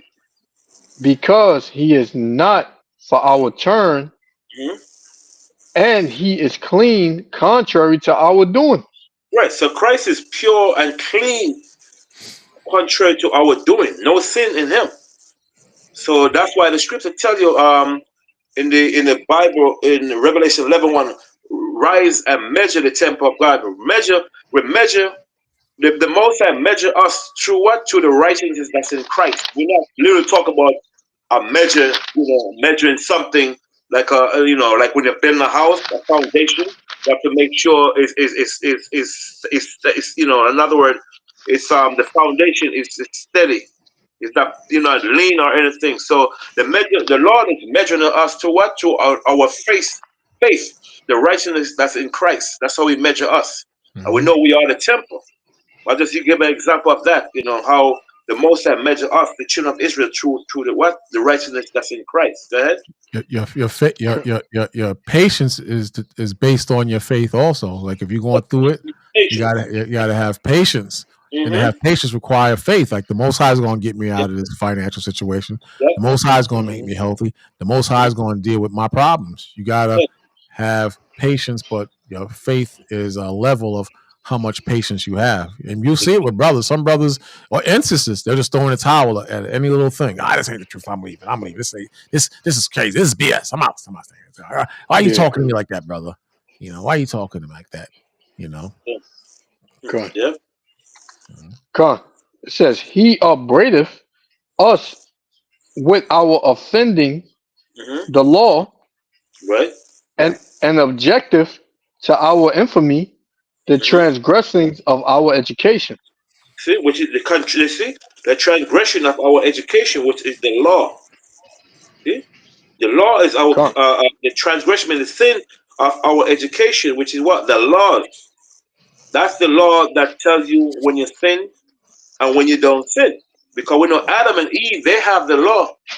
But what happened, they did not know anything about sin until they what? They eat the fruit, which means they started philosophy of the other nation. See? So I've just brought that out as what Bakwash said, that the law is our strength. One more verse, Song of Wisdom of Solomon 9:18. 9:18. That's our strength, man. The law is to bring us back to Christ. And we have to build our foundation through what? Through Yahweh Shai Christ, which is the rock.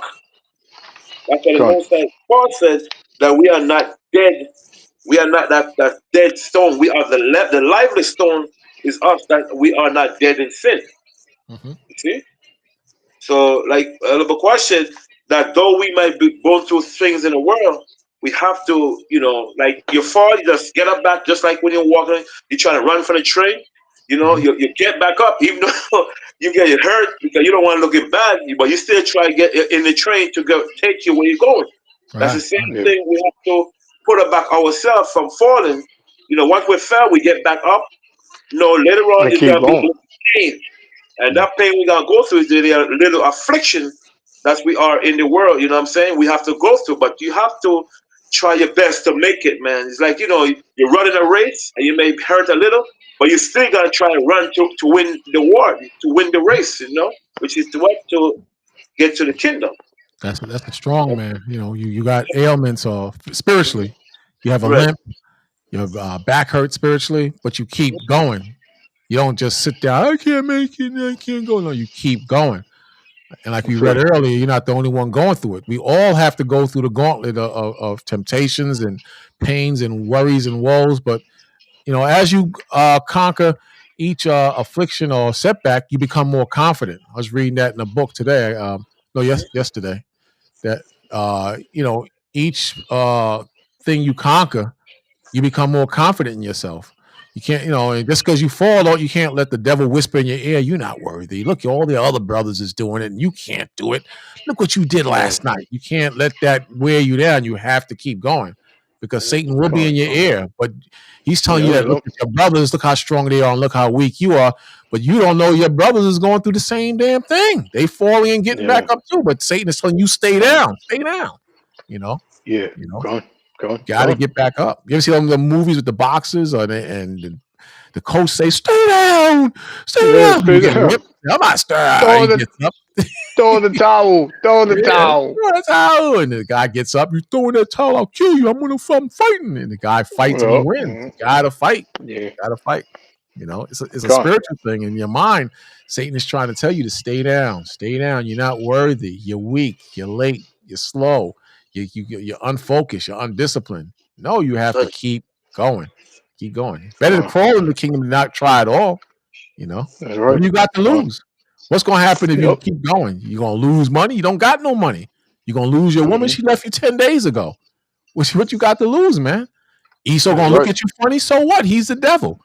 Brothers and sisters going to look at you funny? So what? Those brothers and sisters, they're not even in the faith. They into Egyptology. They into the Roman Catholic Church. They into foolishness. What do you got to lose? There's nothing. What are you scared of? Just keep going. There's nobody that can judge you that's properly judging you or that's not guilty of sin themselves. Keep going. Look at the sin of David. He bounced back. The sins of Paul. He bounced back. The sins of Solomon. He bounced back. Keep going. They did worse than what you did. And if they didn't, they Most High still accepted them. Keep going. Keep going, man. Right. Come on. This is wisdom. It's like a priest. The Bible said a righteous man falls 7 times. Right. And get back up and keep going, man. Mm-hmm. You don't give up and so forth. You just keep going. It's like when you go into a boxing ring, the guy beat you, man. And it's like, damn, I got to come back. You watch the fight. You watch him how he beat you. They come back up and then you come back up and you say, listen, boom, you knock him out because you already see what your weakness was. You know what I'm saying? So you got to come back and and fight the battle until you win, man. Mm-hmm. Same thing, I remember I was this woman. She's like a regular passenger on my bus, and I screamed at her. She's a nice lady too, nice lady. And I didn't. Did I see her? I think I saw her, but I was just in a bad mood. I had a bunch of damn ninjas on the bus. I screamed on her, and she got off, and I felt bad. I said, "That's damn. I shouldn't have did that to her, man. I felt bad."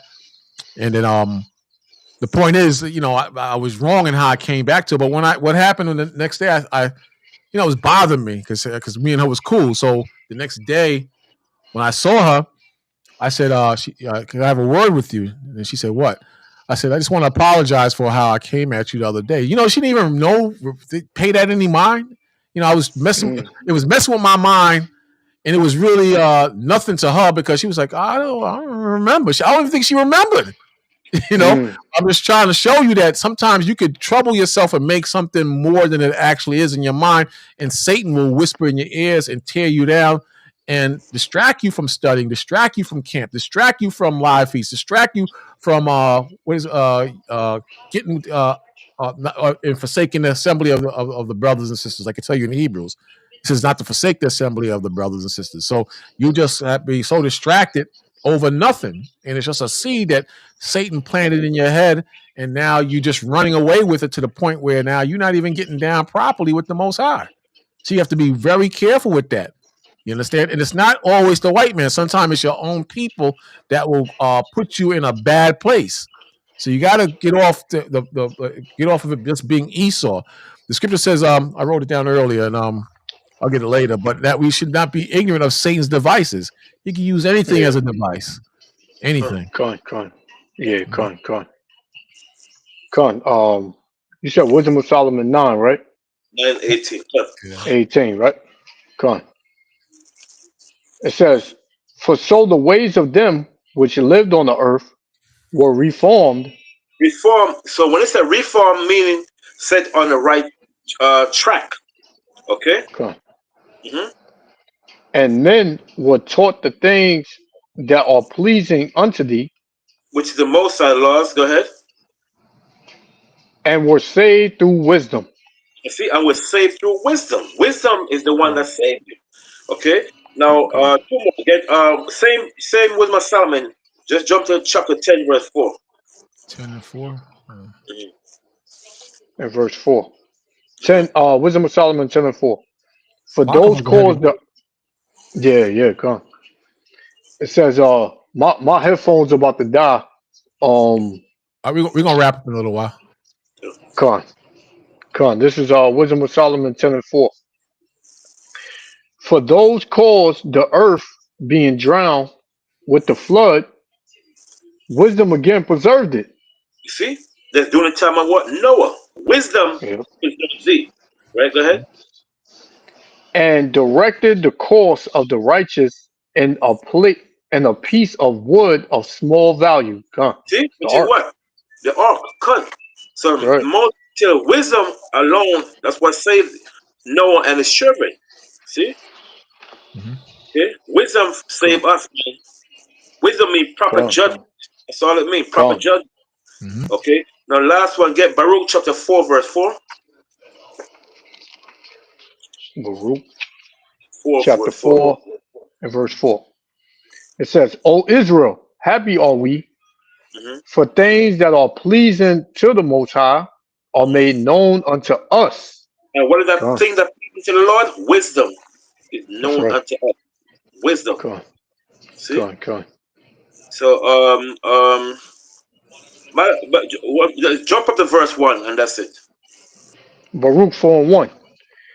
This is the book of the commandments of the Most High, Yahweh Shem Yahushua, and the law that endureth forever. You see, for those of the idiots out there talking about God's law done away with, the Bible says, and the law that endureth forever. It didn't say temporary, it said forever. Go ahead. That's right. All they that keep it shall come to life.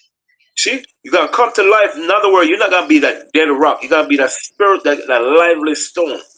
All that keep it shall come to life. You're not going to be dead in sin.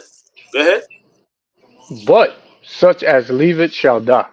See, but such as leave it shall die. So those Christians out there that claiming the law done away with, they need to read this verse right here. Okay. All right, go ahead. I got one before because I know brother, his headphones is going dead. Instead, this is 1 Corinthians 2 and 11, like I mentioned earlier. Yeah, it said, lest Satan should get advantage of us, for we are not ignorant of his devices. So anything can be used by the devil to pull you out of the faith. That's the devil's job. Remember that from this time going forward. The devil's job is to use any means possible that the Most High will let fly to pull you out of the faith. Right. This is why when you attack, you're not just attacked, your faith is attacked. The reason why you're getting hit in your pockets, hit with your woman, hit with your husband, hit with the kids, hit with your health, is to break your faith. It's not just by chance. That's the whole game, is to break your faith and have you turn away from the Most High. Like Job, the devil was trying to get him to what? To turn away from the Most High. Paul writes about it constantly, that the devil's job is to turn him away from the Most High. Even the Lord, he had to scream on Peter, but he wasn't really screaming on Peter. He was screaming on the devil that was working through Peter, using Peter as a device when he told the devil in Peter, "Get ye behind me, Satan." You know, he had to bark on Peter, but it wasn't really Peter. So the devil can use people to get at you too. So you have to be very careful, and you have to be able to recognize it. You know, to recognize it before it gets the best of you, because it will try to get you, man. It will try to get you. The truth is worse than the mafia. You can't leave, and if you do, you're done. It's true. So truth, man. You leave the mafia, they gotta kill you. You're gone. You're done. The same way as the truth, like Rahala said, man. You know, you leave it, you're done. Yeah, you got to be in this. You got to be in this to the finish. You know, it's worse on you to know this truth and to go out in the world and to be judged than to never known it at all. I think it said something to that effect. You know, you can't do that because it's a gift. Yep. Yeah, this is a gift, man. It's not a fly by night thing. You know, I mean, when I first came into truth, I was challenging the teachers, Rakar and all them that at One West. Because I didn't want to be in it. And I said, this thing can't be the truth. Get the hell out of here. And I started asking mad questions. And I said, hey, brother, calm down, slow down. And they answered each and every one of my questions. I said, oh, I guess this is it. I got to stay here, you know. And that was over 30 years ago. Over 30 years ago. So, you know, you have to accept this, man. And not, because Hebrew says not to sin willfully, you know. Con. You know? I got my last one. This is Ephesians chapter 6 and verse 10. Hold on 1 second. It says, Ephesians 6 and start at 10. 10. Okay, I got you. Con. It says, finally, my brethren, be strong in the Lord and in the power of his might. Put on the whole armor of the Most High, that ye may be able to stand against the wiles of the devil, meaning the traps. All the things that's gonna come, that this devil gonna use to try to throw you out this faith, get you to think that this is not the truth, right? All these traps. It says, for we wrestle not against flesh and blood, but against principalities, against powers, against the rulers of the darkness of this world, against spiritual wickedness in high places, man. And every day the Lord is uncovering the wickedness of Esau, Edom, and the levels of his wickedness, man. And he's giving you this for you to see that you need to depart from this place, man. Because this place is nothing but evil. You know. And they got warlocks and witches, trust me, that pray against us. Trust me, they got that. They probably pass you every day and you don't even know it. You know, but they got them out there. They know. And then the demon that's in the world and people, the demons that's in the world recognize the Holy Spirit that's in you. So there's a clash and conflict when you run across them. People are arguing with you and coming at you the negative, and you just think it's just a Negro acting up. It's a demon in them acting up against the spirit that's in you, especially if you're new, it's trying to take you out of the faith. Remember, I said the devil's job is to quench your spirit in the faith. So that's what it's trying to do. So you have to be very careful, especially if you do a good deed in the Most High. The devil's going to try to get you into car accidents. Going to try to get you into fights in the streets. This is why the Most High says to be humble and just walk away, man. I know we want to just break somebody's jaw, but 10 years ago you could have got away with that. But now you got to train yourself to just walk away. You know, they might say, "You bitch ass nigga, why you walking away, nigga?" All right, well, go. Peace be unto you, my brother. Peace be unto you. Shalom. You know, shalom. I'm a Muslim. Peace, shalom. Assalamu alaikum, nigga. What? Brother, I'm leaving, brother. I'm going, man. I'm going. The Most High tells me be humble. You better leave, nigga, before you get hurt. Yeah. Yep. You're trying to rise your pride up. Bitch ass nigga. You're trying to rise your pride up. And then now you in jail. Cops don't even arrest him. They arrested you for some reason. I saw it. You hit him. Now you're in jail. Yep. Come on. Yep. So go. be prepared, 16 verse says, above all, taking on the shield of faith. You go to that faith again. Remember, the devil's job is to quench your faith. Without faith, I think in Hebrews it says, without faith it's impossible to serve the Most High. So he's attacking your faith. This whole chapter is about the faith. Above all, taking the shield of faith, wherewith ye shall be able to quench all the fiery darts of the wicked. Look at that right there. Is that something? You know, right there. Go. Don't be a fool. The brother said, Raul said, Luke 12:47. You can keep going if you want to go on with that one. You finish, or you want to keep going with that one? Yeah, I'll yield on that. He said, Luke 12:47. Luke 12:47. Luke 12 and 47. Where's it at? Yeah, it's a good one too. 12. It says, and the servant which knew his Lord's will and prepared not himself, neither did according to his will, shall be beaten with many stripes. There you go. There you go. That's the same thing like in Matthew 7:21. You know, we know the Lord's will. We gotta be doers of the word and not hearers only. Bottom line, doers of the word and not hearers only. Come. Well, all right, brother. That's a good flow, good service, man. Sun is just about down. I'm gonna put on my gym clothes. I'm gonna just try to get to the gym. You know, work out, relax. You know, you got a new spot, the UFC gym. They got everything in there. I heard. I'm gonna take advantage of it. Pretend I'm in the spa in Mexico or something. You know. Yeah, you gotta trick yourself to believe that you're living it up, and you're good. You know. Yeah, come on. You know. Come on. All right, brothers and brothers in the comment section. The water for stopping by, man.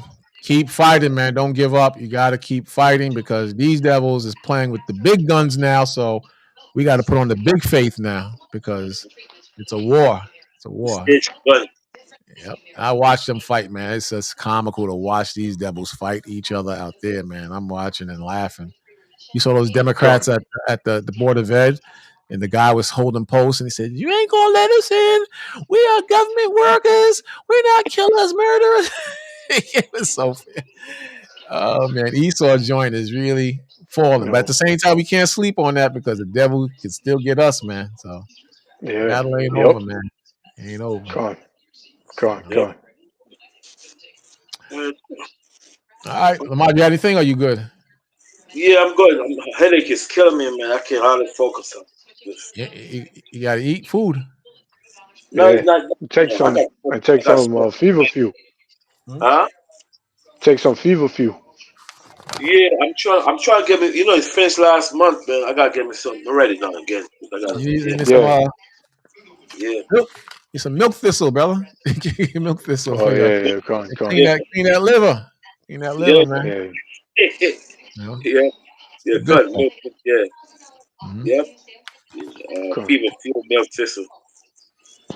Yeah, man. But you gotta what you call it too. Try to get away from stress. Like the shit. Yeah. The last 3 years, I understand the Shabbat now. Sometimes you need Shabbat rest, man, because man, because sometimes we live in a fast-paced rat race, man. You need some time to just do jack, man. Ashwagandha is good for stress. Ashwagandha. Yeah. You know what happened, man? You see the spirit. I have some right here, man. Oh yeah, that's good. That's good for stress. Ashwagandha. Yeah, man. See, I just looked at it a while. I remember, but I didn't want to take it now because I'm gonna end up falling asleep. Well, it chilled me out. I got the pill. I got it in the pill form. And It chills me out, man. This brother says stay away from oxtail. Stay away from oxtail. I don't eat beef, man. From oxtail. Beef, brother. You see this thing? They got these Facebook videos with these guys. They have oxtail encrusted in some like dough with cheese, oxtail, and some other stuff. I said, man, that stuff will kill you, man. You eat that on a regular, man. Benjamin selling oxtail patty. Oxtail patty, yeah. If it's not damn oxtail shrimp or oxtail, man, Jake eat any damn thing, man. Boy, I tell you, one of the most sell people, man. They create any damn thing. Are they stuff is not good? Oxtail patty? Nah, that's not good. It's just loaded with salt and whatnot, man. You put beef in front of me. You put beef in front of me. That's not gonna happen, brother. Beef? I'd rather eat. I eat that stuff. Beef. I just never like that stuff, you know. Never like that stuff. All right, brothers. You brothers stay strong. Everybody that's watching, do me a favor, hit that like button. Got to stay on them with the likes, man, because these devils, they're not letting me out the chamber, man. So your brothers or whoever stumbles on this video, please do me a favor, hit that like button. You brothers in the chat, you have a blessed Shabbat and enjoy. And and just focus, man. Just stay in the Most High, and enjoy the fruits of your labor. Brother, hit the casino, play some slots, man. Make sure you play some slots, man. With some money, I'll probably do it a little bit. I was at the I think it's called a Borgata. I think I was out there, and I bought me a bottle or something. I was just going to my room, fill it up, come back down, slots, go back up to the room, fill it up, slots. I enjoyed myself. I definitely God. I'm gonna see what happens. Yeah, I'm probably gonna be out there 2 weeks from now. Probably 2 weeks. Okay, go on. I'm not sure yet. I never in my entire life been to a casino. Lamont, man, Wow. you're missing out, man. Yeah, I love the casino. There's a casino in Queens by the airport. There's one there, and then one on Linden Boulevard. It's ghetto as hell, but it's cool though. I think the train goes in there too. A train. Yeah, so it's different, But there's a snowstorm coming in a little while. There's two today and tomorrow supposed to snow, so be careful out there. Yeah. Go on. Yep. Go on, the water. All right. Enjoy, man. All right. Shalom. Shalom. Okay. All right.